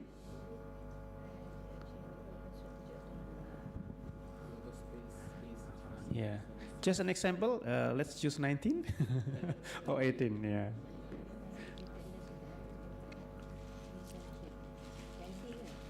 20, yeah, maybe 20, yeah. 19, yeah. Okay. Cluster 4. It means that we need to download the cluster 4. Let's download the cluster 4 so that we have the work program.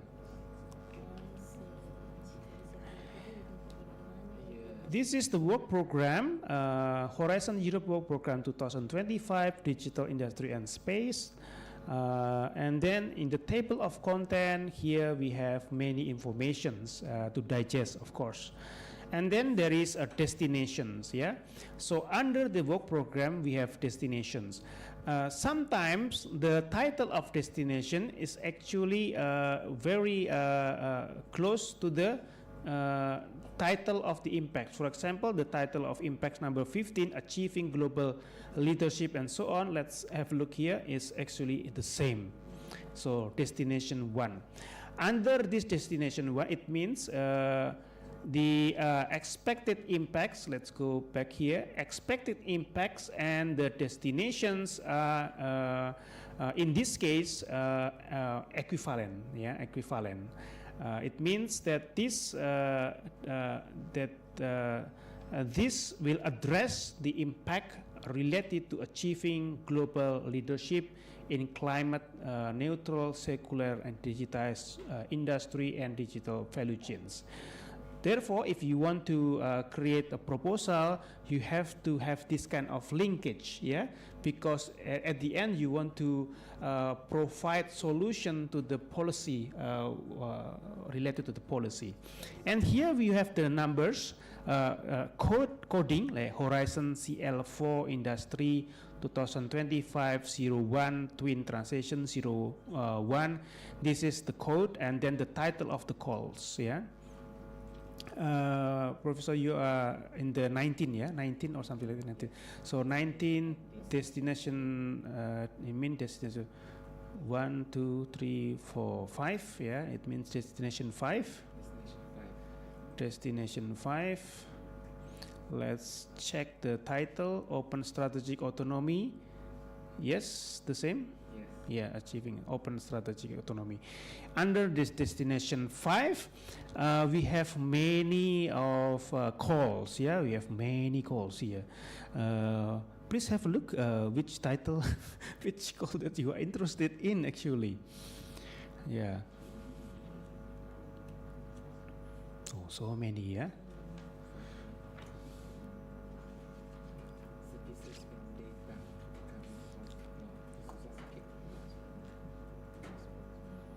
There is a telecommunication as well.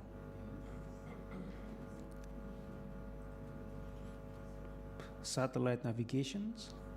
Space digitals. So it needs to be interdisciplinary? Yes. It needs to be Interdisciplinary, yes.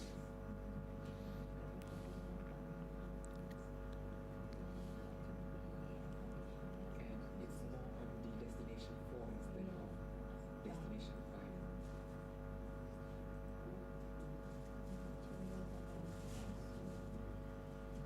5. So these are the calls that is currently offered to you. Yeah.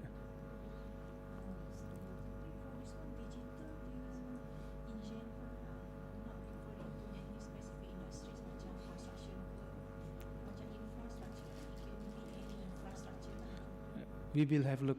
Yeah. Now it's let's us decide on the title. Which one is actually close to you? Yeah, close to your field. Yeah. I think it's more on destination 4. 4. Yeah. Yeah. Okay. Which one? The 4. Enhanced learning strategies for general purpose AI. Which one? 170. 170. Okay, this one. Let's. I click this one. Yeah. Gen AI for EU. Yeah. Let's click. Just click it there. Yeah. Okay. So it links to here. Yeah. Enhanced learning strategies and so on. The informations here, specific conditions, EU contribution around 15 million would allows, and the total budget it is 13 million. It means only 2 project will be funded, and the maximum is 15 million. Yeah, it's big. That's really big. Yeah, I do not know how much, how many in ringgit. 4.66. 4.66. So we have allowed 15 times 4.66. 46. Yes. Yeah. And then there is an eligibility conditions. Yeah. Please have a look in here. Eligibility conditions. For this reason, participation is limited to legal entities established to here. Yeah. So it means you need to join with them. You need to join with them, the EU member states, Iceland, Norway, Canada, and so on, yeah, and so forth. These are the leading countries. So you have to consider At least 3, yeah, 3. And then let's going down here. So this is the RIA, Research and Innovation Action. It means that the activity are expected to start at TRL 2 to achieve TRL 5 by the end of the project. Yeah. What will be the expected outcomes? In here, the outcomes: 1, development of general purpose AI model architectures, demonstrating the capabilities such as formal reasoning or mathematical. I think this one you need to have somebody from the mathematics. Yeah, it means this yours. Yeah, okay. And then long term and so on. Innovative learning approaches combine hybrid learning and so on. Yeah. And then here you have the scope. Yeah. And then all the details. Let's have a look. Very specific, yeah. For example, here, this is interesting. This is top down, yeah. And then here, what is this? New. It will. So basically, this will open new knowledge, yeah, without forgetting previous tasks, and evolutionary learning, which draw inspiration from the biological evolutions, yeah, to optimize the models. Yeah, this is interesting because you need to have this physics-based learning and so on. And these are the following key research areas. So these are the at least one, yeah, address at least one of this one. So hybrid learning architecture, advanced reasoning, continual and evaluations learning for dynamic environments, enforcement learning integrations, explainable AI and trustworthy decision making, yeah, other novel paradigms. Yeah, paradigm. Okay, have a look. Looking down. This is important informations. The organization that you need to involve there. Platform like European AI, data and robotics ecosystem. It means we need to take care of this. We need to find out who is responsible on this. There, topics in this implement core program. Yeah, this is very clear that you need to contact the European partnerships. You need to be part of this European partnership projects. There is in here Gen AI for. Let's check this one.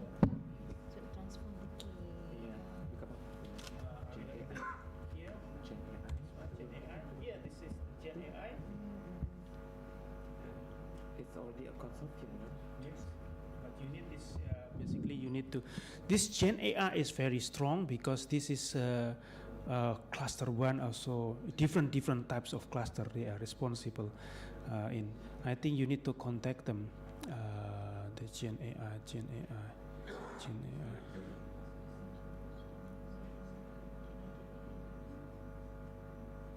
Yeah, there are many. In this is many institutions that is part of the Gen AI. What is ADR?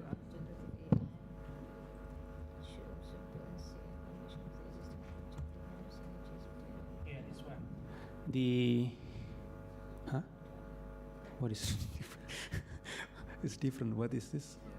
Yeah, you need to horizon.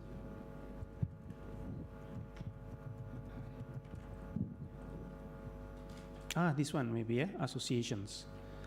ADRA, yeah, ADRA associations. This is ADRA is a private side of the AI. Yes, you need to connect with them as well. Yeah, this is, of course, this is a big funding because it's 15 millions. Yeah. Yes, and then you need to go back again in here in the strategic plan, and then have a look at the cluster 4. Let's see the cluster 4 to get information about what is actually behind the strategic information behind that digital informations. Yeah. So basically, if you go to here, this is the expected impacts, number 18. So this is the policy behind this number 18. Yeah, it is for future needs of microelectronics. So basically, if you have the industry, microelectronics industry, it will be a plus for you, yeah, on board, and then and so on, and then virtual realities and so on. This is the important is this one. This is the table that is important for you to address the intervention areas covered and also the European partnerships involved. For example, in here, it involves like different types of European partnerships, in addition to, for example, like the Gen AI for EU, yeah, Gen AI for EU. You need to connect with this kind of partnerships, yeah, depending on the application, because the application is basically here, yeah, you have at least one of these following research key areas, yeah. So based on this one, you decide who would like you to join with, yeah, whether you are in the robotics or you are in the photonics partnerships or different side, yeah. Yeah.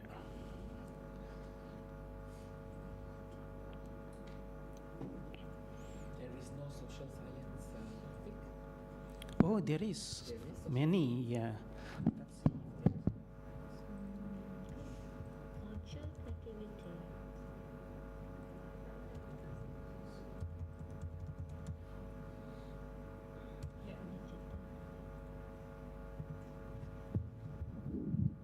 What is this? Expected. This is this one. Physical and cognitive augmentation in the advanced manufacturing. If you want to work in this one, you need to maximum is 6 million. Yeah, contribution 6 million is not much actually, but you need to involve the people from the humanities. This should take into account this one.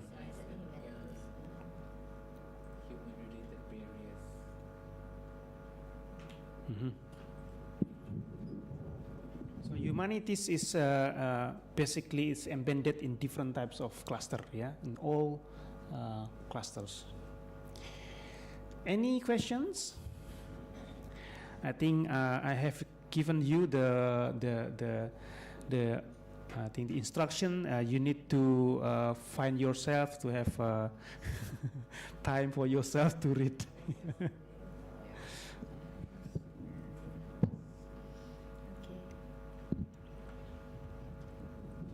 And then be alert because all of these words in here is basically it's jargon. Yeah, for example, like GHG emissions. Then what will be the behind of this word? It is like association or what or organization or yeah. Just be alert of that. Yeah. Okay. Let's go back here because this is a pretty quite interesting part. Let's cluster 4, CL4, yeah, CL4. Let's see the CL4. Cluster 4 is digital, yeah. Cluster 4 is digital. Wait a minute. I would like to. Where is it? Here.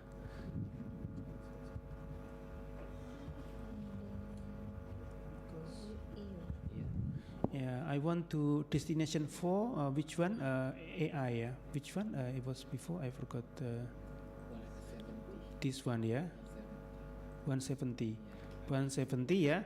What I'm going to do is 170 is to copy this one. Copy this one and then go to here and then paste this one. Here, yeah. So here is the using the codes. You can copy and paste and then have a look. If you do not have partners at the moment, then use the partner search here. At the moment, there are 70 offering partnerships. Yeah, let's click. Yeah, try to contact them. If you want, if you have time, I think the time because it will be closed very soon. Yeah, I think you need to prepare maybe for next year if you have. I think it will be a good opportunity. You see, 70 already announced. Yeah, for partnership. So from this 70, usually there will be an aggregation. They will create an aggregate of consortium, something like that.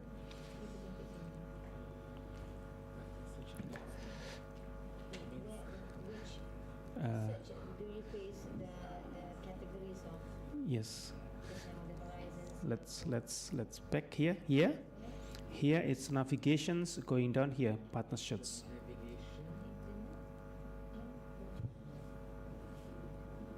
Call for proposal. So you pergi home. Call for proposal. Call for proposal. Yeah. Here. Call for proposal.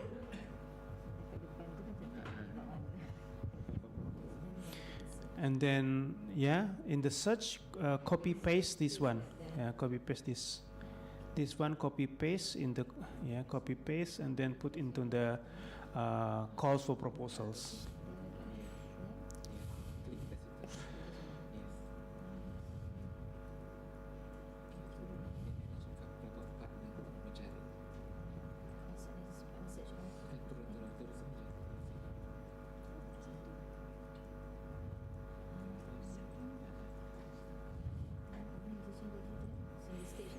Yeah, deadline is October. Be in mind that August is holiday time, so if you are contacting now, send emails. In the most cases, they won't reply you because they are summer holiday. Yes.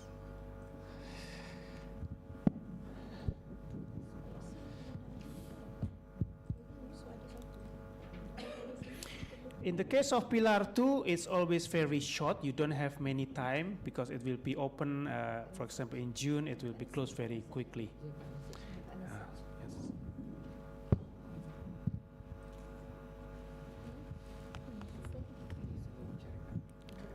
Yeah. Any questions related to the Pillar 2? Maybe if you want to know more, please contact me. Yeah, so I can give you more information if you need something.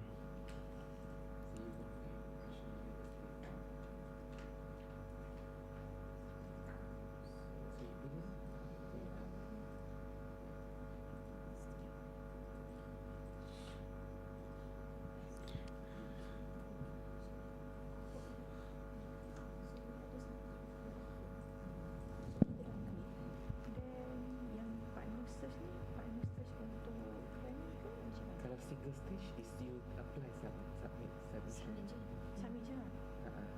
Just now was pillar 2, the one that we are. Oh, so ini boleh tengok je lah the details. Single stage is one application and there is. Yeah. Because you're looking at single stage, right? So it's you submit directly to them. But this one is pillar 2, so you need to find partner. If let's say you don't have a partner for that topic just now. Yeah. Proses untuk kita nak mencari partner untuk topik yang tadi. Yes, So supposed to single stage tu lebih straightforward lah kan? Whereas they just one shot submission je kepada dia lah. Yeah. What we need to submit to them, just apply.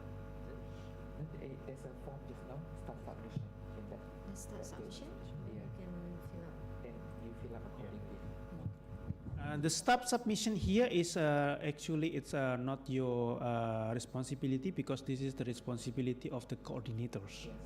Yeah. So what you need to do is to use the partner search to connect with them, have a look whether they are offering something. Yeah.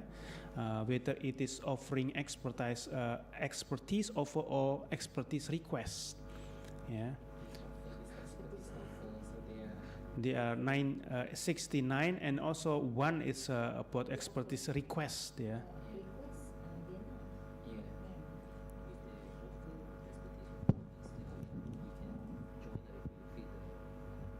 Yeah, you have to write to them without it, let's say. Yeah. Send emails to them. Yes. So that means we just join their group of Join their consortium. join their consortium. Yes. It'll be easier, right? Yes, easier. Rather than you create new one. Yeah. So this one, where do we search for this one just now? It is under Under EU funding, call call for for proposal, Okay. and then Then you partner then search. partner search. but you have to put in the You have to paste the code code is not of from Horizon the- from the from downloaded the work program. work program. Work program. You have The to work download program the work which program. that you have identified which destination is yours, Yeah, which cluster? which cluster. Then you copy that code, paste it in the part Search. search. Then it Did will you miss appear. that? I kind of missed that. That's why I don't know what it's talking Kalau about. budget overview ni yang dia list or the list ni budget overview untuk apa different proposal lah. Project offer. So budget atas ni details of the apa ni requirement lah for the Different costs and the budget allocation. different cost for Because they all have budget different code. allocation. Under this, there are many costs. The the ceiling of the Yes. For example, amount. here is between 6 million up to 8 million. That will be single stage plus and indication number of grants, like 4 grants will be in here. 4 grants will be funded. 3 grants will be funded. 5 grants will be funded. 5 projects will be funded. Yeah. 2 projects will be funded. Yeah. Yes.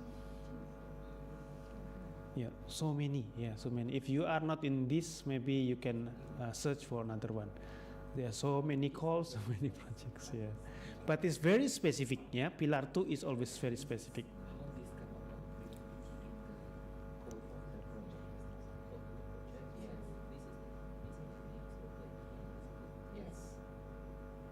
So we have to write to them asking them can we join them. Yeah.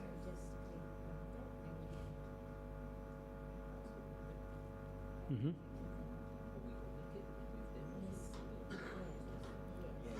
Email.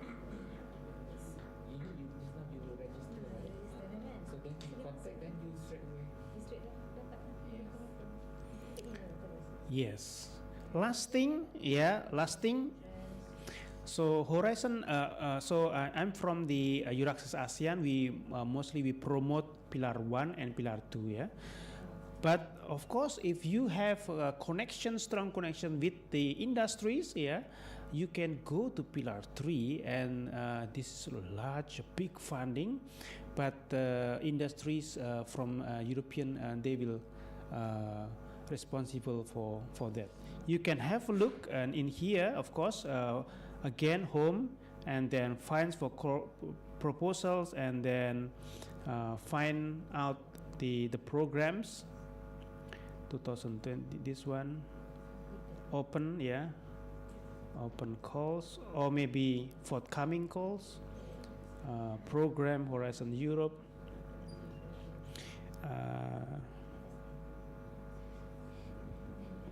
EI.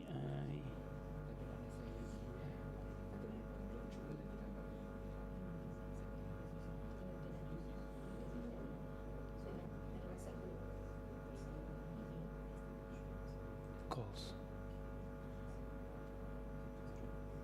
Then they will ask you supporting documents for the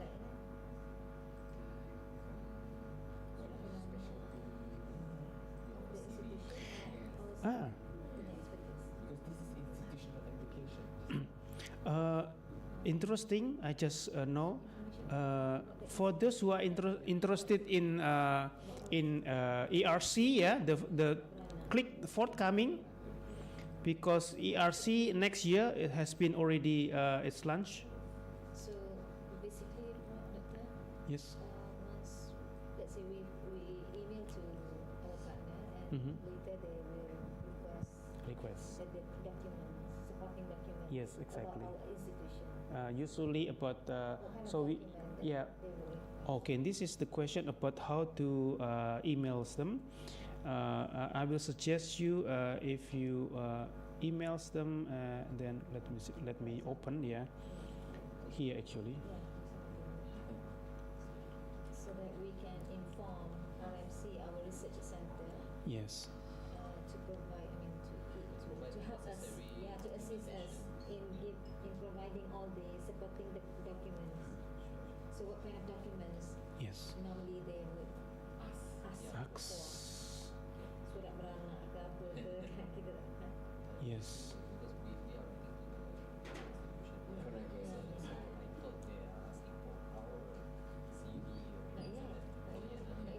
No.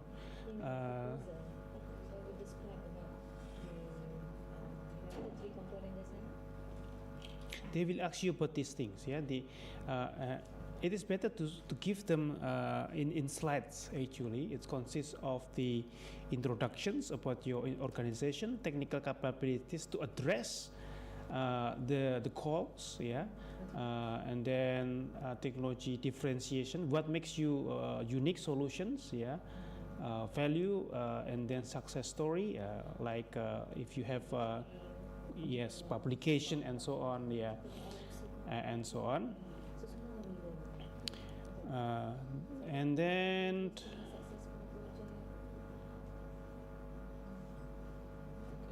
are you going to share? Can you share? I can, yes. Actually, yes, if we have more time. Pillar 2 workshop is quite long, very long, yeah, because we need to sit down together, that everybody will evaluate, yeah. But in the case, you have to know where is the code that you want to, exactly. You need to create this kind. like this, yeah. And then after creating like this one, you need to send email to them. This is the email that you need to send it to them. Yeah. Dear, I hope you are well. We are reaching out this one, yeah. And this is the standard template, yeah. But please not copy paste. Yeah. Because for us, we create a statistic which one is the best one, and in most cases, something like that. It's very clear. And then you put into this one into the attachment, yeah, attachment. So all the information Something we like should that. get it from our RMC. Mm-hmm. Yeah. RMC. Yeah, but you should know which call that you want to participate in. Yes.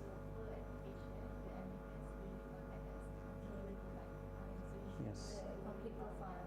Yes. Yeah, like this one. Yeah, you need to put previous acronym, title, and also previous project info. Yeah. If you have partners through the Erasmus Plus, maybe it's a stepping stone to yes. I think that's much easier actually because you already familiar with.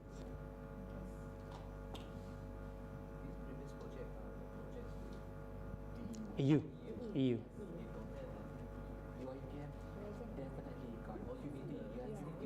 You can ask the office. Yeah, ask the office.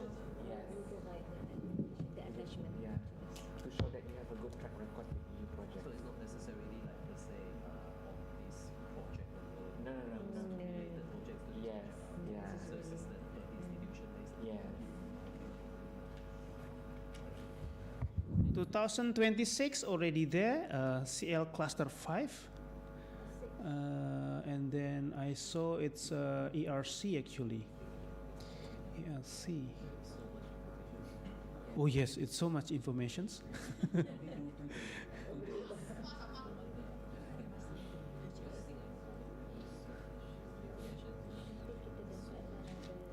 gist, at least you have an idea where to find the information.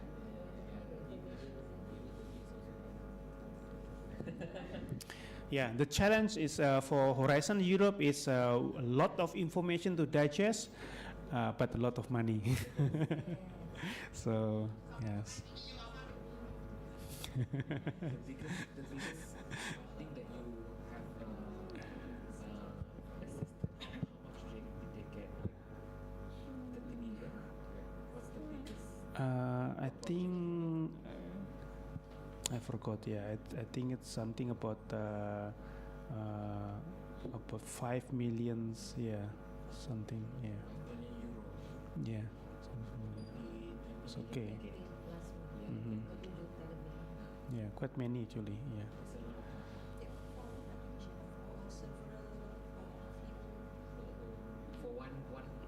One project. Yeah, one project. Yeah.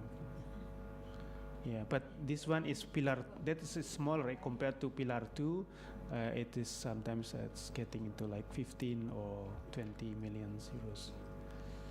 Yeah.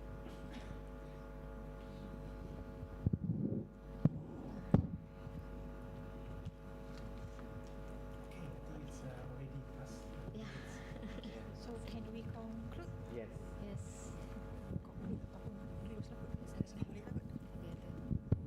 Okay, thank you very much, Dr. Tatas, for very informative information.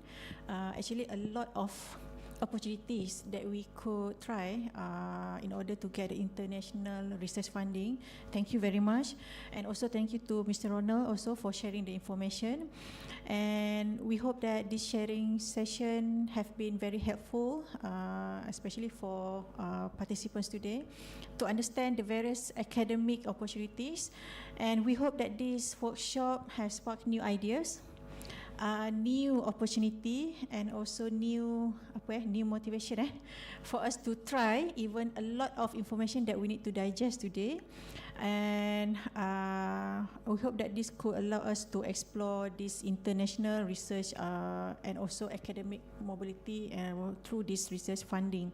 And please stay connected, and we look forward to see Dr. Tatas and also Mr. Ronald in future, and wishing everyone a safe journey home. And also thank you, and have a great day today. Okay, thank you very much. Okay, maybe Dr. Fairoz. Okay.